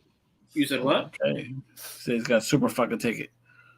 Okay. All right. I was just going to put two of them up there and have us do two at a time, but no problem. We'll pass it around. Trayvon's a yes. Joel, take it or leave it. Yes, I'll take it. All right. Jamie, take it or leave it. Neither one of those were leave it. I got you. Didge, take it or leave it. I said leave it originally. Hell yeah. I have my doubts about Carl Urban as Johnny Cage, but hell yeah, I'm in. All right, Didge. Leave it. Leave it? Okay. I'm going to still see it. But if it's I'm gonna like still see it, but yeah. Yeah, I'm a Carl you know. Urban fan, and as long as they put Liu Kang at the forefront and not whoever Cracker Jack box See, character you're that they asking used for a last lot time, right now. You saw I'm the good. first one, didn't you? Yeah, really. 100%. That's why I'm hoping they fix that problem. This is Why? what I'm asking. There is no Oh, hope. that. No, you just make him part of the team. He just doesn't need to be the focus of the team. Is all I'm saying. That's all I'm saying. He can be in the real middle. world, man. Okay, well, Cole was horrible, and He don't was. double down on They're it. going to continue with him. It didn't work. Don't do that. That's stupid. And RP was it Gordo or Goro? What was his name? Goro, yeah. What Yeah. are you talking about? It didn't. Intaro is number 2. No, what's the dude with the forearms? Goro. Goro and Kintaro. Okay, And Kintaro I thought was I in said part two. Goro, and everyone was just Oh. like, no. And I'm like, I thought You I said Gordo. I'm like, that's Eddie. Still the cheesiest, Anyway. best fighter in Tekken 3. Anyway, Supergirl Woman of Tomorrow is in 2 years. Damn. Filming should be this year or next year. We taking it or leaving it? Joel. I mean, I have no choice but to take it. Take it or Better leave it leave it, means no. do you like it? I know you have to accept it. Do you Yeah, like it? yeah. Yeah, that's fair. I like it. All right. Didge, take it or leave it for Supergirl Woman of Tomorrow. I wish it was next year, so I'm gonna go leave it. Didge is like, if you can't come out next year, don't come out at all.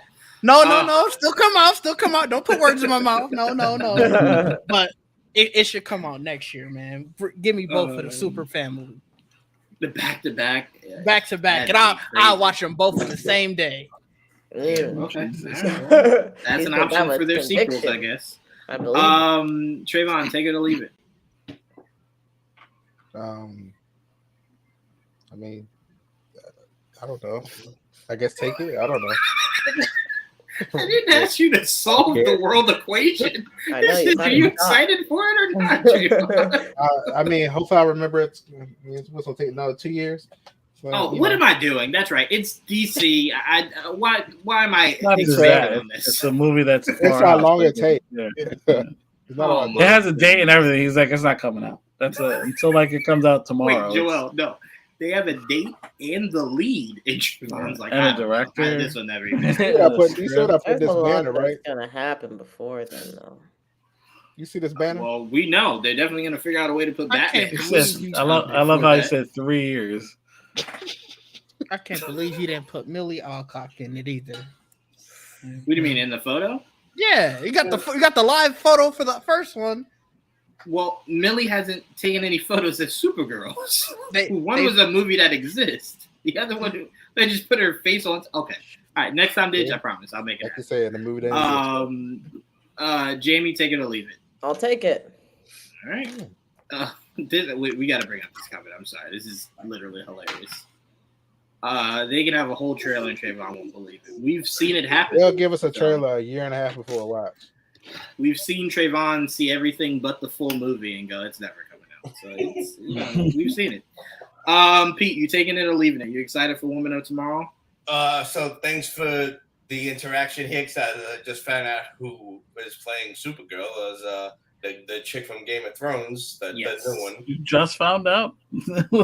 Honestly, bro, I probably knew that information, but it was not important enough for it to stay in here. There's a very limited space here, man. I'm running with like fucking 2 gigabytes. So I'm running dots here, man. Just give me some fucking credit. Credit Yeah, has like, been I'm given. cool with it. I'll see it. Unless something horrendous happens in the meantime that they destroy the storyline, like, I'll fucking see almost anything. I'm a very easy person to please when it comes to movies. So if you disappoint me in a flick, it's got to be real bad.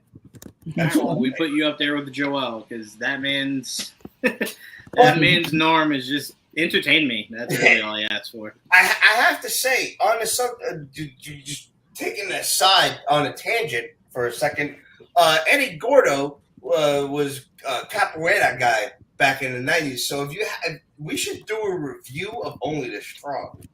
It's one of the greatest martial arts movies of the 90s. I And if was you haven't just seen talking to Joanne about Only the Strong the other day. it's one of the fucking best movies ever. It's funny so that you- good. Judge of that. It's funny that you bring that up because I literally like the other day just mentioned it. Dude, capoeira comes up in the conversation at least once a week if you know how to talk. That's all it is to it. I used to know these guys in high school. They used to do it during lunch. I tried it. I couldn't. I didn't have. I have no rhythm. I'll be the judge. I'll be the judge. But it's an amazing movie, Juwan. Please watch it and let me know when you want to review it. I got you. All right, moving on. Take it or leave it. Lionsgate to expand the John Wick universe with a spin-off movie centered around Donnie Yen's Kane that will pick up after the events of Chapter 4. Filming will begin. Didge is not going to watch it. It's a blind guy. Yeah, we'll skip Didge. But Donnie, you seen John Wick 4, Pete? The hell you will. I will be here day one for this. Part 4 yet. I'm sorry. Okay, we won't spoil anything of Part 4, but it's okay. I know it's about a spin-off the of Part 4 scene and shit. So just go on. It's fine. Jesus, I know. Trayvon, I'll start with you. You taking it or leaving it? Absolutely, I'm there. Let's go. All right, let's do it. Look at you, Trayvon. Look at you liking street level shit. All right, now let me find out. You know how much violence is in this? I love it. I know how much what? Violence. Is in this. That's your thing. Knowing nothing of Part 4, the John Wick franchise is just like printing money at this point. Like, absolutely. Yeah, 100%. And this isn't the only spinoff. They still got I almost said Cinderella. Continental was good. Ballerina. If it comes out, it's just gonna be a success. Yep. Jamie, you taking it or leaving it? I'll take it. All right. Didge, taking it or leaving it? Where are you taking it? I will be here day one. Day one. All right, Joel, taking it or leaving it? I'm taking it. I don't like that. But where are you taking it? I'm enjoying this. I'm gonna end this show now. Pete, are you the greatest kung fu martial arts movie stars of all time? Yes. This is never not gonna be good. But Pete, please do me a favor. Talk about a plot. Just let me see him kicking some ass. I don't give a fuck what happened. Pete, do me a favor though. This weekend, go watch John Wick 4, so you have a better idea on his character and why it's gonna be dope. Free yet? I'm a cheap bastard. Yeah, no, yeah, it's on streaming. Yeah, it's on Stars. It's on Stars. Yeah, it's not free yet. Well, no, not technically. I didn't know you meant literally technically. No, I'm being a cheap bastard. Got you. All right, we'll talk, Pete. I got you. We'll talk. I'm fucking joking with you, man. Didge supporting the blind. I like it. Yeah, one step at a time, man. We're getting Didge there. We're getting him the help that he needs, and his ability to support the people in need. So we appreciate it. All right, another quick step. It looks like we're getting season 2 of why did I just forget the name of it? Mr. and Mrs. Smith. But apparently there's a twist. Oh. The main cast will not return for the sequel. I heard very interesting, but I will say this. Yeah. I originally got upset at it till I remembered how the season 1 started. Yeah. It starts with it's a program. It's not specific to them. It's a program. So their story is done. Why wouldn't you move on? Alive? Again, I think that's best. I think it's best for you to never know, right? You never know. Somebody made a suggestion and said, make it Mr. and Mr. And I found out that it was Mr. and Mr. Smith. That the original cast wasn't returning. I'm not against that, but I'm saying prepare yourself, Trayvon, because right after Mr. and Mr., I want Mrs. and Mrs. Smith. That's what I want. So as long as you're good with that, they'll probably do that first because it's easy. It's principal money for me. So I tell you what, I'd watch it to give it ratings myself. Okay, and you didn't watch the first one? What? Wait, you said did I watch the first one? Yeah. Yeah, I saw the first one. Okay. Yeah. Oh, you said like you watched Mrs. and Mrs. like you didn't watch Mr. and Mrs. No, Trayvon said he wants a Mr. and Mr. And I said I'm fine with that as long as I can have a Mrs. and Mrs. As long as I can have that. And then he said I'd watch that myself. And I was like, didn't you watch the first season yourself? To my Mrs. and Mrs. Hill. Mrs. and Mrs. was what he'll be the champion for it. You know what's so crazy, Trayvon? Jamie is not slick. I'm so tired. Jamie had me believe none of those words were mine. That maybe what Jamie was saying is what I said. I'm like, wait, no, that's not what I said. But okay. Trayvon did roll his eyes at the idea of Mrs. and Mrs. But he chooses to be like that. But it's okay. Did you see Mr. and Mrs. Smith? You taking it or leaving it with the idea of this cast not returning for season 2? I like a good anthology series, so yeah, I'm here for it. I'm mainly a fan of it because even though Donald won't star in it, he was one of the producers for the show. So I believe he'll still be on. That team will still be on. He just won't be in it. So I'm fine with that. He's a busy man. No need to double down on something. Have someone else do it. Jamie, you taking it or leaving it? I'm taking it. I'm sad though. Did you taking it or leaving it? Again, I like a good anthology series. So in my head, I said I asked him already, but I wasn't sure. Did the third time. Joel, you taking it? Yeah, I'm taking it. Pete, did you see Mr. and Mrs. Smith? So I never even knew that there was a show until there was the controversy about the cast leaving. Mm. So I watched the original movie with Brad and Angelina. I was like, nothing like it. Yeah, nothing like it. Thank God, because that was not interesting at all. Well, at the time, they selected the two sexiest people in Hollywood. So it I mean, yeah, duh. But like, if the TV show is better, I'll give it a watch. But I haven't. TV show is way better. Yeah, just give it a shot. Way better. Way better. I'll take your word for it. I trust you. I'll watch this shit. Yeah, TV show is way better. It's a way more psychological dive into it than just we're two sexy people. Like, no, it's a weird show. It does more. But it wasn't. I mean, I like Gambino as like an actor. He's like one of the. Few he's really good. Shit off going from musician to actor, and I'm like, all right, fucking. Yeah. He's really good in this. He's really good. Definitely check it out.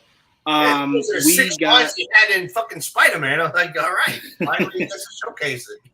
We got a confirmation, or I guess a confirmation that a Spider-Man noir has been greenlit for Amazon Prime. Okay, all right, everyone's taking it. Nicolas Cage is in it. Nicolas Cage, yeah, he's starring in it. Old ass. He can't be Spider-Man Noir, can he? He's Spider-Man Noir. No way! Can he really? That's where they're gonna go with this? Yes. It's gonna be hilarious. All right, next up we do have relax. We do have a Tomb Raider series in the works. What's her name? Is it Phoebe something? Phoebe Waller-Bridge. Thank you, Phoebe Waller-Bridge. She's writing. Tomb Raider. It's so funny because the girl who played the lead in this new Planet of the Apes movie, I was just telling Joel when we left it, like she'd be perfect as Lara Croft. And then to hear that they're working on the series, great. I'm taking this because I just want them to finally do it right. I don't know why it's so hard to do. I don't understand. It's is she writing or is she the star? Or is she writing? both? No, she's not the star. She's writing it. They don't have anybody slated. Yeah, they didn't select anyone yet. It's very fresh. I heard a misreport then earlier. Me too, because I thought she was the star too. Yep. You guys thought she was the star? That's what I thought. Somebody misreported it. Horrible. Remind me to tell you right now, if you tell me Laura she's my Lara Croft, I can tell you I don't want it already.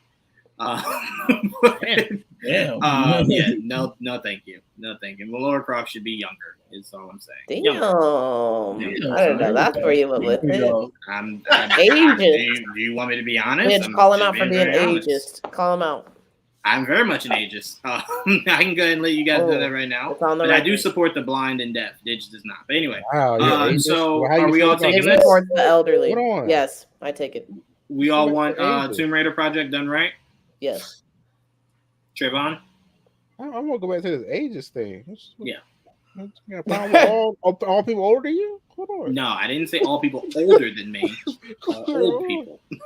You're not old, Trayvon. Like a few of us could jump you right now. But yeah, I'll take it. I'll get up in there too, Trayvon. Yeah. As a person younger than me, you'd be. You got something against the youth, don't you? You got something against the youth. I can tell. I mean, where does that place me then? If I don't like the old or the young, where does that place you just me? Don't like people outside of your age range, which all of you are. But okay, all right. That's what I'm saying. We all got beef with you, Crody. All right, Crody. All right, Crody. The Boys has been renewed for a season 5. Taking it or leaving it. Take it. Take it.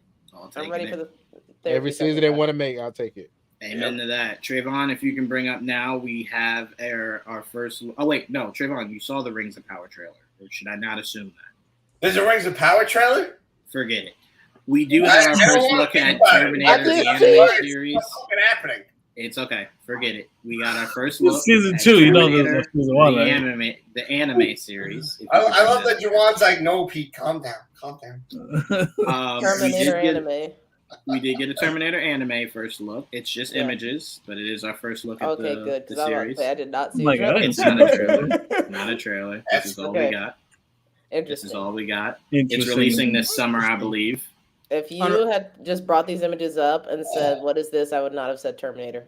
I agree. Nothing of it looks like Terminator. I mean, one of the photos looks like Two-Face. I thought Two-Face too. I'm like, is this Batman big? Like, this is a really cool Batman image. Yes, they are real, Mr. E.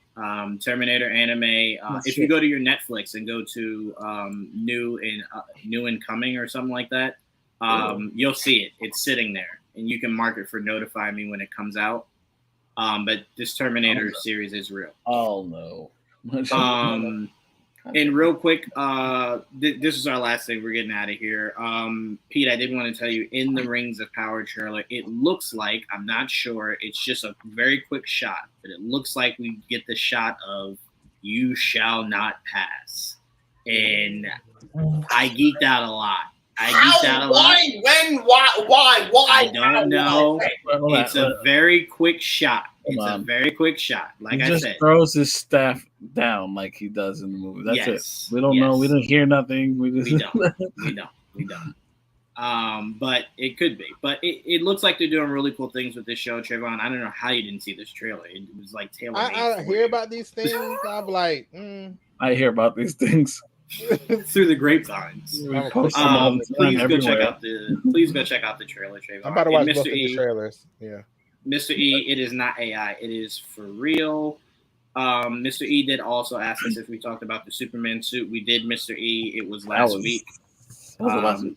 Yeah, that last week. Yeah, it's on our YouTube page. If you go to our YouTube page, you can check out our review of that suit. Look, this was a great episode. We almost had 30 live viewers steady for this episode. So I want to thank Didge. I want to thank Jamie. I want to thank Pete for being our amazing cameos. And the 30 people with nothing better to do with their time. Goddamn right. I appreciate every last one of you. Continue to have nothing to do every Wednesday at 8 o'clock. Damn right. But I want to thank you guys so much. I appreciate you guys. Believe it or not, this is our longest episode since we started. I believe by it. Far. I mean, I was We've never gone this long. I heard the shade, Jamie. I heard the shade, and just know I made sure that we did not go this long this entire time. It is what it is. You guys are the real I'm gonna be honest. I thought about cutting it like maybe an hour and a half ago, but when I saw it was a steady of almost 30 people, I'm like, let's see if we can get it to 40, man. Let's see how high this can go. But then once I got so tired, I thought Jamie literally put words in my head. I said, "Yeah, we gotta wrap this up." You gotta get you a wrap it up box like they had. Exactly, that's what I needed. Before we get out of here, Didge, let them know where they can find you. You can find me at Didge_DE everywhere. As you can see in my name, just put up earlier today some new videos on YouTube regarding the Assassin's Creed Shadows trailer. You can also find my other podcast at Geek Set Podcast, where all of our New York stuff is slowly trickling out, and as well as I got to get the C2E2 stuff out because that's been a while ago. But yeah, you can find me there. Definitely. Stuff will be. Make sure you send that to us so we can link it, Ditch. Yep, definitely. All right, and Jamie, where can they find you and when's the next stream? I'm streaming right now, actually, and I picked up this stream. So hello, Twitch people. Jamie just my next stream. No, I'm promoting. I'm supporting. Yeah, I'm now looking up at my screen. I see it. I see it. But my next stream, I don't know. Actually, this week and next week I'm actually on vacation, so this was a surprise stream for me. Maybe in 2 weeks y'all will catch me again playing Final Fantasy on twitch.tv/swiper_prime. All right, make sure you guys give that a follow. Pete, you better be telling us you're resurrecting Pete's Basement and we're getting weekly episodes. You know, man, it's been entirely too long since a basement show has happened, and I'm so happy to be here, just to bullshit and talk shop with everybody. God, it was so much fun. It's been so long, but I really, really want to get back. I mean, the Instagram is Pete's Basement, YouTube, Twitter, everything is Pete's Basement. And by all the gods, I promise to get back to it this year. I really do. And I look forward to each and every one of you guys being on us as guest appearances. It's been too long. And fuck, man, I forgot how much fun this shit is. It really I tell you this. You guys listening right now, this is a promise we're making right here on this podcast. If Pete brings back Pete's Basement, me and Joel will be guests during New York Comic-Con weekend. I'm holding you fucking to that. That's You're gonna stop avoiding me then. You're gonna stop avoiding me. Ever since I've been in New York, I have not seen an inch of Juwan. I'm going to be honest with you guys as an audience. Look, I'm going to be vulnerable for a second, okay? I'm going to be honest. I had no idea Jamie moved to New York. All right, guys, so we'll see you next week. And until next time, Jamie, I promise I'll hold Juwan captive. I don't give a fuck if it's at a pizza shop or wherever. I'll fucking hold him fucking down. You gotta grab him tight. Thought Jamie was in North Carolina. But until next time, guys, peace. Hey, we love you. And remember to always remain a little unhealthy and a lot unstable.